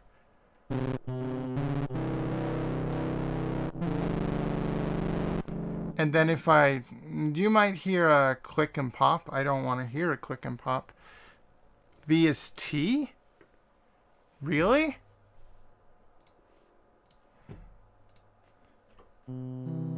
So this is it without the entirety of distortion. Now, I still have some bugs to kink out, like it sometimes volts, undervolts, it sometimes volts a little bit more, and then you get different sort of distortions. And I think it's due to my cheapo 9-volt battery. So yeah. But I mean, that looks cool. We're gonna do this, just unplug it, and then just unplug this so you guys don't hear that. But that's essentially what I've been doing at night when I'm not playing some video games, building a little bit of a distortion circuit. It felt like a good introduction to building more advanced, or not advanced circuits, but other circuits, because this I could build and just have a standalone instead of having to build like an entire synthesizer of modules, right? So I mean, like that's something I like to do. Also, where's Latvia is something we discuss here a lot. If you join the Discord, you can try to figure out where Latvia is, but you most likely will be confused because nobody really knows where Latvia is. Also, the Latvian Prime Minister is born in the United States in 1967. He moved back to Latvia in 1997. Why do I know this? Because I Google searched Latvia and it came up that he's an American, but he's also the Prime Minister, which means good on you, dude. Most countries only take people who are naturally born into their country to be the head of state. But apparently Latvia's like, you did what? Oh, you're technically a Latvian, but you are born in Delaware, America. That's fine. Do you know the language? Yeah. Do you know it very well? Not really, but yeah. Okay, you can be our president. Okay, so one thing I want to try here. Can I do it? So we're going to have a little bit of attack. A little bit of attack. And then a little bit of decay. Wow. Like that. And then see if I can't.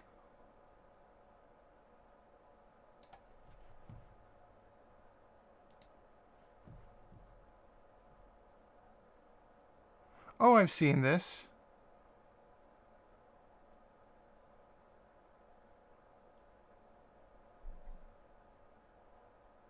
Pure data. I've done some pure data.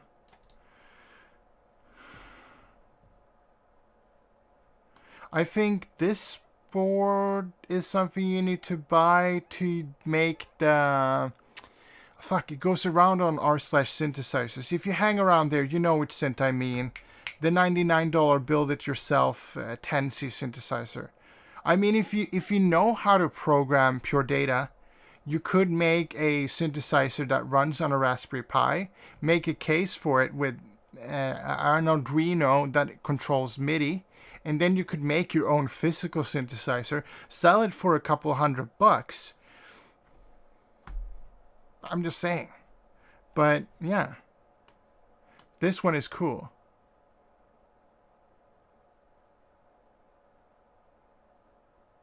You know? But, you know, you get standalone shit, and that seems to be, you know, Max or MSP. Examples. Virtual analog synth.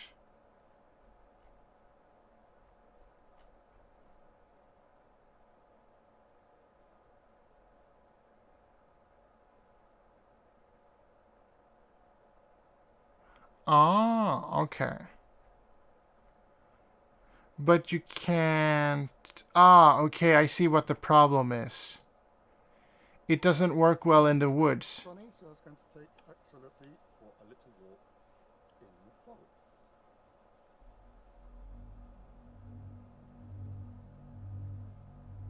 It works fine in the... What are you talking about, dudes? You can run through the forest with it as long as you have a wooden box and a strap. Man, I've been working with SynthEdit for 15 years. But I don't know how to walk in the forest. Is this a new video? Hey there. No, it's from 2017. Okay. I told you you could walk in the forest.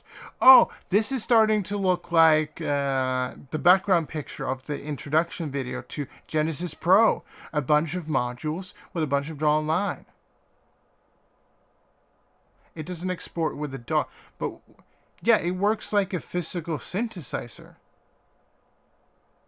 Isn't that what you want? Don't you want like a box that you have to put into a mixer and then put in a MIDI keyboard too and stuff like that? So I don't really understand what the problem is. Is it that you can't take it underwater?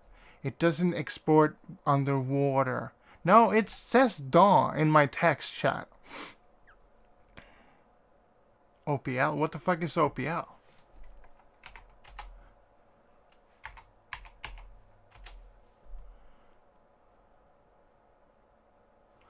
Yeah. I miss it too. It closes at 4. Yeah. I'm gonna miss it too. It's gonna be closed. Do you mean Sound Blaster? Open programming language? Or do you mean optimization programming language? Or do you mean these? Chips for FM.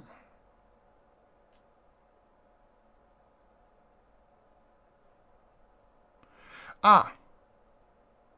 Oshawa Public Library. Wait, they export with DAW. But I mean, like, so you, what is it to get into the nitty-gritty here? So you want a machine that exports, that does, you know, like Vital here, if I make a MIDI track and then make a MIDI note on here and then go like, you mean like doing something like this? It don't, because analog to digital. Yeah, so, oh, you mean, okay, analog to digital. Well, but that one does that. It's got to do that. Otherwise, it won't.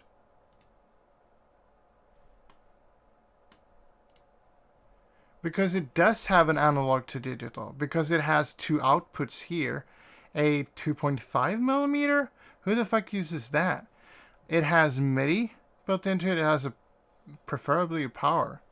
So it's got to do the analog to digital. Has to be tracked? Yes. That, I mean, okay, I understand you're a program developer and you might be really smart.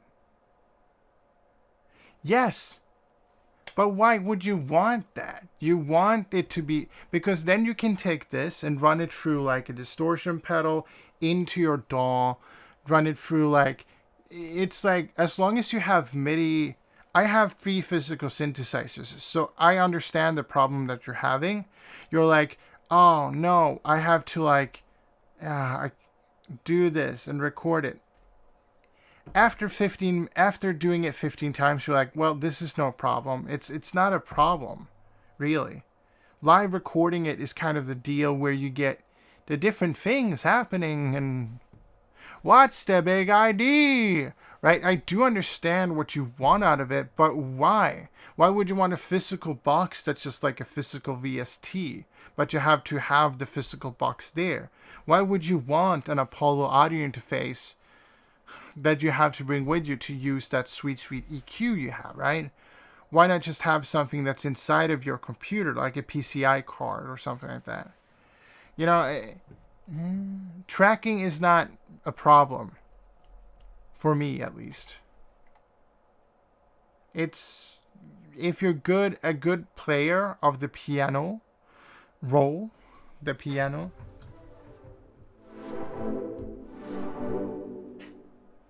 So wait.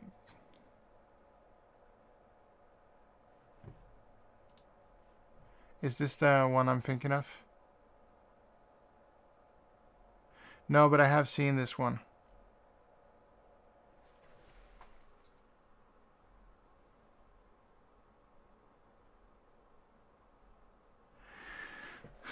This one is, it's using a Raspberry Pi 4, yeah. So I've seen this one because I do have my own Raspberry Pi, which I do. Yep, it does. It's essentially a fucking Raspberry Pi. I have a Raspberry Pi laying around, which I'm gonna at some point turn into something audio related. And you know, they have the case and everything, and then they have the basic kit and stuff like that. But this one also needs to be tracked.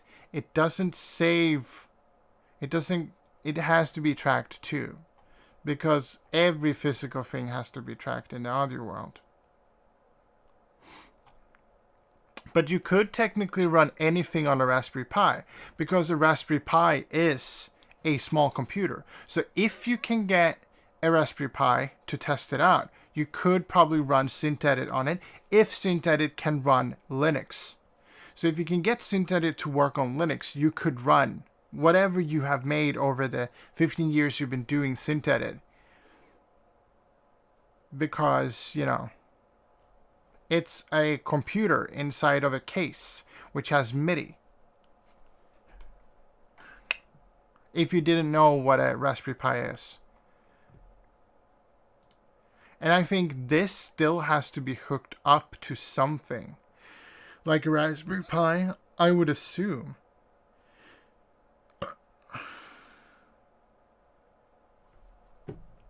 But I'm not an expert at those things. A PC, yeah. Raspberry Pi is a one-card PC, as it's known. It has a CPU and a GPU. Well, not much.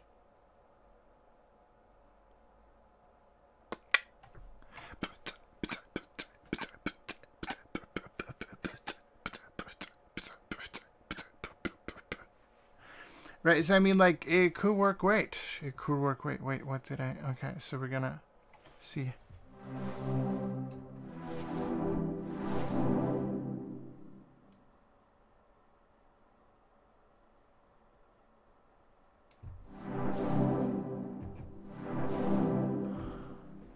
Arduino, you have Tensei 2, which is being used a lot.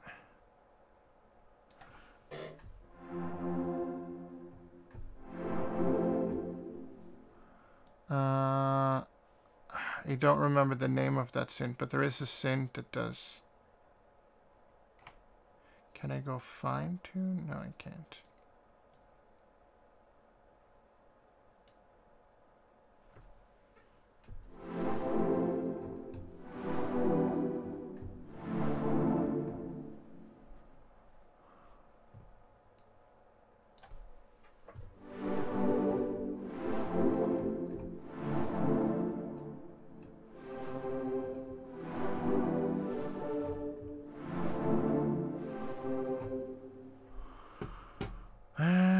Shawty's like a melody in my head, and I think I got myself off.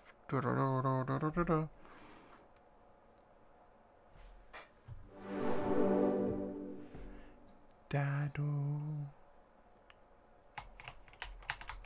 Da-do. I don't have any macros on it, I guess. Now macros.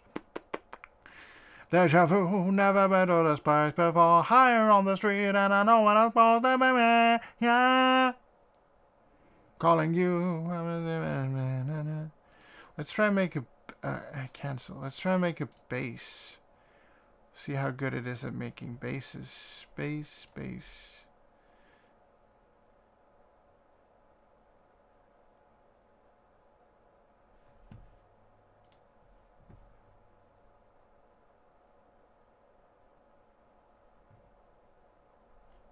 Yep.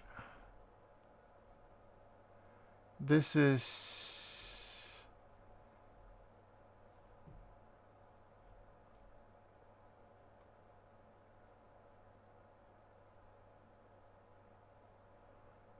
Yeah. So wait.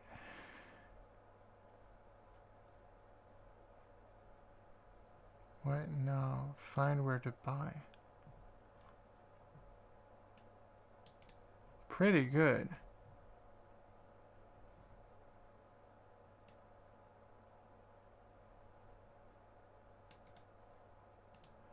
What do you mean minimum requirements? It doesn't work on Linux. That's a big no. What? USB 2.0. Nobody has that anymore. I have problems having no USB 3.0. God damn.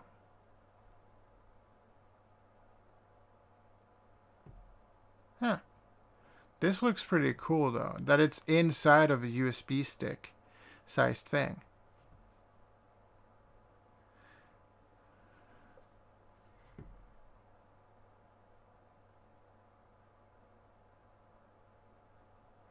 But like, let's hear what it sounds like. Have a demo listen. A demo. Of course they're using FL Studio.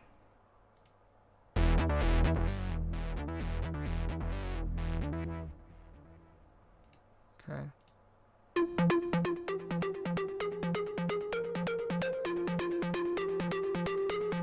It is.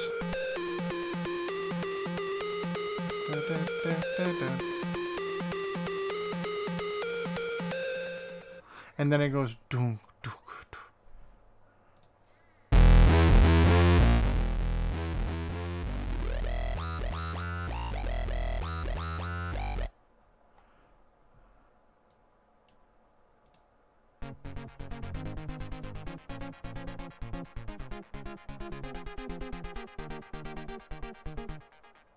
So it's not polyphonic, but it's paraphonic, okay.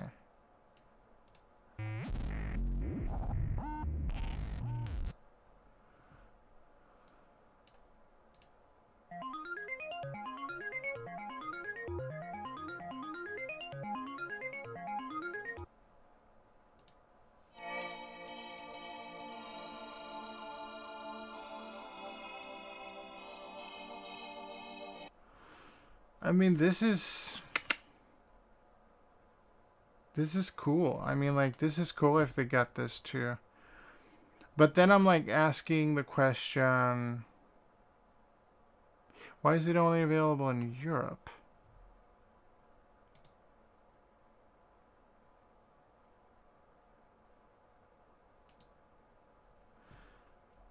But is it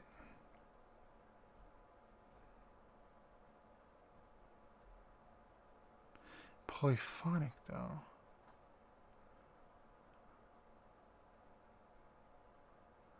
They talk about analog power.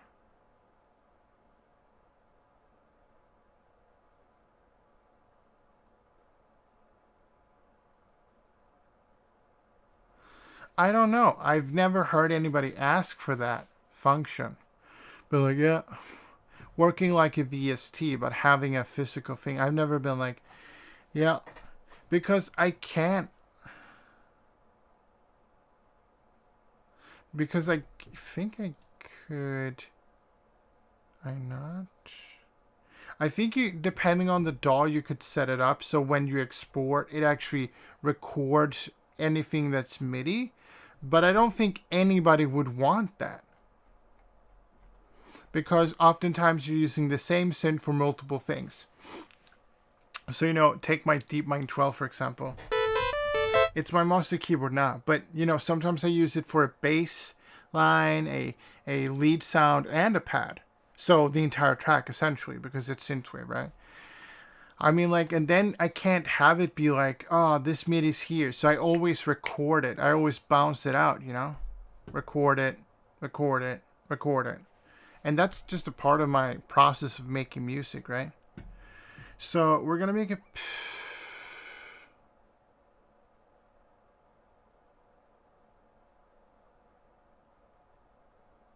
I mean, like, that's pretty cool to do that, right? Just to do that. Okay, so we want that one there, and then we want to bring it down there. We want this one as a basic shape, and then go to this one, bring it down, and then this one, basic shapes, and then we're gonna find the square. There we go. I mean, if you want to do it. I'm, you know, into building distortion pedals. And I mean, like, you could probably, well, you want that instant gratification of, like, I'm exporting, it's exporting.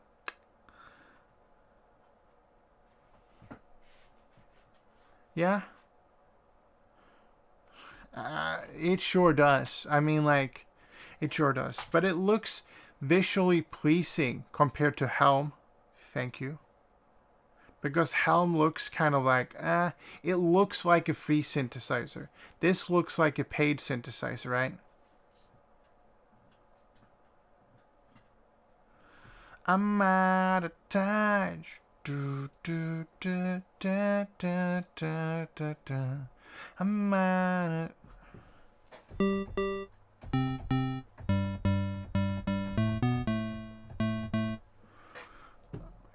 Level on this, bring up the level on those. We're gonna turn on filter 1, filter 1, filter 1, and then go 8-bit, yeah? That's kind of what I'm going for. Then we're gonna just do a little bit like that. And then have that, control that. Then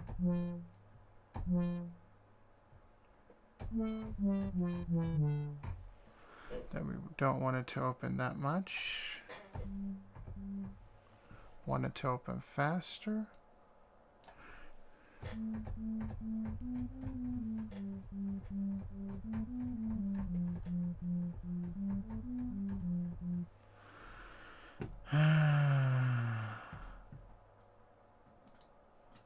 Structure. $18 for structure. The only problem I have with Air's plugins is they look like they're straight out of 2005. I want a bit of more modern shit, you know?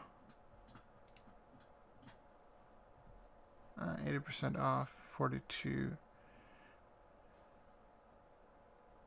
50%, of course. I already have that. Ooh, R4. Holiday bundle. Ozone 9, music production suite. V collection. Melodyne. Is that? Oh, okay. Upgrade. Essential, but Essential is the lowest. Huh. Excalibur. Don't use stuff like this. Don't use stuff like this. Because you could just learn to scale yourself. Legitimately, you could just Google online the scale and the different, you know, chord progressions you can use for each scale. Now, these guys, they have modeling collection. What's inside of this? No, not that. I wanted, no, not that. Not modeling. iLock. Yeah, iLock is pretty shit. I have iLock, but at least I don't have to have a dongle. So this one, but this one is just monophonic, which kind of sucks, I think.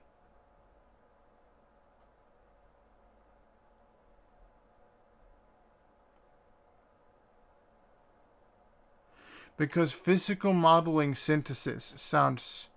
I have some isotope stuff. I have their isotope Iris. And then I have the isotope vocal synth, vocal doubler, and ozone elements.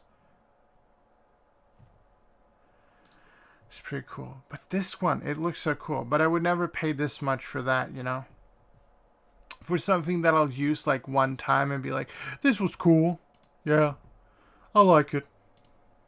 You know, most of the stuff, you know, why I don't really buy stuff on Black Friday anymore is because most of the stuff I already have is good stuff, you know?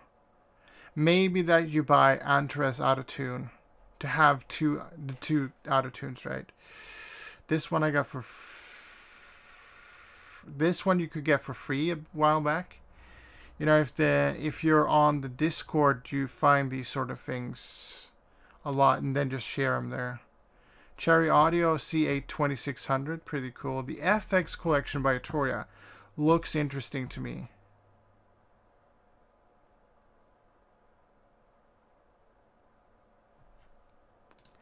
Do you want to see? Legitimately, do you want to see why I don't use this anymore? This is a great sampler, by the way. Use it if you can. So anyways, I was talking to my friends about, you know, last night when we were out partying. You see, I can start talking about what I did last night before it loads, right? And you might say, well, now you have loaded it. It's cached, right? So, you know, I don't know about Vital. I mean, the text-to-speech thing, that's pretty cool. See, it takes a long time. I shouldn't... Vital? Cool. It takes an instant. Let's remove that and just load in anything else. And then go... Cool. It takes a second. Cool. Cool. So I was just like, yeah. Do you want to see my specifications? I don't think I've updated them, but do you want to see them? I can show them to you. I have a 12-core CPU. I have 12 cores. 12 cores. And I use a lot of memory. We don't have to go into that. But even so, my Iris takes a shit long. Okay, let's see ozone elements. Let's see this, right?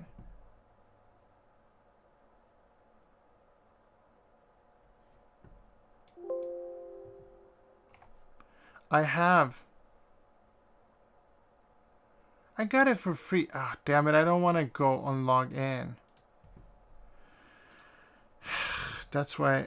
If it would have used iLook, it would have worked. I wouldn't have to be like,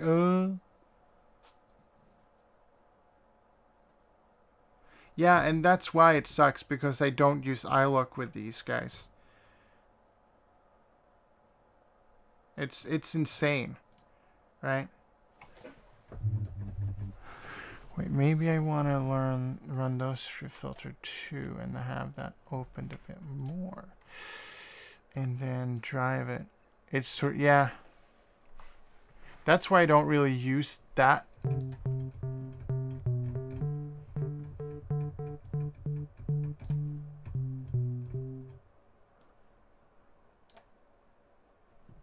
See how much? 23 or something, okay.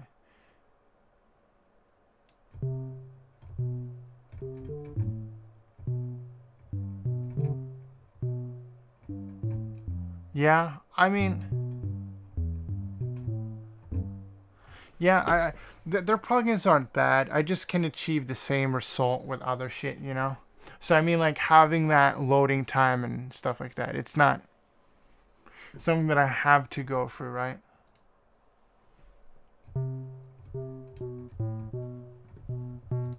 Then we're gonna add distortion, see how they're distortion.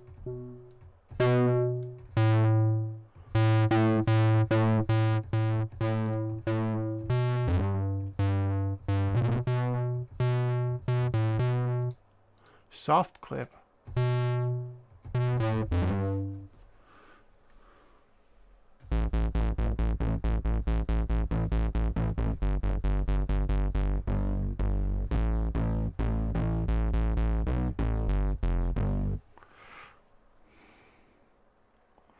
Yeah, I mean, like, one-click master. I've tried it as a mastering engineer. I had to try it out, right? So I tried out the demo version. I was like, yeah, it makes it so that it is a level that is accepted by some music stores, as they're called nowadays, or streaming services, I should say. But they're called music stores or distribution store. I don't know. Fuck. And that's fine. But like, if sometimes I had to go back and do manual mastering anyways, because it was like, oh, this isn't minus 14, it's minus 13, and Spotify doesn't take minus 13 or something like that. Other way around. I forgot what I said, but it got to a certain LUFS, loudness units full scale, while wait, what? Audacity. You big up Audacity, you know? Yeah, I'm changing, you know? Yeah. Wait up. Right, so I mean, like, I felt like, yeah, it could have been used, but I would still have to go and do other things. Instead, you could just hire a mastering engineer like me. I'm a mastering engineer by trade. Check the links down below to my sound better. But I mean, like, and then get it done. When you get the file, it's done. If it's not done, you say, hey, it's not done. This isn't what I asked for. And the mastering engineer says, okay, fuck, I forgot. Sorry. Or he uses the Unity logo to make a distortion plugin. Hard clip, linear fold.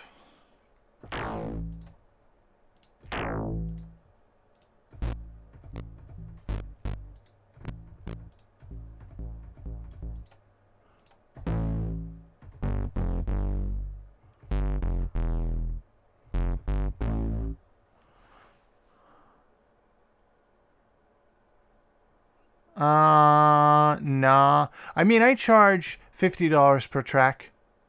15% off if you mention my Twitch or YouTube. Because a legitimate mastering engineer that has a successful studio can charge that, because he has a bunch of equipment and overhead and stuff like that. And he has got a name for himself that is bigger than just the guy on YouTube that does free, or Twitch that does free feedbacks for people who have shitty mixes and don't really know how to mix. So I couldn't charge $100 a minute. That's for sure. I charge $50 and you get 15% off. Check me out.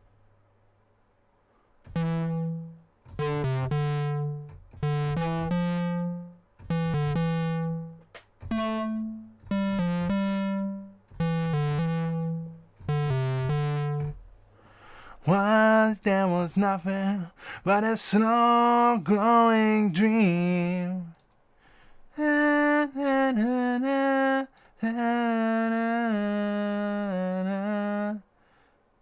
What a feel.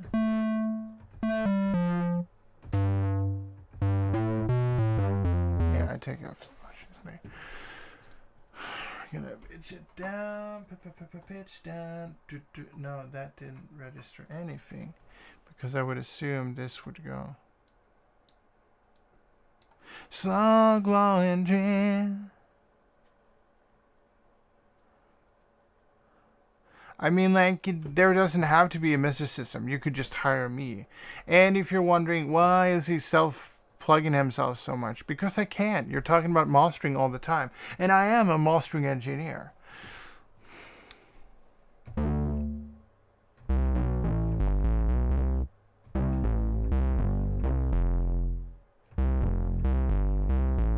But I also do mixing and other audio production. Just have to mention that.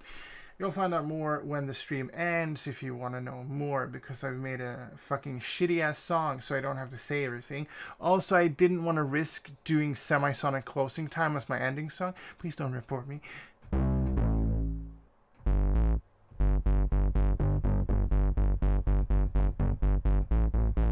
That sounds pretty good as a... I think the first envelope could...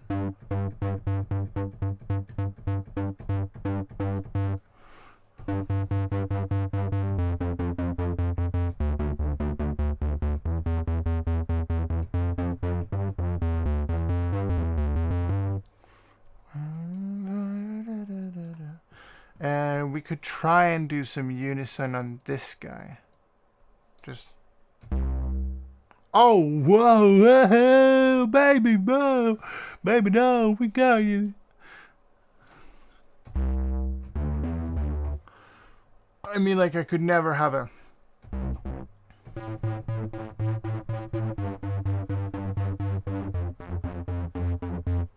I don't think I ever could have a sound... Oh.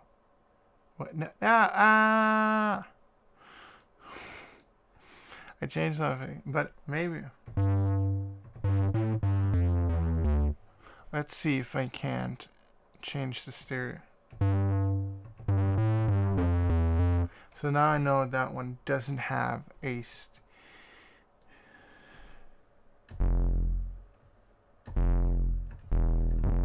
it's the spread that does it.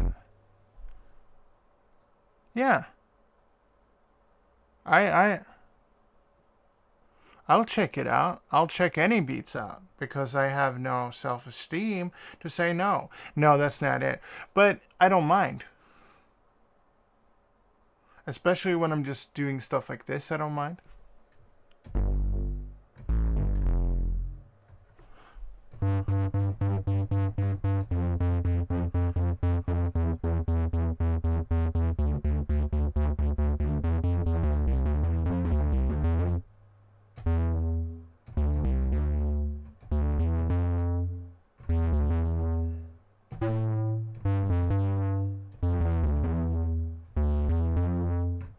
Just post it in the chat and I'll give you some feedback on your shit.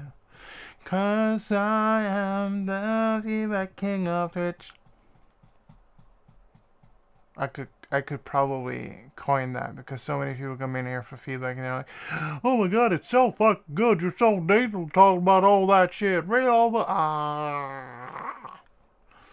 Once there was nothing but a slow... Yeah, and sometimes I do that too. Sometimes I go around in, you know, the loops and shit and try to make something out of that. Because I want to make something, but I just don't have anything in mind, you know? Or I want to make classic style hip hop beats, and I'm like, I gotta use samples, but I can't. Sweet and lost, no. Well, I do have loops that came with the DAW. I'm gonna use those, and then I make something like that. Once there was nothing but a slow glowing dream. Let's see how loud it is on this. Did that glitch out? Did you see it jump? Okay, my brain is getting brain fried. It is first day anyways.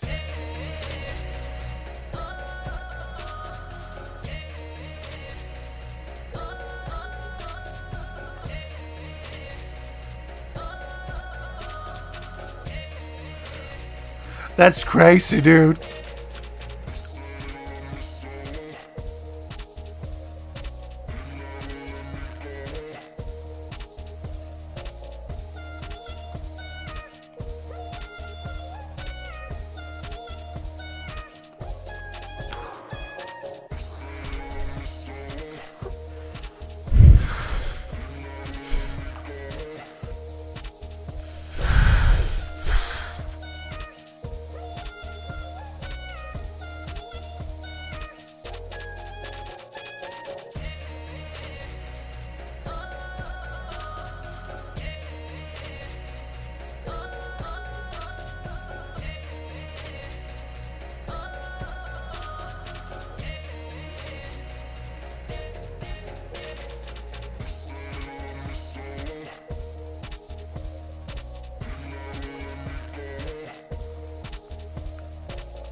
Yeah, I'll be the judge of that. Oh.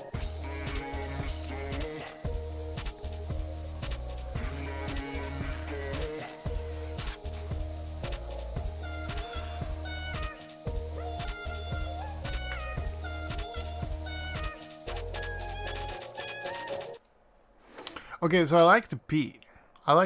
But the mix is kind of like, oh, it's not really that much mixed, but you said it's not so mixed.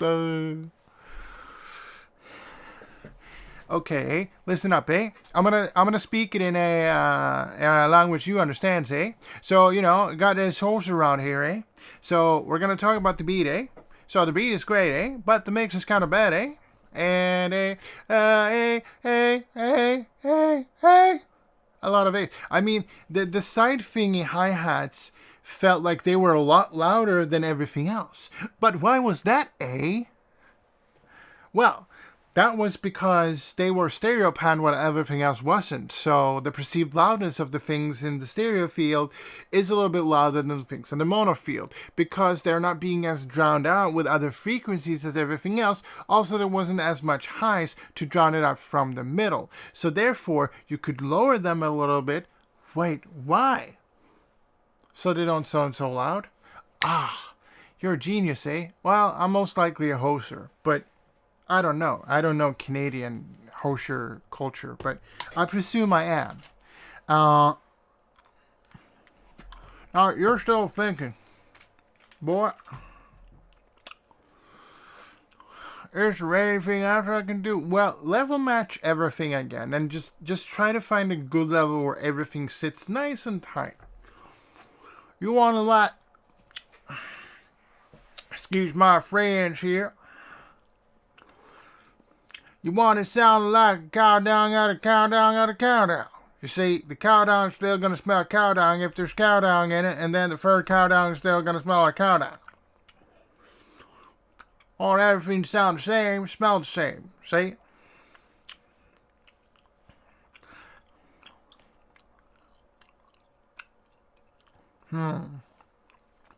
But I mean, like, I like it, but the levels are a bit off. I mean, you can have a bad mix, but if the levels are off, someone's gonna get annoyed. Most likely a mastering engineer, because the basic thing you can do is like level match it. Of course, I'll listen to anything anybody puts up, you see? Because I have nothing else to do with my life, and I get a chance to show off that I know things and stuff like that. So if you want to know how to level match, you take your track like this, you add another track, and you go, whoop.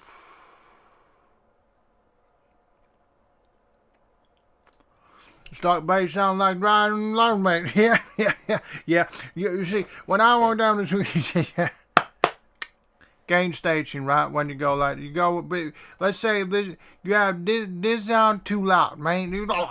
It's too loud. You bring it down, and then when you start hearing it, you're like, okay, I've noted. I start hear it. Then you go, oh, it's too loud again. And then you're like, oh, at minus 51, 53 in this case, because you couldn't find 51, to about, okay, so it's somewhere in between. Oh, it sounds perfect, man. It's like going riding a horse with a horse backwards and going upside down. It's not going to work very well. But when you find that point where the horse is upright and going forward, you got to go forward. Yeah, that's what I'm saying. Now, you don't want to lay underneath a horse when a horse died. It's going to stink a hell of a lot. So, I mean, like, if you didn't know, but most people do know. But in case you didn't know, that's how you can do it. You go from 0 point and you're like, this is the reference point. This is what I want as the focal point in my track. And then you just go up. Oh, I can hear it now. Okay, it's too loud. Okay, then I go somewhere in between, step back, pause it, and then go, okay, come back, unpause it. And it's okay. So now this is a little bit loud. I'm going to bring it down, pause it, go back. It sounds perfect now. And then you've level matched, as I call it, or gain stage. Gain staging is more or less when you take the input of something, much like, let's say, input 8, which isn't being used right now, and then, you know, you play something on input 8, and you're like, it's distorting. Okay, so I have to gain stage it to get it in between the sort of like levels that you want, which would be like minus 24 and minus 12 on the gain staging part of your track. So then you would go like, oh, the gain on my right, which is not the same as kind of level matching, but they can be used interchangeably, and some people will understand what you mean, and some people will mean, what? Wait, how the fuck do you gain stage a VST? I mean, that shit's in the DAW. You don't put it through a fucking amplifier. You're not gaining the signal or anything. Well, technically you are. This would be your amplifier, I guess, gain stage. Or if you have a fancy DAW like me, you do have a gain knob up here, which doesn't gain a audio interface. Yeah, that's interesting because I've heard that being done. I've heard that been done when I did my what is it called in English? When I did my thesis or my degree, sort of like the last thing you did, writing a big giant paper, I talked about mixing in the sense of like, I want it to sound like yellow. I want it to sound like it's warm, cold, digital. Thesis is the word, right? So I mean, like, I did get into that, like, how do you mix fundamentally a bit, and read about it. I didn't write much about it, but I did get into that, and there were some things like they go over like you should mix quiet, so you should drag all your tracks down to like here, and then, you know, it's gonna be quiet, but then you bring up your amp for your headphones or speakers, and then, you know, and yes, I did come across the pink noise thing, but I've never really been a fan of it because it takes kind of that, you know, human out of it, essentially. I mean, that's a theory that a couple of friends of mine had about how AI mixing works, right? That they use pink noise and then it just mixes towards that. So it, you know, goes through a bunch of tracks and like, oh, this is how it sounds. But when it's supposed to level match, it doesn't go by how has the other tracks been level matched, but instead just level matches to pink noise, which we thought was interesting. We couldn't find anything backing that up because a lot of studies weren't done about AI mixing, because it's very new. And it was something that I was thinking, should I do a study on that, like AI mixing and stuff like that? Test some services out that say that they're using AI mixing, and then mix the same track myself to see, is like, do people have a preference when they don't know, right? Can they tell the difference between an AI or a program mixing it versus, right? But I instead went with the more terrible option. not in the grand scheme of things. Like afterwards, I'm kind of happy that I did it, but during writing it, I was like, I can't write about this. This is insane. He said I couldn't do my first option, which wasn't that, by the way. It was a fallback too. But I could do this because it is so fucking obscure. Not obscure, but it's so like out there because it's like, well, so can you define what warm means in the sense of, mixing? And everybody's like, well, it's like the equation times 64. And I'm like, but that's oh, that sucks. I kind of hated it, but I love that I did write about it, actually. And it helped me as a mixing engineer to understand, what words have meaning when it comes to mixing, and how I can, how I can't really just say something and then be like, expect to everybody to understand, but say, this is my definition of this, right? Let's finish up this base. What? You little... Oh, my... There's because of... Damn it. Did that.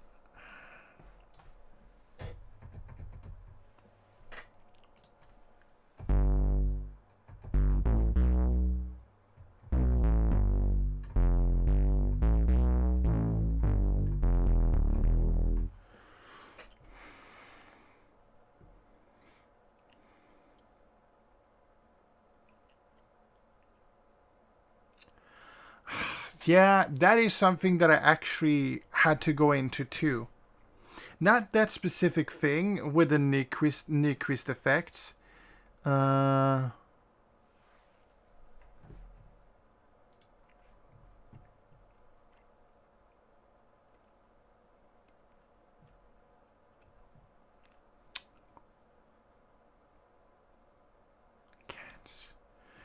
This seems pretty good, but does this work as good? So I'm testing out SonarWorks. I have 19 days left to see if I'm gonna buy it for my headphones. So far, I have a major problem with them, with this program, and it might be with Windows in mind. I've got to give some credit to Windows for this, but if we select my Focusrite, I have a Focusrite 18i20. So I have 18 inputs, 20 outputs, right?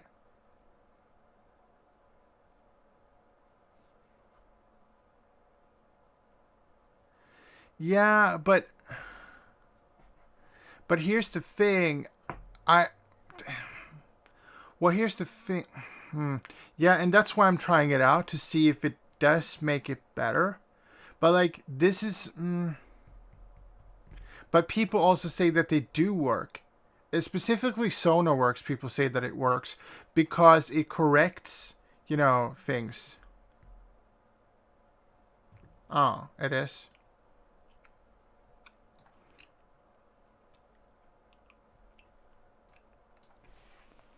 I mean, like, but the problem I have, which will be the same problem in Morphit, is that my audio interface, which has 20 outputs, Windows only recognizes 2 of those outputs, which is a huge problem for me, because that means if I put this line here that they're trying, the green line, the calibration, right? It's going to also output that to my speakers, which is a big no-no. I don't want that. Now, in here, I can do all sorts of cool shit. But, it's like, I can't be bothered. During live streams, I don't really use my monitors. Because, sample rate. Okay. Backed by rigorous science. Voice meter, yes, and that is absolutely craptastic. So I've used Voicemeeter for multiple things. To, for example, when I do run a podcast in Swedish with a couple of friends of mine, and sometimes I like to show off the music that I make there into their Discord. And Voicemeeter is just like, it's cracking, it's ducking the audio, it's passing, high passing, low passing shit, you know? It's very much bad to run your shit through Voicemeeter, according to me. Now, I might have set it up wrong, but I spent like fucking hours trying to just get it to work, and then it's like, it's distorting my voice, it's, you know, it doesn't output correctly and stuff like that. It's a hassle and a half. But, you know,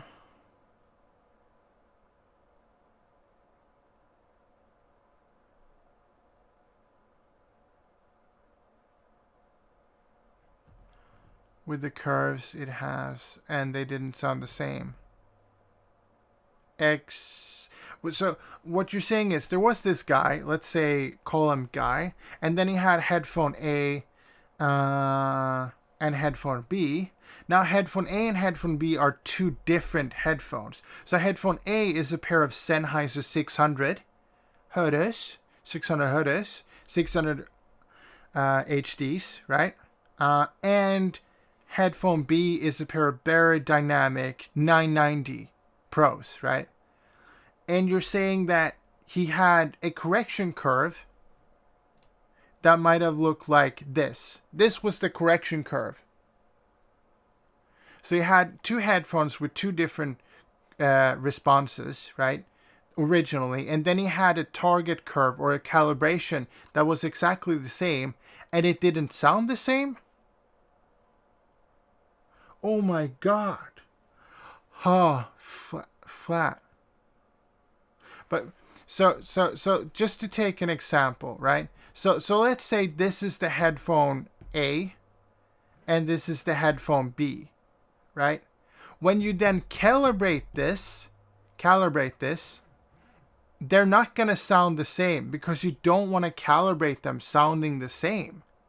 You want to calibrate them towards a target where they are flat, right? But that doesn't mean they're going to sound flat, because you can't actually calibrate it as flat, because then it wouldn't sound flat because of perceived loudness and bullshit and like that. So I mean, it's science, but two headphones will not sound the same. And it's not the point with these to make them sound like other headphones. It's to make it so that, for example, mine has a big hump here. It's to make it so that it's not too much highs and too little mids. It's to balance everything out, right? And I mean, like, you know,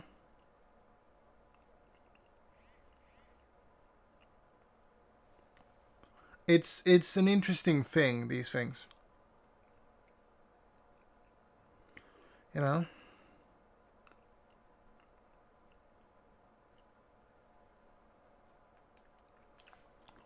So I mean, like, when someone on like YouTube goes like, they don't sound the same, I would at an instant just write a comment, they're not supposed to, and then just unsubscribe. Don't even like his content, don't watch his content, because then he's clearly a kind of an idiot. Because even if the calibration curve, right, is an entire flat fucking piece of shit, I mean, even if you have this sort of like, I'm going to just squash everything so it is flat. You don't want to do that. You want it as flat as possible, but not flat. Because that would make it hard to mix on headphones. You can also in this do that. So it does a little bit of that. And then you can get a little bit more tilt. Or you can bring it up again so you get a little bit more. Now, the red line is the target, and then the green line is...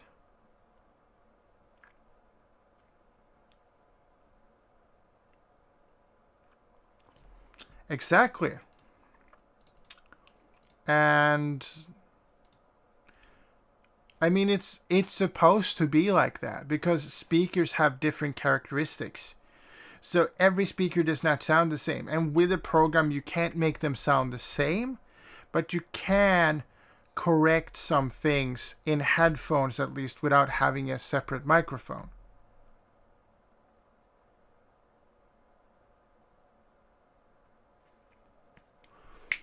And that's fine. That is totally fine that you do that. But you have, I don't know what I'm trying to get here, but like, bass. Can I make? He doesn't allow squishy. Bass.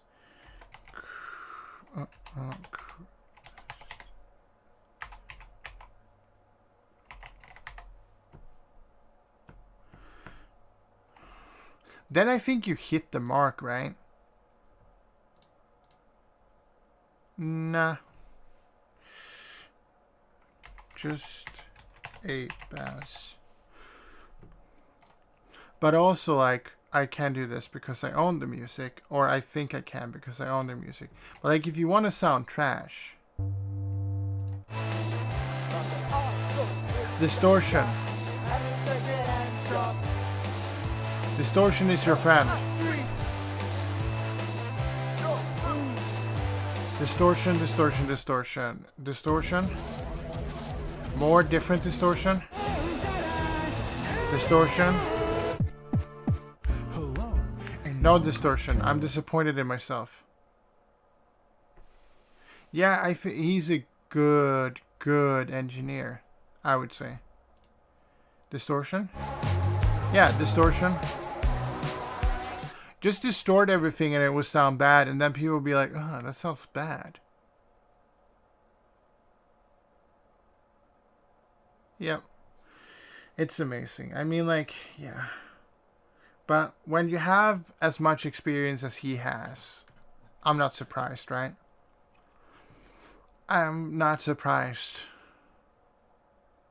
I am surprised, however.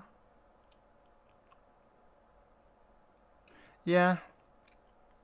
I think they do. I mean, they have their sounds and stuff like that, but yeah. All around me are familiar faces, but I can't. I can write question mark, but I can't have a question mark. Now, this is preposterous. This synthesizer is absolute shit. I haven't listened to it. I haven't listened to Manson in a... I don't think I've ever really listened to Manson. I have, of course, you know, heard some of his tracks in passing, but I've never been like, yeah, I want to put on Manson right now, eh? No? Because... Why? Because, you know, you could just listen to,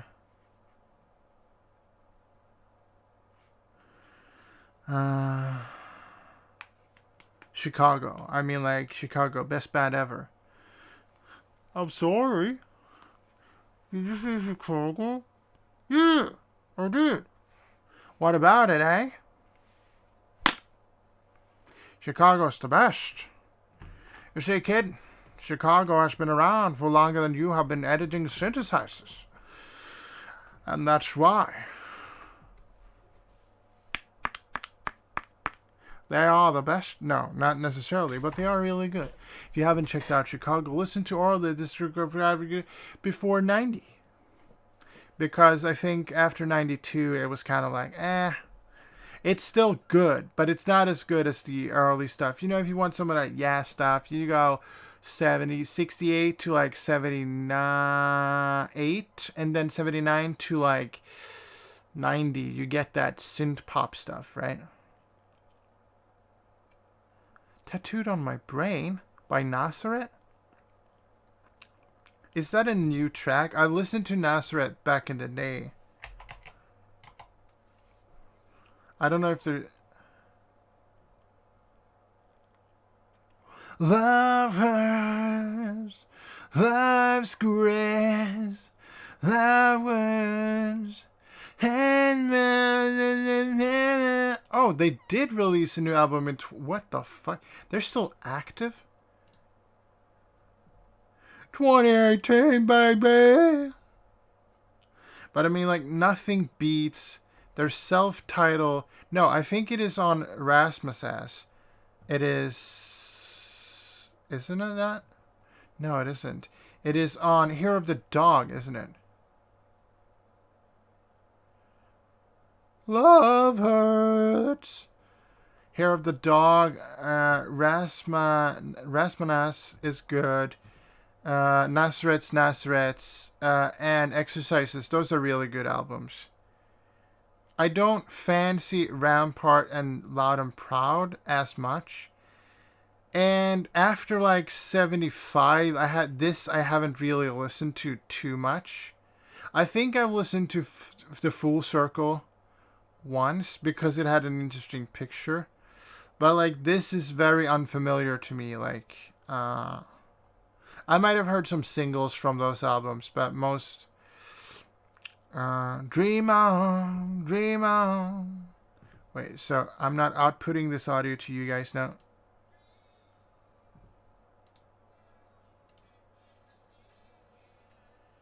Okay, it isn't that track. Who made that track? Dream On, Dream On, Dream On.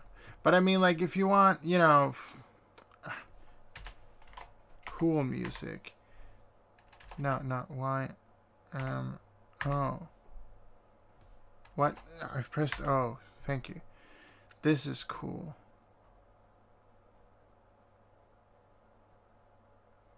This is really cool. And it's specifically the track from... Is it Multiplies? No, it's from BMG, right? That's the Bob Ludwig remaster. I don't want that. They have named them in Japanese again? Ah, shit. They had them translated for a while. Is it this guy?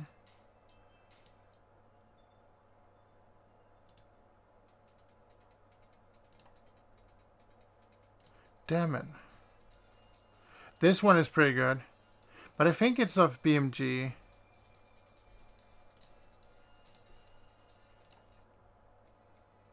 Oh, yeah. Yeah, I like that too. I like 90s techno, 90s house. But this track, you know, thingamajig, thingamabob. I don't know Japanese, but this track is...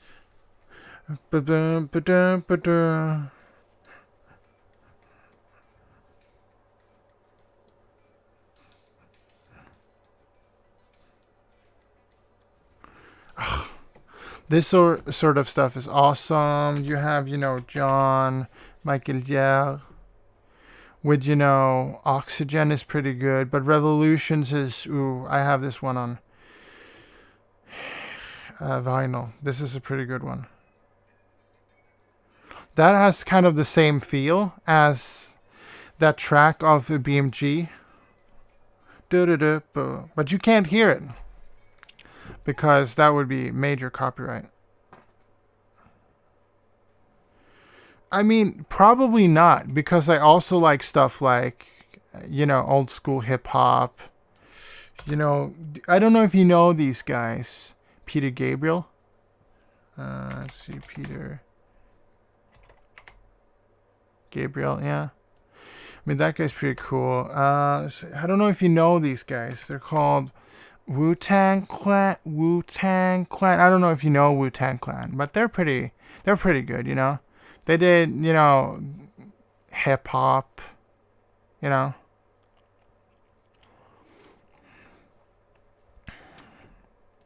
They're pretty popular.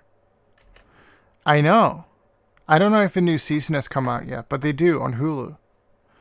But then, you know, you have like Moby, which is like a legend, which has like Proclaim.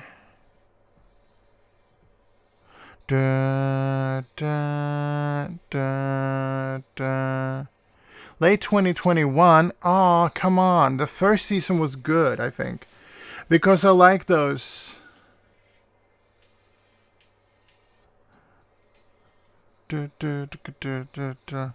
Moby has a book. He doesn't have a TV show. He has a book.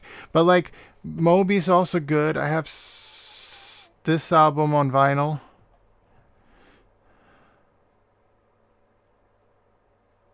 Oh, yeah. Okay, cool.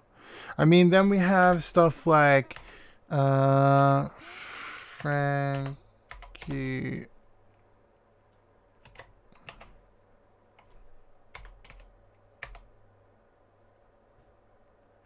Wait, what? Yeah, Frankie. What? We can't define that guy.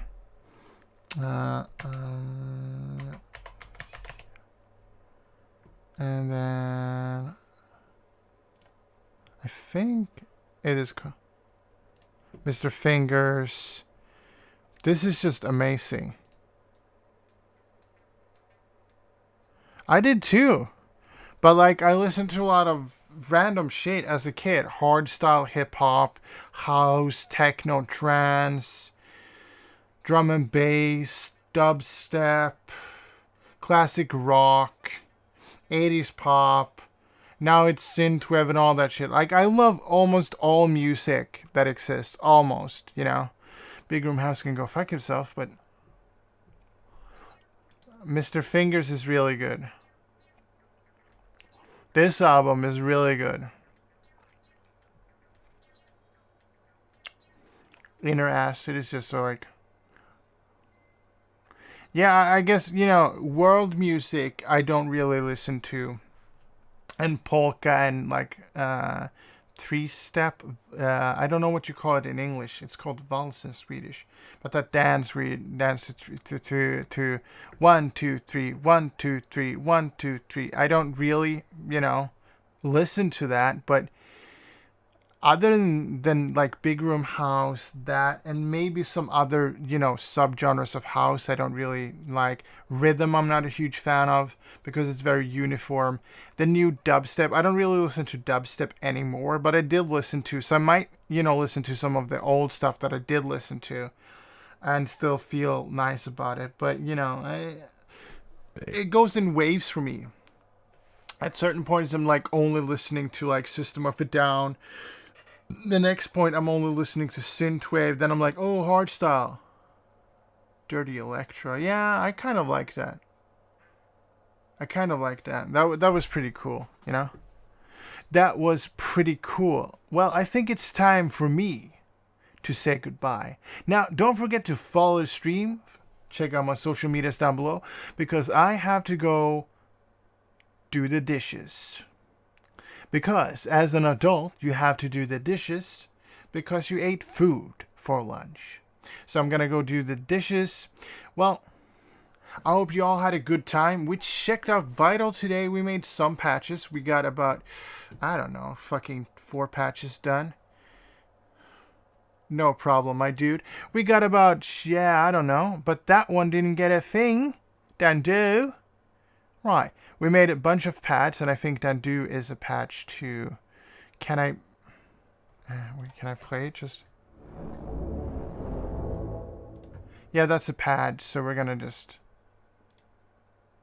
overwrite the existing file, yeah. So that's what we're gonna do. I give this a, if you want to try it out, out of don't try it out to try it out. It is free. This version is free. You don't get the wave to text table synthesizer, which was kind of the high points of the synths. But, you know, you get what you get for freeness. Now, I'll see you guys... Wait, is it Friday? It's not Friday today, right? No, tomorrow's Friday. I'll see you guys tomorrow as my usual time. And, of course, don't forget to eat food, drink water, drink milk, have a Pepsi Max for that refreshing taste. But also make and create stuff that you want to create and make. I'll see you guys tomorrow, guys. Bye. The stream is rocking over now. You can't stay here no more. Check out the links below. Hire me on Sound Better.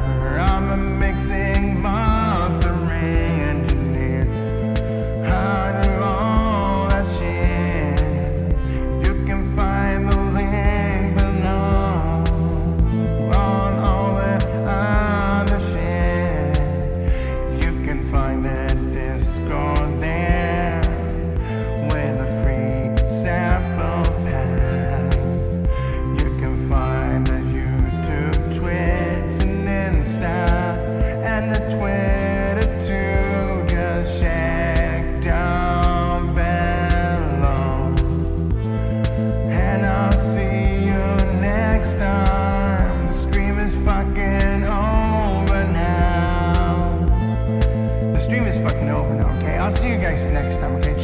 links down below. Hire me on Sound Better. That would greatly support me. I'm a mixing loss engineer by trade. I have a degree that supports that. You can also check out the Discord for free sample pack and follow me on my social media, Instagram and Twitter, but also check out my YouTube/Twitch. See you!